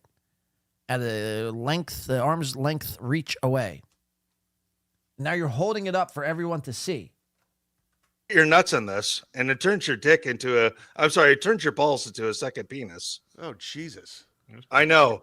This monstrosity Chinese plastic it's horrific to look at. I've never opened this. How much is that worth? It's a pink one. I think the pink It's a pink one, he says. one is cheaper than the gray one, if I remember correctly. The pink one is cheaper than the gray one, he said. How do you know these things? Now you're researching baldo prices? Why are you doing this, Mr. Kill Everything? But I don't know. I'll have to do like $50. Yeah, probably. Or 60. Probably. But I'll have to do I'll probably have to do a stream on that again where we do a watch along on. No. Nobody wants to see a watch along stream of you trying to fit your ball sack into a contraption. This god awful looking thing. I mean, I cannot imagine putting my nuts into that thing. Says every man who has put their nuts inside of a balldo. No, first and foremost, I want to apologize for us being very unprofessional today. But thank you for your time. I'm glad you sold. Very unprofessional. I'm glad Yeah, it was good. Yeah. Clearwater Chad was the only professional guy here, but See, I can't tell if this guy is like trolling Chad to like a black belt, ninja degree, or if he's like really just special needs. Unprofessional. Because this is like something Chad would say like on a show. For us being very unprofessional today, but thank you for your time. I I'm know, glad it you is sold. very unprofessional. I'm glad- Yeah, it was good. Yeah. Clearwater Chad was the only professional guy here, but I'm glad you sold a couple books so I could sleep well at night knowing that. Thank you. Well, it's been a great experience. Oh, we're gonna wrap this up with this now, right? Yeah. We'll keep watching this for a bit. Okay. So this was another interesting thing too. And Chow, if you're watching this, it seems to me that Chow puts in a lot of work to this show, watches a bunch of Ray DeVito stuff throughout the week, clips it, timestamps it, makes notes, rehearses all of the fucking Ray DeVito timestamps that need to be rehearsed and worked out. And he wants to do a longer show. This show was, it was an hour and 54. As far as shows go, it's not the longest, it's not the shortest, kind of somewhere in the middle. But you could tell Chow wants to go longer, and Chad was just not, and he hasn't been feeling this. I've noticed this from Chad for quite some time over this show, specifically the Ray DeVito show. I think it's just too many shows. You see, he launched this public access Z TV show. What was that? Piloted 1 or 2 episodes, and that show ceases to exist now. These guys get so ahead of themselves. They start making and creating new shows. The super chats start rolling in for the first time. So they think, okay, I can't just do my normal show that I do, by the way, 5 times a week. I got to do another show, and then I can make more super chats and more. But what happens is, the double-edged sword, you might make more money, sure, but you're going to burn yourself out and seem disinterested, and the show is going to suffer. The product's going to suffer overall in the long run because of that. So all these people, Gino does this. Ray, I don't know if Ray does this, actually. I think Ray just sticks to rock bottom. He knows his place. But we've seen Chad, we've seen Gino. They do all these new endeavors, all these new shows. We're going to have 7 different shows. Meanwhile, all the shows are the exact same thing. There's really not much of a difference. It's like, just stick to one. You already do Kumi's Cucks 5 days a week. First of all, that's way too much to be doing shows 5 days a week. Nobody needs to see you 5 days a week. Sometimes 6. I think last week you did 6 shows a week. So you are starting to experience burnout, and we're now starting to see it bleed into the actual show over the last couple of weeks. Where Chad, he acts like he, has no interest and doesn't want to do the show longer than he has to. Thank you. Well, it's been a great experience. Oh, we're gonna wrap this up with this now, right? Yeah. We'll keep watching this for a bit. Okay. Then we'll wrap it up. And it seems like We've everybody taken a lot else of your time. is into that thing. I think it's cool to just honor your own inclinations and to not go for something that you don't actually want. I think that's cool. Yeah, I think wish. that's a good thing to do.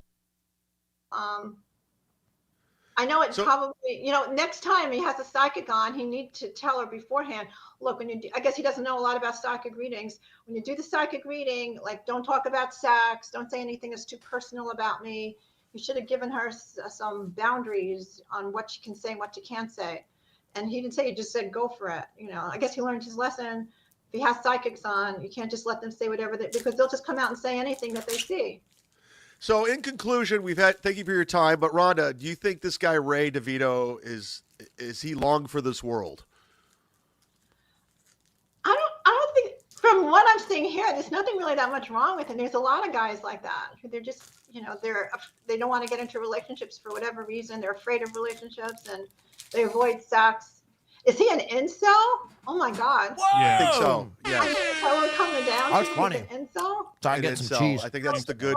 You That's a diagnosis that I could. I'm right back to where I started last year. You know what I'm saying? I'm apologizing to this Ray, whoever he is. No. I apologize to you. I don't know who he is. I never met him. This is the only time I ever see anything about him is on this show or the other show. You were lovely. You were honest, and that's all we wanted. Thank you so much. And again, plug everything you need to plug. Okay. Well, you already did. You can go on there it is. All my stuff, all my products, everything. You can just go on my Instagram. And you can see my little rap video. DM her, Yeah, Rickosaurus. Do you know who Offset was? Like, you didn't even know who that guy was. I know who Offset is. Chad doesn't. Chad doesn't know who Offset is. I'm looking. Z. Did you know who he was? Z-Mot man? You know Offset from He's Migos? He's in the Hawaiian shirt, Zumach. Wait, I'm getting everybody mixed up. Does everybody know who Offset is? That's Cardi B's husband, or now they're divorced, or they're getting a divorce. I know That was Onyx. Cardi B's husband. Yeah, Don't tell me you don't know who Cardi B is. These two guys don't. Chad knows. But it's like she's like a household name. She's not. You don't have to know about rappers to know Cardi B. I only know Ray DeVito and Steel Toe. That's all I know. I can't believe I'm on a podcast and everybody. Except I know that you know who she is. Dude, I'm 64 years old. I don't know this stuff. But it has nothing to do with age. Well, everybody now you all know. Okay, do you know Bodak Yellow? Should I rap? No. Yeah. So this chick's about to do the entire rap of Bodak Yellow from Cardi B. Somebody who Mr. Kill Everything and Chad Zumock have no idea who Cardi B is. I get it. You might not be into black female rappers, but Cardi B is like a part of the American lexicon. Like, you know what I mean? In the last 10 years, if you've lived in America for over 6 months, or not even in America, it's really part of like the culture in its entirety. Cardi B. I don't even like rap, and I know the entire words of Bodak Yellow. Apparently, so does Rhonda, by the way. She's going to do a whole rap for us. Look at this little performance we're about to get. This was a treat. Okay, little bitch, you can't fuck with me if you wanted to. These expensive, these is red bottoms, these is bloody shoes. Hit the store, I can get them both. I don't want to choose, and I'm quick cut a man off, so don't get comfortable. Look, great instincts. I don't dance now. I make money moves. See, I don't gotta dance. I make money move. If I see you and I don't speak, that means I don't fuck with you. I'm a boss. You a worker, bitch.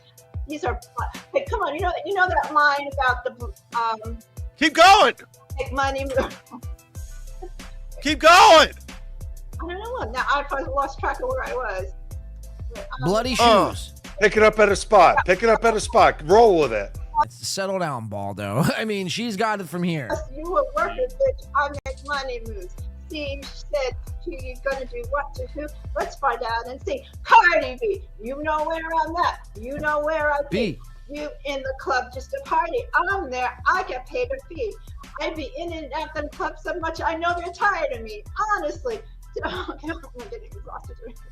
I just want to enlighten you. I'm so glad I came on the show that you all know Cardi B is. And Offset is her husband. Oh, they're getting a divorce. Yeah, no twerk. And that's who. Okay, don't get it twisted. I fuck with Rhonda too.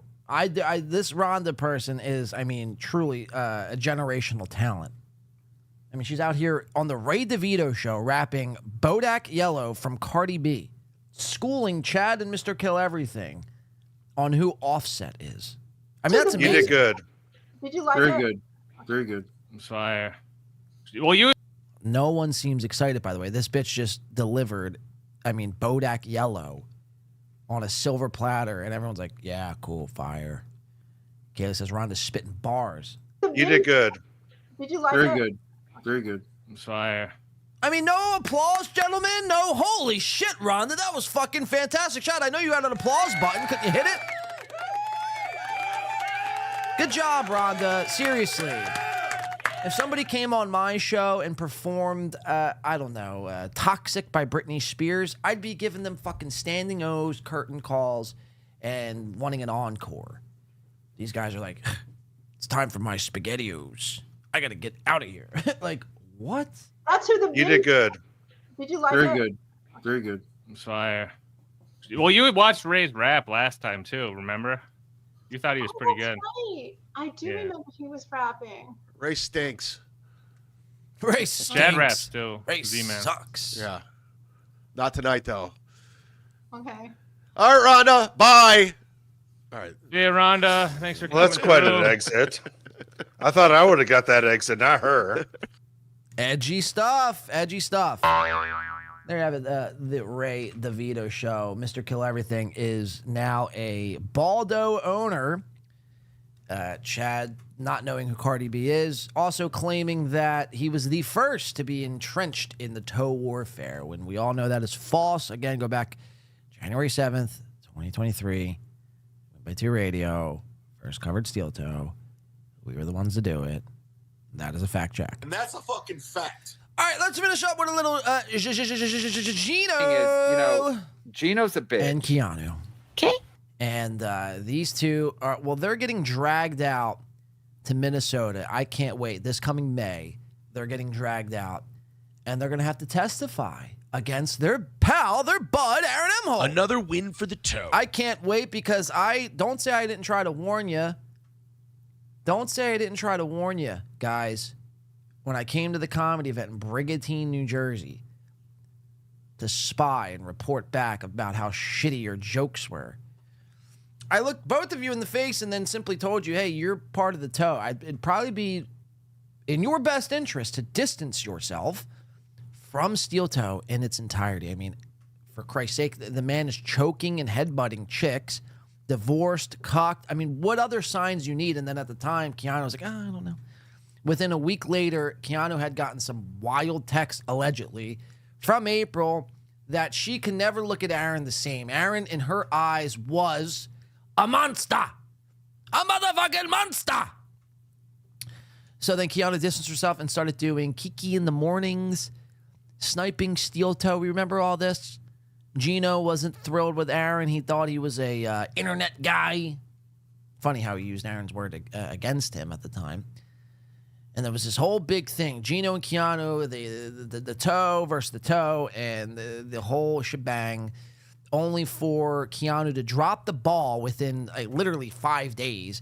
She went from being like praised in the Dabble verse, quote unquote, to completely hated by everybody in the matter of literally 72 hours. I mean, I never seen anything like it. Like, if you're covering Steel Toe or like a Stuttering John character, more people are gonna like side with you than not. And that's how it started with Keanu. But again, within 3 days, the people that sided with her, who jumped on the Keanu bandwagon for a brief second, all jumped off because they saw through the hypocrisy and everything else that was tied down with Keanu. And then, it maybe took, another month from there until Keanu and Gino were back on the Steel Toe Morning program and cucking it up with their best pal, Aaron Emholt.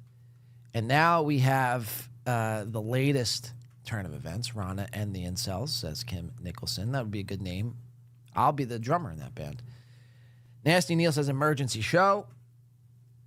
No, this isn't an emergency show. This is just a standard show, Nasty Neil. Thank you for your input. We got it from here. Gino and Keanu are both now losing their minds because they've been requested to appear in the Minnesota court system. The Minnesota courts are suggesting and actually applying that they will fly Gino and Keanu out, put them up in a hotel, so there's no, I can't miss work, or I'm going to lose money, or, I don't have the money for a hotel or flights. The Minnesota court system is doing this all for Gino and Keanu. And really for us, at the end of the day, we should really be thanking these people who work in Minnesota for the judicial system. Because without that, we wouldn't have all of this beautifulness here. So we go to TV's Will Heron, who I thought was really going to cost me a fucking Super Bowl because of his antics over Josh Sweat. It's a clip, says in hot water, in hot water, Gino and Keanu angry they may have to go to Minnesota. Not that they may have, that they will be going to Minnesota later on this year in May, to be exact. I think 13th. So we cut it over to the screen. TV's Will. Check it out. Oh, TV's Will Heron. We love TV's Will Heron. Everybody needs to go. Will Heron is one of the best clippers in the Dabbleverse. Everybody needs to go follow Will Heron. Thank you for watching on X, but his channel is on YouTube. It's great stuff. Shout out Steel Toe Morning Show. Shout out Nick. Nick Ricada. And look, I like clippers just as much as the next person, but this whole like, oh, this clipper does it better than the rest. It's like, there's a few clippers that do. So Thorough Joe Burrow adds his own little spin to clips, which separates him. Doom kind of does. Kind of. And Citizen M, like when he would make clips, would be spot on. And a couple other people do. I know I'm missing Crocodile Hunter or whatever his name is, Crocodile Tears, who covers Mersh, kind of does his own flair. But for the most part, clippers do the same thing. They clip a show, add no context to the clip. They just clip a segment that they thought was good and then rebroadcast. I'm tired of people really sucking up the clippers because they don't want to be on the receiving end of a bad clip and a target. Like Doom is now targeting Chad. They don't want to end up like that. So they think by worshiping the clippers, all the clippers will stay away and clip them in a positive way. This needs to end. Because all you're doing is simply just recording your screen of a certain segment and then reposting it. I mean, again, there's a very few that actually add their own little spin and flair. Sweaty Tryhard.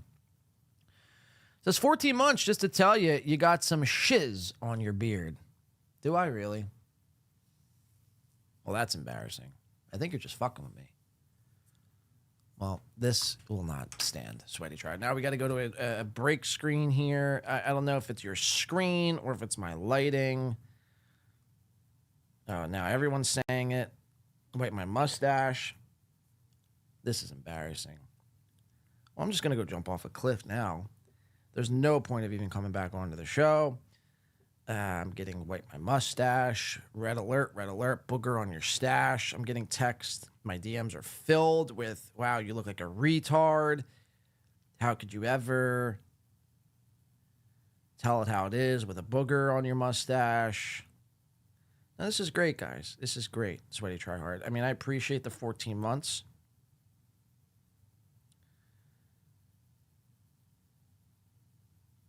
Apparently, I made a confession today. I mean, what is on my mustache? Because I ain't seeing it. Now I'm zooming in. I'm on my phone zooming in on my own show. Jump. I mean, this is... I got to come back. I mean, I don't see anything, and I got a fucking monitor in front of me.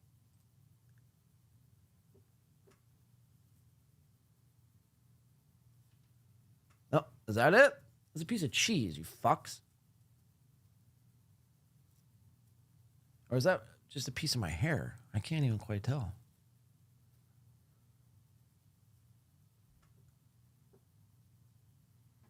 Get the fuck out of here, Sweaty Tryhard, for 14 months. And everyone else who texts me. I appreciate it. No, I really do. But if that's all you were concerned about, then fuck, man. Fuck! All right, guys. I mean, this has been... I can't even continue to comment on anything. Thank you, KB. I think we're just done here. That's too embarrassing for me to continue here today. Thank you for all turning out here today. Hit the like button on your way out. I mean, this is... I'm officially embarrassed.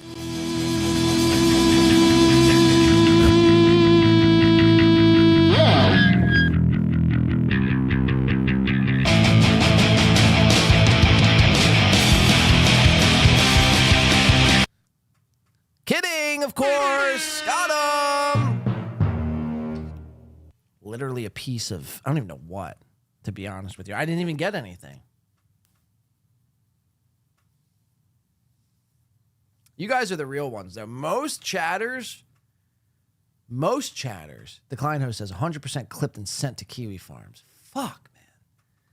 The client, I made you a fucking mod. After I made you a mod and everything, you're going to go ahead and do that to me? That's fucked, dude. That's really fucked up. No, but most chatters, they don't tell you. They just let the booger rest on your mustache until the end of the show. And then I'd go back and watch the show. I'd be all excited. Have popcorn ready.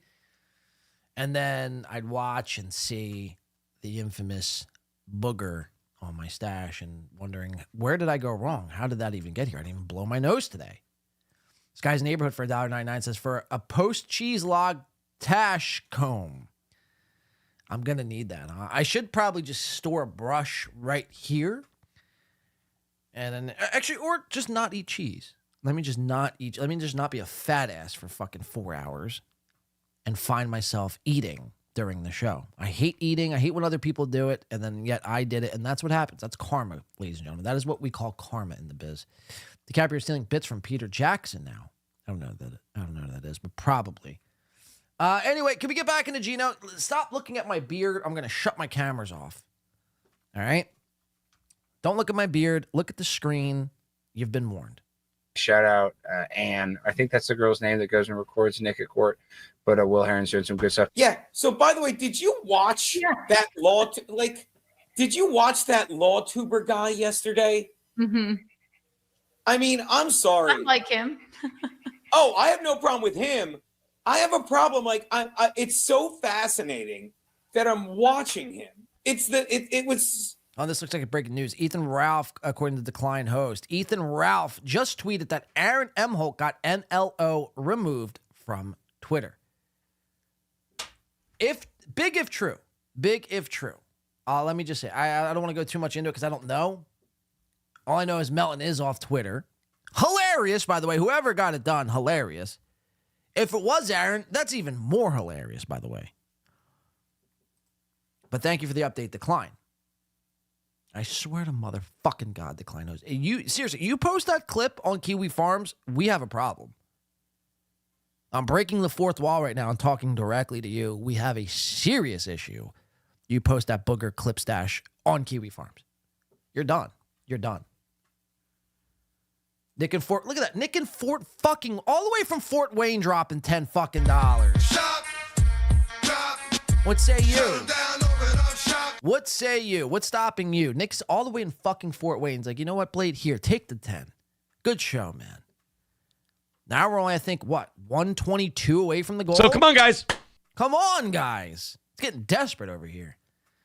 Thank you. And again, the super sticker, I like it. Again, I don't have to respond. It's just, here's 10. Take the 10. It's the what is it? The hippo in the chair. That's pretty cool stuff, man. That's really awesome stuff. That's very cool. Thank you, Nick and Fort Wayne. Shout out to Fort Wayne. Heard it's a great spot this time of year. All right, these, whatever these are these even a married couple? I don't even know anymore. It was, I guess the word is meta or surreal. It was weird to watch him, talk about us. What's that, babe? Well, he talks about us a little bit here and there. Well, no, there's a whole stream dedicated to us. Are you nuts? No, I know, but he's talked about us before. Yeah, but never, because I don't follow it that much. Yeah. And normally I'd ignore it, but the last thing he said was he's like, if I were... Hey, Keanu, name 3 Nirvana songs. Go! Gino and Keanu. And it can't be Smells Like Teen Spirit or Come As You Are. I'm talking about it. So listen, you fat right here. Eugene Thomas Biscani. Why don't you reach out to me and ask me what I think? Because this is the problem. We did nothing wrong. And now... okay, well, that's debatable. I mean, I actually side with Gino on this. Yeah, technically you didn't. No, but you did. You did, Gino. You did. You did everything wrong. That's how you ended up in this position in the first place. You don't do everything right and then wind up being let go from Compound Media, not asked to go over to Compound Censored. Sucks. Getting your YouTube channel banned, and now having to go to Minnesota on their dime. It sounds to me like you didn't do nothing right. So you might have not done anything wrong, per se, but you also didn't do anything right. You sided with Toe. This is what happens when you side with the Toe. You get mollywopped. This is the problem. We did nothing wrong. And now and he said it to be watching it. And I'm going to play it. To be watching this guy who I have no problem with. But don't tell me what to do, because this is the problem with the legal system, okay? And Gino's going to tell us a problem about the legal system. I can't wait to hear this. I'll even apologize. Thank you for talking to me like a lawyer, but I'm sorry that the legal system is so... 4 people can act like idiots, and 2 women... I guess what it is I'm watching this guy, and at one point he says, yeah, you can't... the state's jurisdiction ends at the state line. Which is why, I'll say this again, and now you can jump in, Keanu, while I scream. Which is why I would say we're not going to go in there. Because, again, I don't know a lot about legal shit. You know why, Keanu? Because I don't break the law. You've never had any legal troubles? Because I don't break the law. If you guys don't go, guys, don't go. I'm telling you now, don't go. See how that goes. Don't go. Don't break the law. I don't care about any of this shit. But when I watch these people and the guy's like, yeah, well, normally, but now look at this. They have special statutes and taxpayer money for these two women who I won't say anything bad about because that would be slander. I mean, I don't, let me say it again, because that might be slander. I don't know the law. But when you're looking at a female lawyer trying to defend a woman who neglected her 5 children to pose naked with a guy, so again, that guy could be distracted enough for her husband to his wife, and this woman's like, I'm going to save women, and you're like, we got to get these two in Minnesota. Well, you can't. Yeah, we can, because New York's they have the same law. And then they go to a female judge. She's like, yeah, I'll sign off on this. Let's have all the Minnesota taxpayers lost all their money on the Vikings-Rams game, paid for Gino and Keanu. By the way, they'll reimburse us. Well, also, it's just, when I say, like, there's no way we're going out there. You are coping and seething. You just can't accept what you're seeing. Yes, you're coping and seething. The truth it is scalding, and now you are molding and coping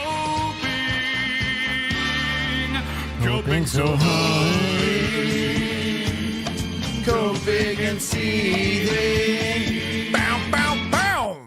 Obviously, if we had to go out there, Haven't played that in a while. they needed to pay for us to go out there to do what? Say, did this happen? Did you see this photo for a moment? Yeah. Did that really need to fucking happen? I'm sorry. It's the most ridiculous thing ever. It's just ridiculous that we would even have to. All we've ever done is just sit there and tell the truth. And that's that. I think it is. Now, guess what? You're going to have to go and do it in front of a judge in Minnesota. So go ahead. Keep telling that truth. It's gotten you this far. And stupid and just a ploy to discredit Aaron. By the way, shout out to Creed Food. I was a bail bondsman. You sound like every other dirtbag. I didn't do nothing. Miss Scone, bail bond. Do nothing. Are you sure about that 5 minutes? What is happening? But I mean, Gino gets $1 super chat or $1 Rumble rant, and he's playing drops. I mean, this is incredible. Again, and they're all like, I love how fucked up the Dabbleverse is. Like, well, they're gonna go the Dabbleverse again. Anybody who says the words Dabbleverse anymore when referring to steel toe, you're a smooth-brained, wet-brained retard. I'm sorry, but people need to the steel toe isn't the Dabbleverse. Again, the Dabbleverse name is for people like mainly autists and I was going to say Spurgs, but not Spurgs. Mainly autists who need to make sense of something, so they have to label what it is that they're seeing to make sense of said thing. Steel toe is not the Dabbleverse. Nick Ricada is not the Dabbleverse. Your court case has nothing to do with the Dabbleverse. But yeah, you're going to somehow blame the Dabble. You're going to blame Stuttering John's verse. Okay, I mean, you see how retarded you sound. Go in cuffs. No, we'll go if we have to, but again, We have to go. Obviously, we'll go. God damn, Aaron will do anything to get us out to Minnesota, won't he? More drops.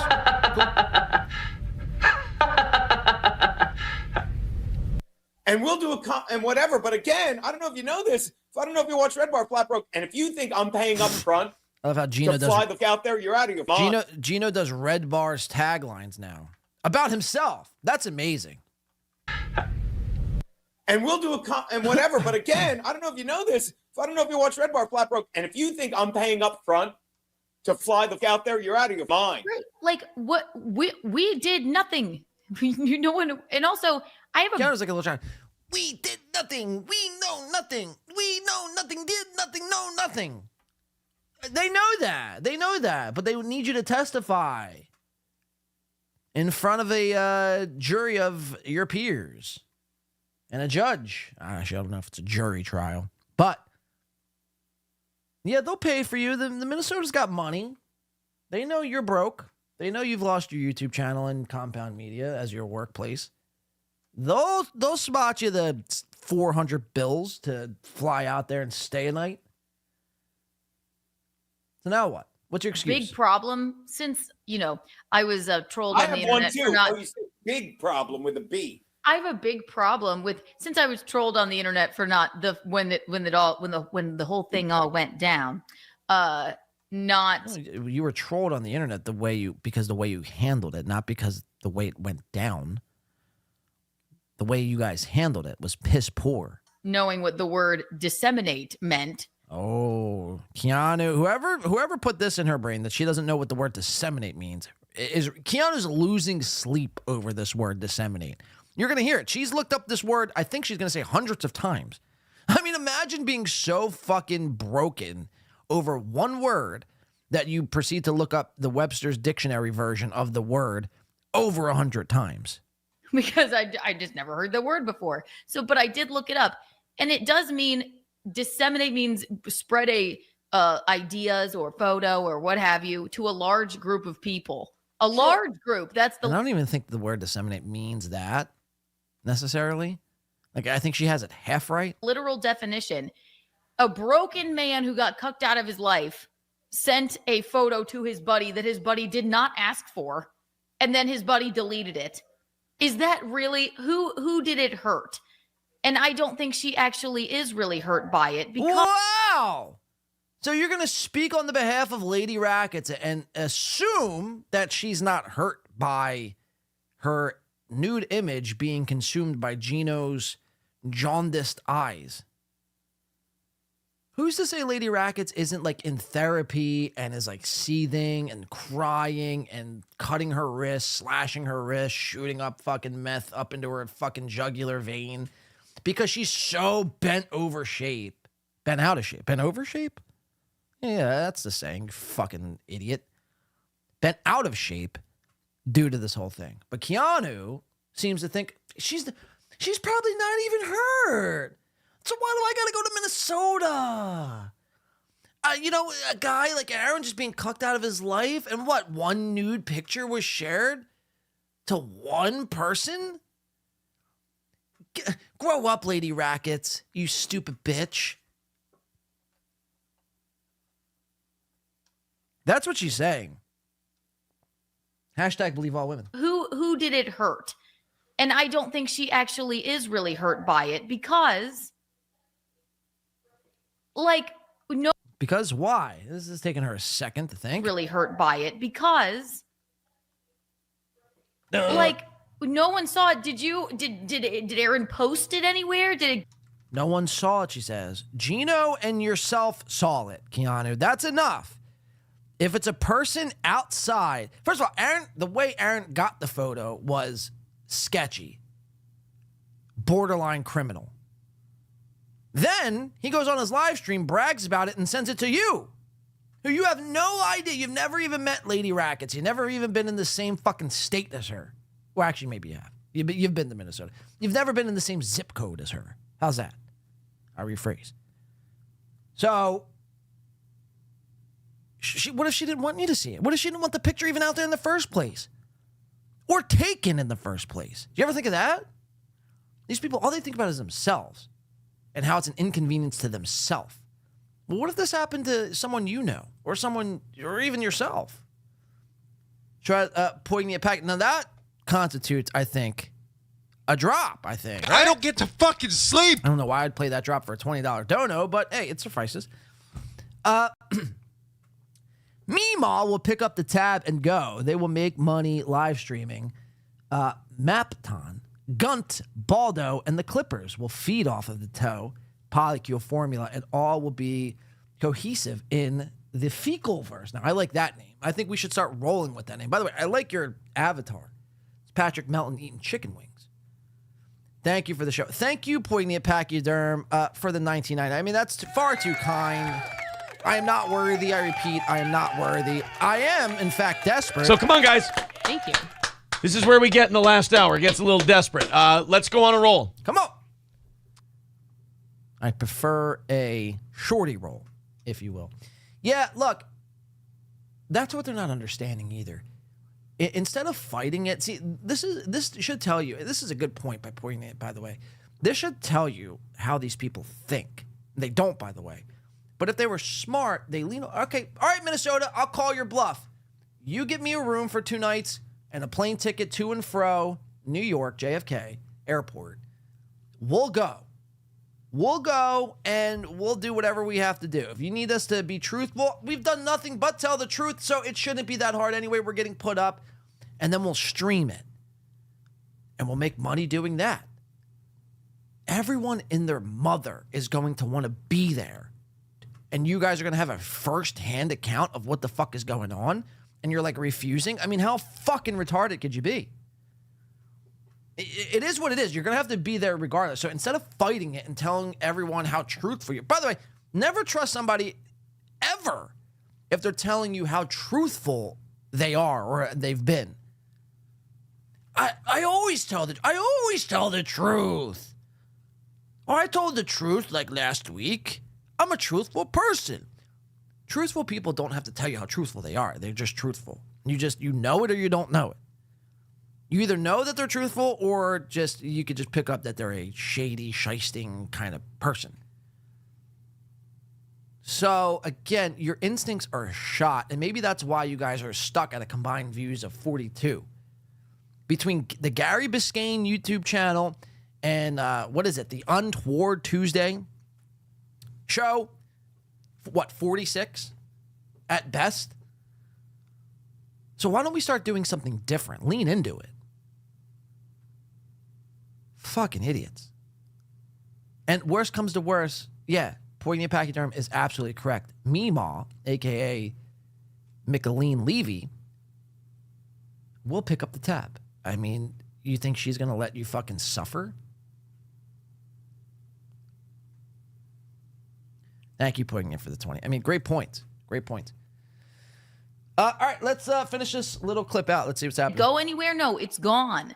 So if it's so slow in Minnesota that they really need us to come out there to what? Once again, sit there and tell the truth? Yeah, right. Coach Ray Tar, the Untradeable, says, if it was reversed and it happened to April, Keanu would be crying about how wrong it is. She was crying. Oh, my friend April, my friend. But it was the same bitch, the same fucking two-faced fucking cunt. And I don't even like to use that word, but Keanu is starting to develop that title. The same motherfucker who outed April and Nick.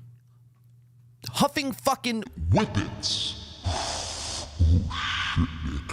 I'm so high off these whippets. Yeah.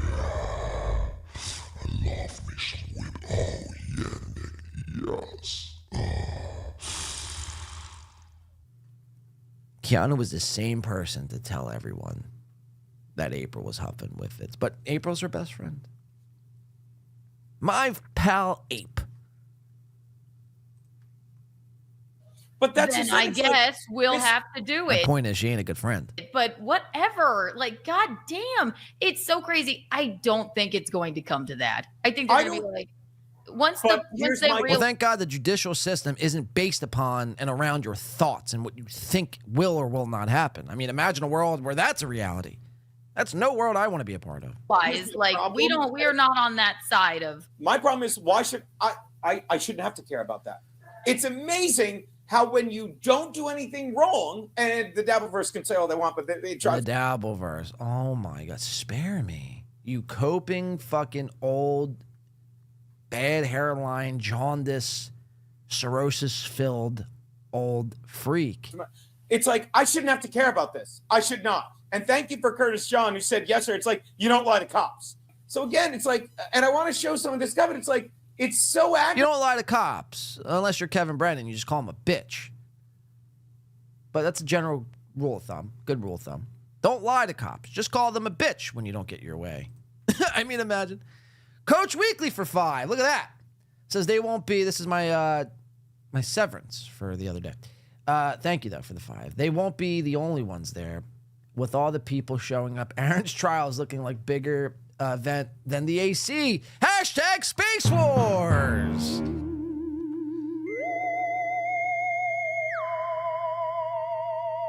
Yeah, you're not wrong.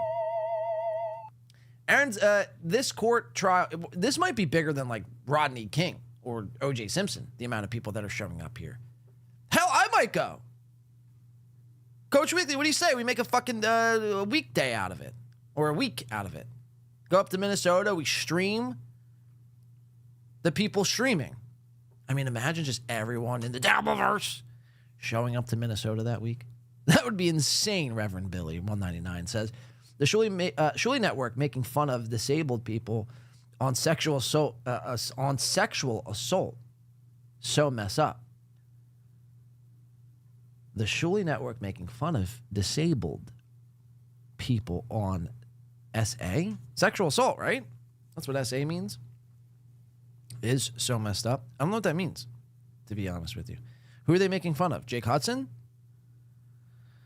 Starting John Fingernail says, do they courts allow headbands on men? No.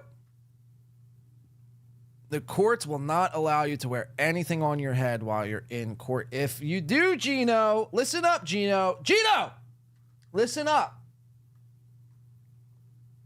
I'm talking to you now. Listen. Hey! Grandpa, listen. Shh. Hear me, Gino.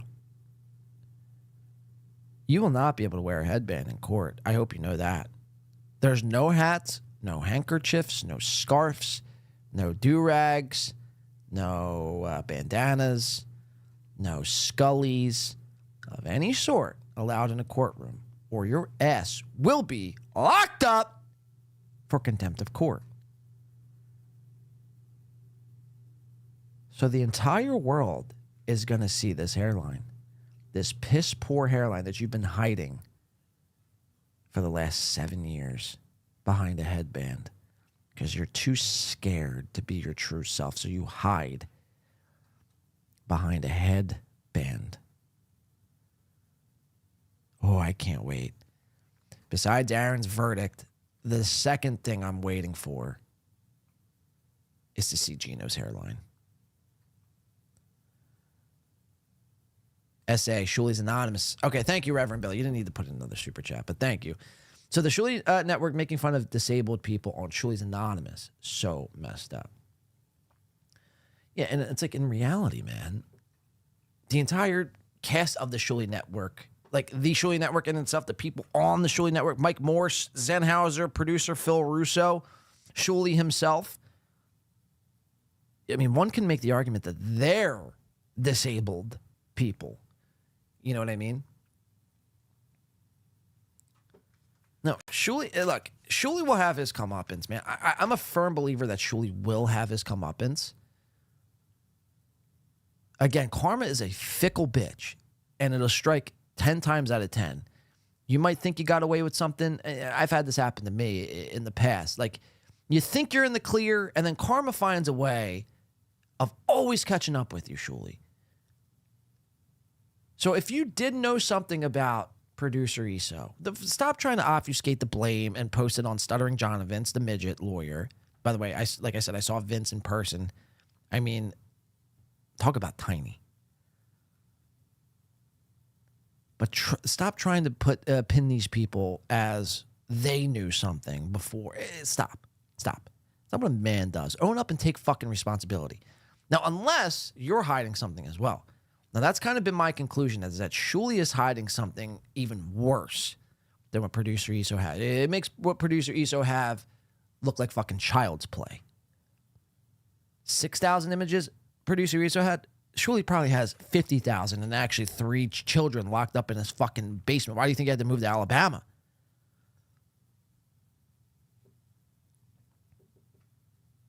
Own up to it, man.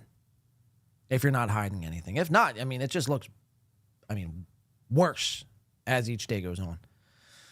It's wild. I said it on my terrible show. What Soft keeps fucking he's really hard. The show wasn't bad, dude. I mean, it is what it is. When's the last time you did a show? 9 months ago? So it's wild. I said it on my terrible show. Who would have thought it would have come to all of this? It's remarkable. I mean, I'm with you, man. I was saying that kind of in the beginning of the show. Like, imagine when we first started watching Steel Toe, because he calls it fan fiction, right? and I'm not sure if you heard this earlier, but fan manifestation, I think, is where am I getting back? Just go back and watch the fucking show. I'm not going to catch you up on what you missed. I'd be an idiot. Aggravating to watch something, and it's like they're talking about you. It's like, and I don't mean like, why are they talking about it? It's like that I'm actually watching and listening to, saying this is actually pertinent information. Let me watch. But then when he's like, no, do you know anything about, he's your friend, and I mean, I'm kidding, but I'm glad you went on and we made peace. Ethan Ralph, why'd they have an arrest warrant in Minnesota for Ethan Ralph? I don't know. My friend.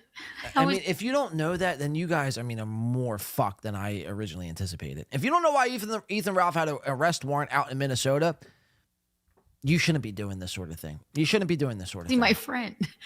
I did his show one time, but they did.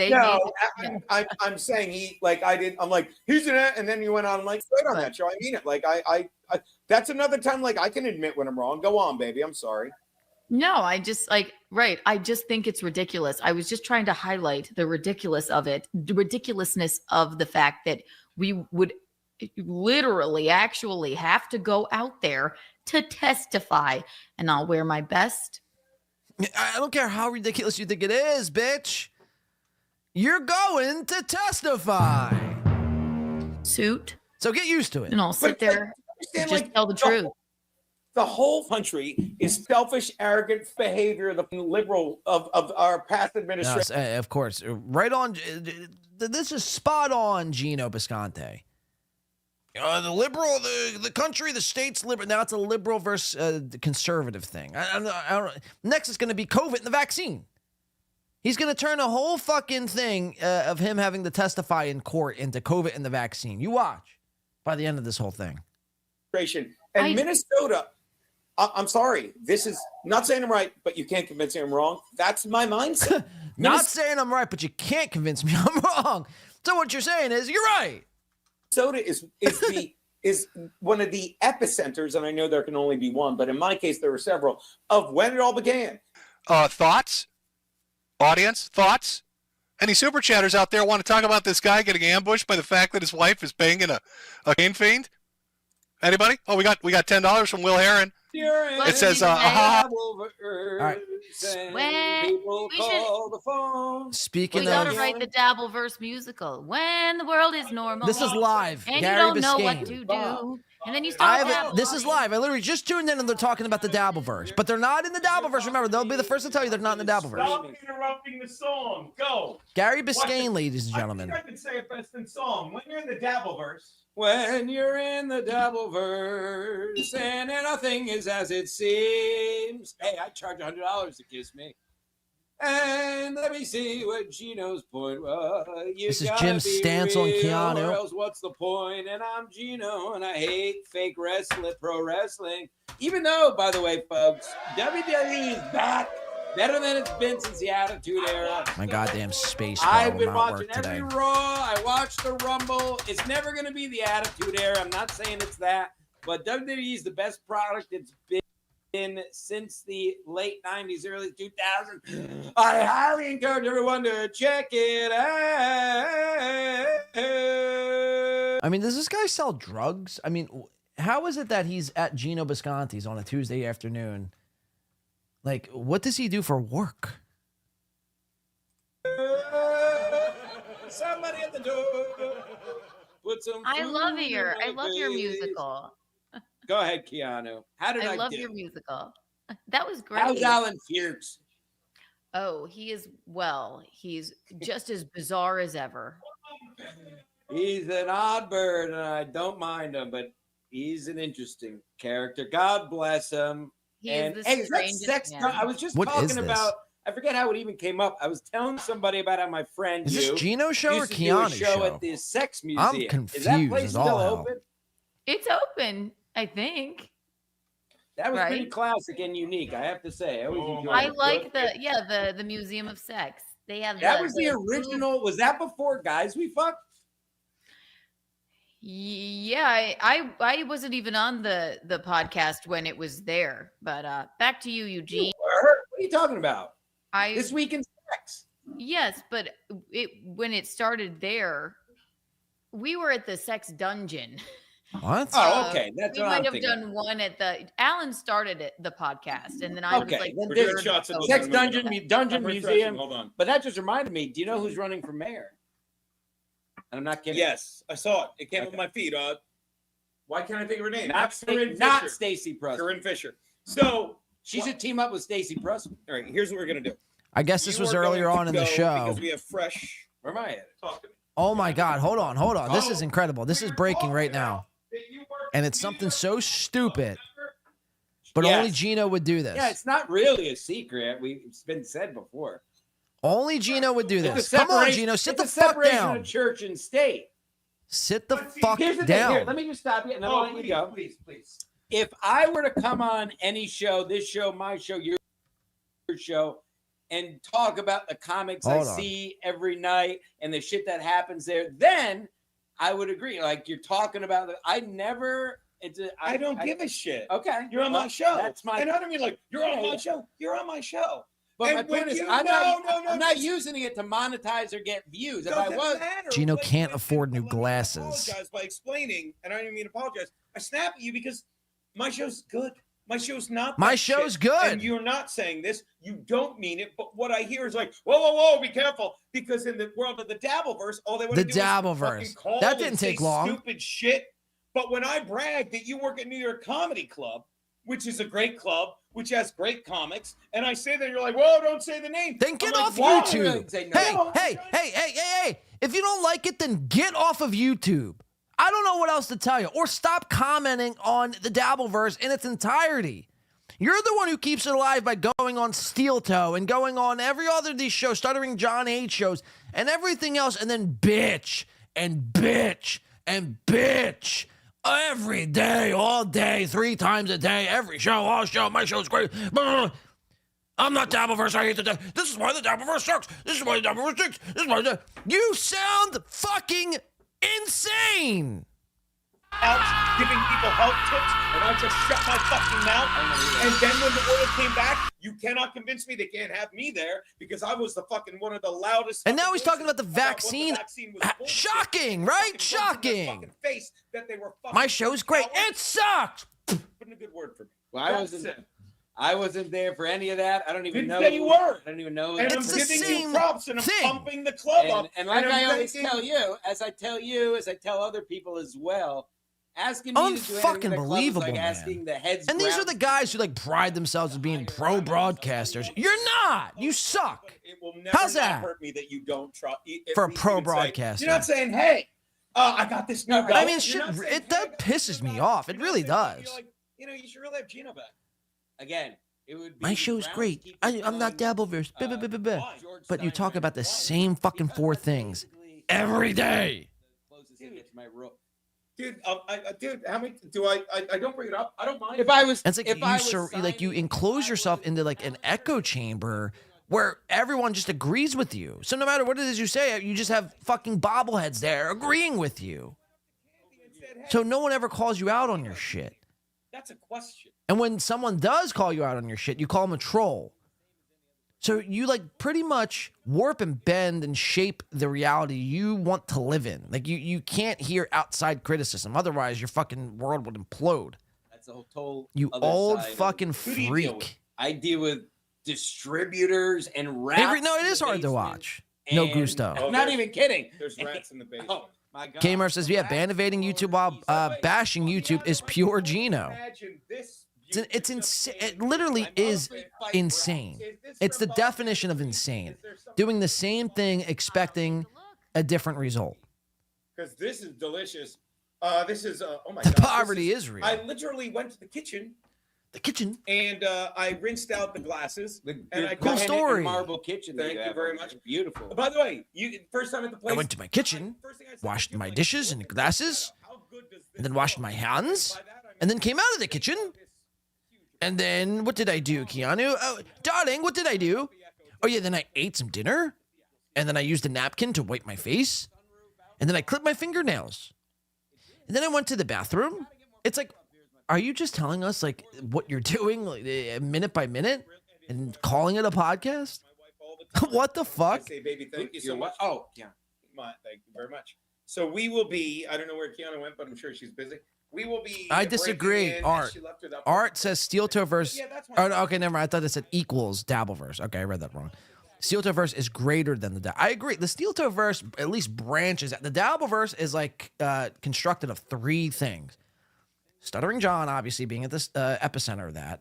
And then you have Karl and basically Shuli on either end at all times.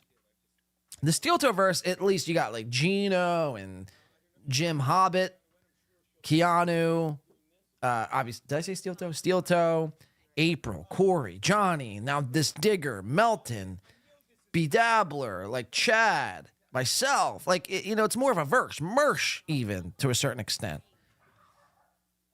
The Dabble verse, I mean, again, when you hear somebody say, like Aaron or Gino, oh, I'm not in the Dabble verse, you're right. You're right. Actually, Gino, one can make the argument that you are kind of even Dabbleverse because you've embarked in Stuttering John material and you've been on his show and what have you. But for the most part, it's not Dabbleverse. Yeah, I mean, really, if you're gonna put a label on something, then if you're gonna label something, then at least call it by the correct label. That would be like me putting a label on apple juice, but instead of putting apple juice as the label, I put, cream cheese. It's like, well, then what's the point of a label if you're not going to call it by its correct thing? And then K-Murph says Shuli is in the pedoverse. Now, that's a whole verse we don't even want to explore, K-Murph. Can't stand it. Like, the pedoverse. Bob Van Patrice. Hold on. There you go. Gino's killing it.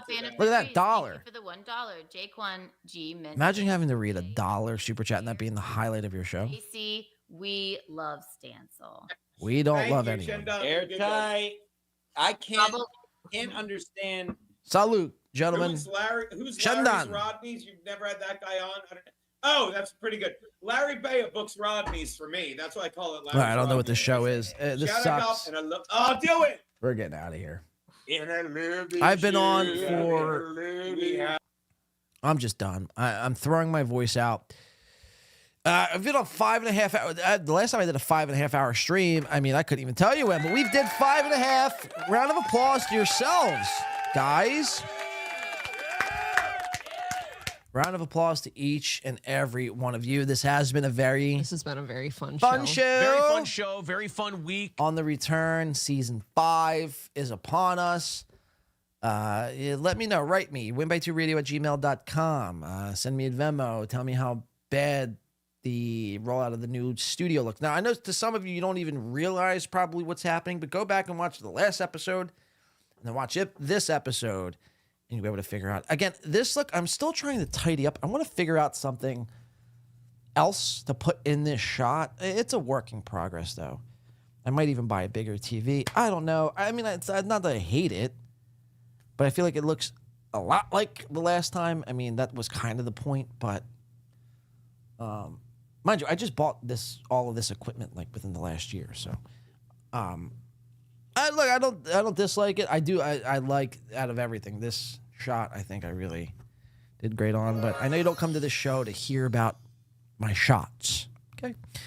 So, but yeah, write to me if you hate the new intro, if you hate the new setup, if you think I should fucking nuke it and just sell everything and never do this again. winby2radio@gmail.com or however else you send your mail. Again, my favorite mail to read is Venmo, Cashapp. It's all in the pinned comment. And if you're watching this after, the links are in the description. Venmo, Cashapp, Super Tips, PayPal, all the 9. Thank you to everyone who did come in and support the show in a monetary sense. It allows me to reinvest back into the show. And we do so. Let's give a shout out to everyone who came in real quick. Let's see. We have a lot of people today. Thank you to W-Man coming in. Oh, W-Man sent me $6, $5 and $6. I guess I missed the $6. Thank you, W-Man. Jacob Bryant S. Nice podcast. Stupid. No God. Delco Lou. Slim Folly. Ozone. POTUS Felonious. Schleck. Your booty. Lady KB, Jeff Closer, Ewok gifting 5, Johnny Carson gifting a membership, Kraut Cat, Louis Federali's here today, K Murph, Beloved Chatter, Coach Aaron T. We've seen a lot of new names here, which is always a positive. Thank you. POTUS Felonious, Sweaty Tryhard, Skies in Neighborhood, Nick in Fort Wayne, Pointing at Pachyderm, Coach Weekly, and Reverend Billy. Guys, thank you so much. Truly does mean a lot. I think the next show, just look for a thumbnail. Whenever you see a thumbnail, you know for sure then there will be a show. But I'm planning on today's Tuesday, probably maybe Thursday morning. So look out for a thumbnail around then. But thank you. And then I see one more time, Coach Aaron. Is that Aaron the Rat? Coach Aaron the Rat says later, motherfucker. Thank you, Coach. We do appreciate that. I believe, as it were, if you will. I'm a polycule cuck fag retard. And that's never changing. And I'm going to teach you guys a lesson. This is between life and internet on this one. Because I'm a life guy, so a lot of you are internet people. I'm going to teach you like how the outside world views this shit. I'm going to teach you how the outside world views this shit. Okay, I'm waiting for the lesson. Thank you so much, everybody. And to all our mods, Chris, K. McDuck, Jeff Closer, Tracy. I'm trying to think if I missed anyone. J.E. Leo Gunn, thank you so much for modding, always keeping the chat room safe as always. This 5.5 hours, let me tell you, flew by. Feels like we're just starting. But thank you to all our mods. Always keeping the chat room safe. We do appreciate that. Salute to you, mods. Thank you, mods. Thank you. You're the best mods. Join the Win by 2 Discord if you'd like. I believe Chris has put it up a few times in the chat. He's put it up, yeah, right there. Join the Win by 2 Discord. It's up there. Click the link if you so choose. Joey says new camera looks good. Thank you, Joey. Joey Botafuco. Thank you to everyone. Tom Chilstrom has a message. No, hey, everybody. Thanks for hanging out with us. Thanks for being here. Pretty solid effort all around, I would say, mostly from Corey and I. Luke had some good points. But all in all, a good show. Thanks for everybody for being here. Let's call it a night. Let's call it a night. Actually, fun fact, Tom Chilstrom helped me design the Blade by 2 The Paint Studios. I've been your host, Blade. This has been fan-fucking-tastic. Until next time, like I said, maybe Thursday morning we'll be back on. You know what to do. Don't do anything I wouldn't do. Don't do anything I would do. Just kind of coast on by until, what's her name? Fiona raps Bodak Yellow again. Stay black, my friends. We'll see you next time. Goodbye!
that's all, folks.